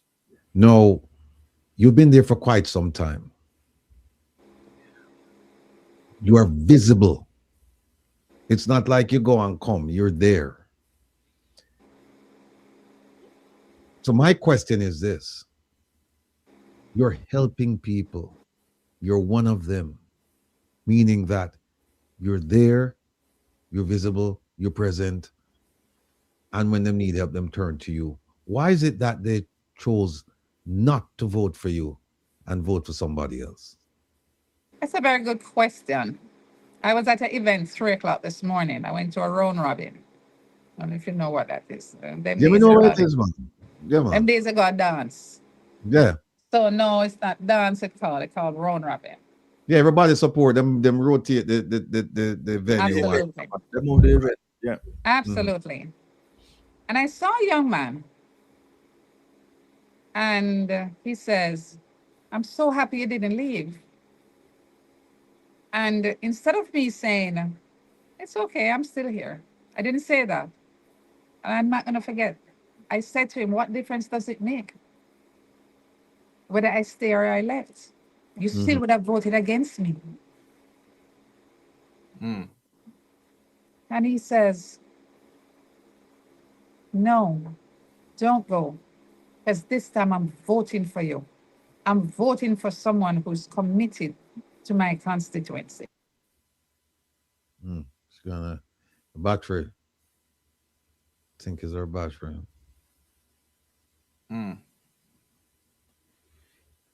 You know, Somebody just put in the chat that the one. Africa Content said that the WhatsApp number not working. Use it on a Wednesday. Use it on a Wednesday. Africa say call on a Wednesday. Yeah. Call Wednesday night between 7 and 10.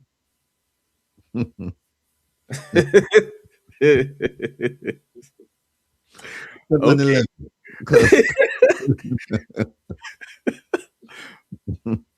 If you say so. But folks, you see what I'm talking about. This young lady is exactly the type of person that we should have representing the people of the constituency. But she's not going anywhere. You heard it from her mouth. She's not going anywhere. She's gonna stick around. And then I think we had Minister Vaz. Didn't Minister Vaz said that he's not running again? He said something to the effect that this is his last term. This but you know, yeah, that's what he said. But you know how it is. They say that, and then because power is intoxicating, And when you think about it, and him say, "Boy, I have to give this up now," and then Doreen take it over, and boy, no, sir, just come back. But go ahead, Doreen. What I can say to you though is that he would have seen his numbers. No, finish telling us the story about the young man who said, "I'm voting." Okay, yeah. So I said to him, it wouldn't have made a difference if I stay or go, and he says no. You are here.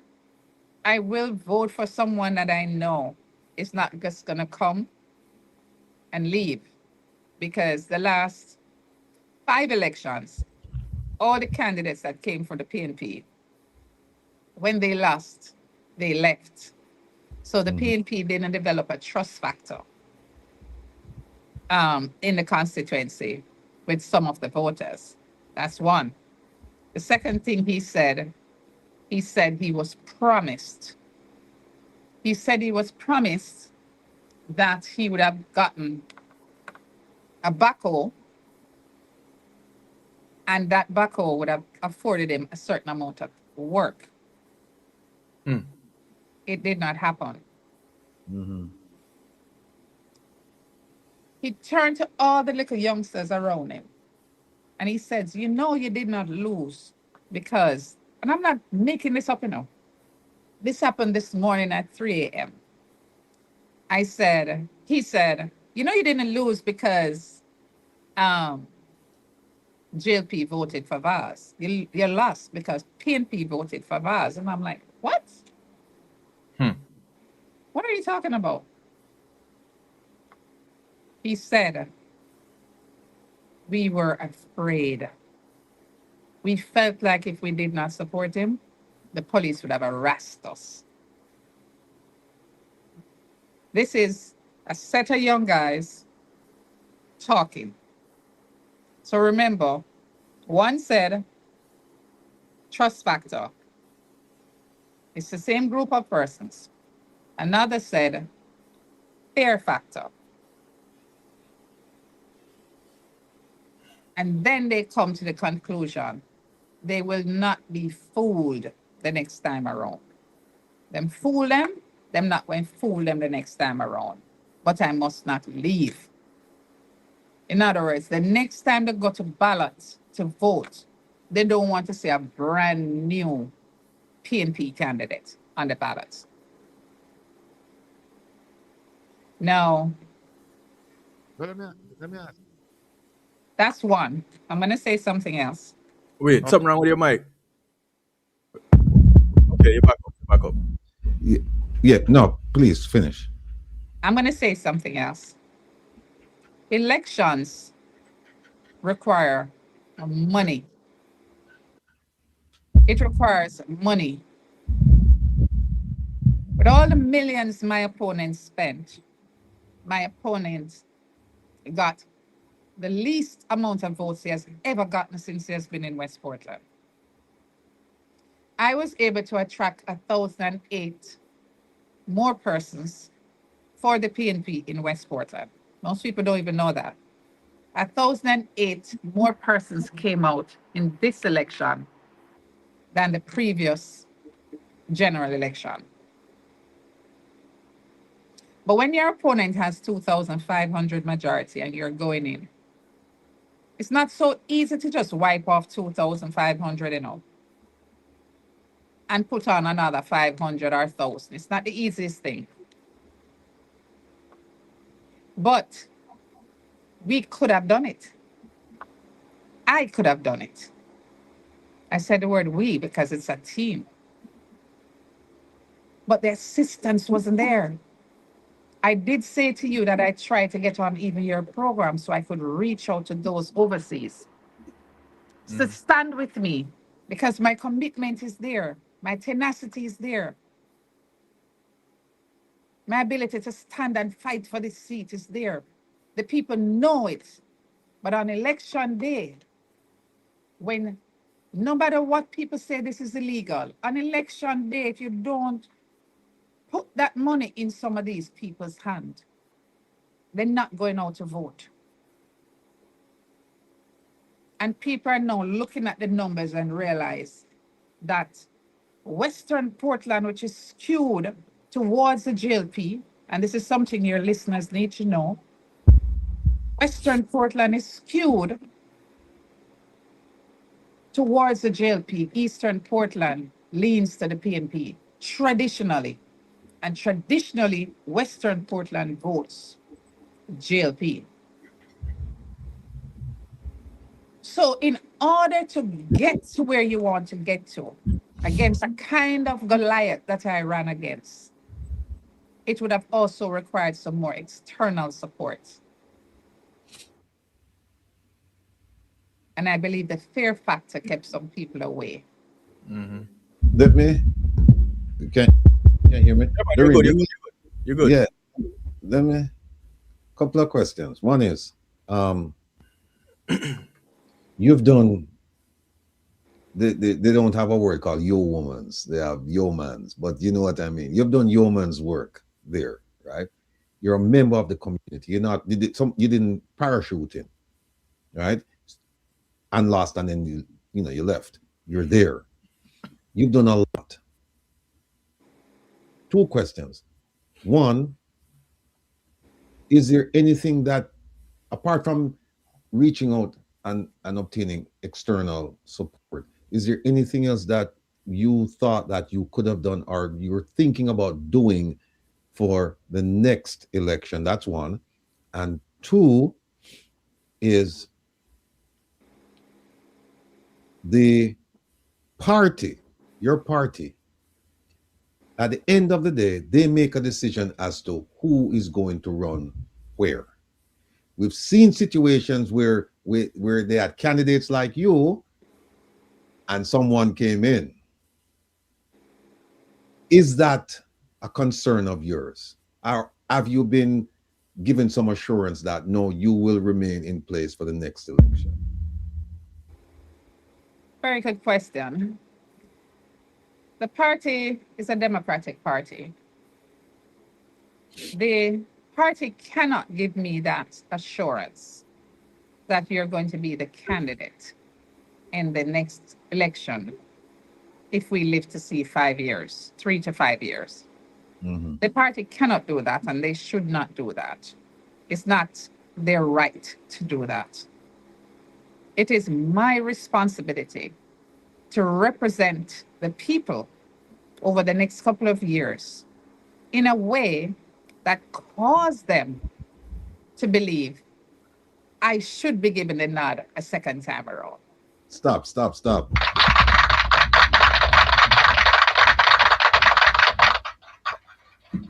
People, I just want to say this. People, you see, when you hear this nonsense, let me play it there.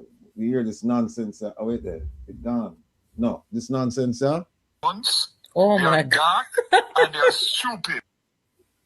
You see, when you hear this nonsense, They are dunce. Oh they my are dark, and they're stupid. when you hear this nonsense, I want to think about Doreen. I want to really focus on Doreen and dismiss this nonsense we hear from this politician. You can see that this lady is a thinking person. This is a critical thinker. but she's not afraid to get her hands dirty. My impression of Doreen is that Doreen can sit in the highest office, and at the same time, she can come down to the marketplace and talk to people, and she don't lose a step. She don't skip a beat. Hear the answer she give, though. Only hear the answer she give. Right? Hear the answer she give. Listen carefully not to the answer what she give, you know. She could have said anything, but you hear what she said? She said, listen, the party is a democratic party, and they will not give me that assurance, and I don't expect that assurance. What I expect of me is that between now and then, I am going to continue doing what I've always done, and that is to assist the people in my community. You can't get a better answer than that. Yep. You can't get a better answer than that. Here she is. Gosh, And, people are just calling my phone. No, man. And so people, we just a big up, I tell the people, them say, yeah, this is the kind of thinking we need. Yeah. Who represent the type of people that should be sitting in parliament representing people. Because unless you prove me wrong, you're not there for the money. You're there to make a difference in the lives of people. That's what it comes down to. And I just hope and pray that the people who were promised items, support, assistance, and didn't get it, that they'll think twice. Because guess what happened? It's 5 terms now, you know. So for them parents, it get tricked too, you know. And now them come now and I get tricked. So how much longer we have to go on with this trickery business before we realize that, no, this is not working? So we have 4 minutes left. Doreen, I'm going to invite you back on the. I'm going to invite you to come back on the program. I'm telling you from the bottom of my heart, I love having you here because you're speaking the language of the people. You know, coming to highfalutin thing, although I know that you have the capability to do so, but you realize that, look, now talk to my people then. And I want to break it down to the lowest common denominator so that everybody understand what's going on. So I'll just turn it over now to the professor because he must leave in a few minutes and the program ends in about 4 minutes. So I'll have him ask you the final questions and then we'll give you a chance to kind of close us out. Well, I'm not going to ask you another question. No, I'll wait till you come back. But what I will say to you is just like what you said, keep doing what you're doing. And if you can do more, go ahead and do it because the people are seeing. We are seeing. We are willing to give you the support. And Monique Oates for big you up. Let me just toss that in there. Absolutely. So when I ask what you do, clearly, if you tell me something, I can find out something else. I mean, put you on blast. So keep doing what you're doing. She tells me that you're a hard worker and a very strategic person. I didn't share this with Will. And here he is saying it himself. So keep on doing what you're doing. I salute you for what you've done so far. And I know you didn't tell the full story, but that's okay. It is for the people that don't know who you are why I ask, like myself. I can find out, but I want you to talk the things. Yeah? Yeah. So when you come back,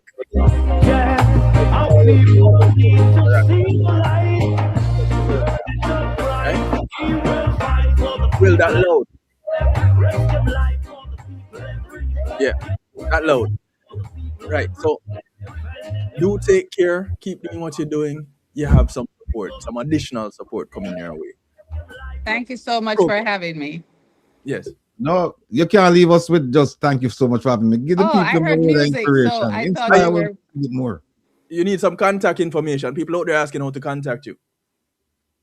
So I am on TikTok. Campbell 2025 on TikTok. I'm very active on TikTok. I've kind of taken a little break from the political posting, but I'm still there. My telephone number, is that okay? Yeah, man.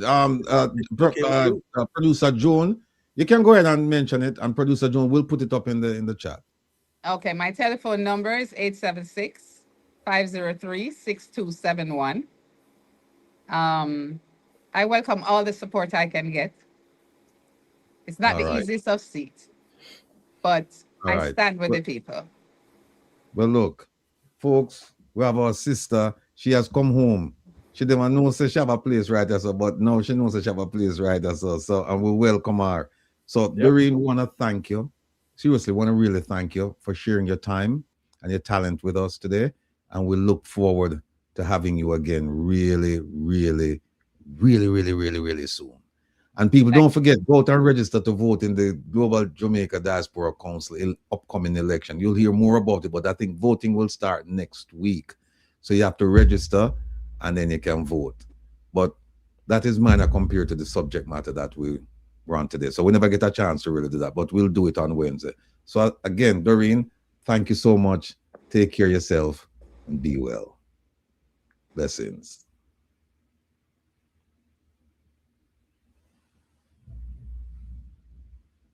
Defending your rights, I saw you stay. To promise to put all eyes on it. I defend the people themselves by spanning. People politicians spread lies, but we know the bug of them not wise like him. Them not ties on him. Them knows that the people rely on him. On October 28th, Melissa, a Category 5 hurricane, turned her wrath upon our homeland, Jamaica. In the aftermath, thousands of homes were destroyed, lives, pets, and livestock were lost, and dreams and hopes dashed. Resilient as we Jamaicans are known to be, our brothers and sisters on the island need our help now. To this end, the One Jamaica Legal Defense Foundation, OJLDF, has launched its official fundraiser. Please donate generously at OJLDF.net. We are depending on each and every one of you to get the most needed supplies to our people at home. Go to OJLDF.net. That's OJLDF.net and hit the donate button today. Thank you.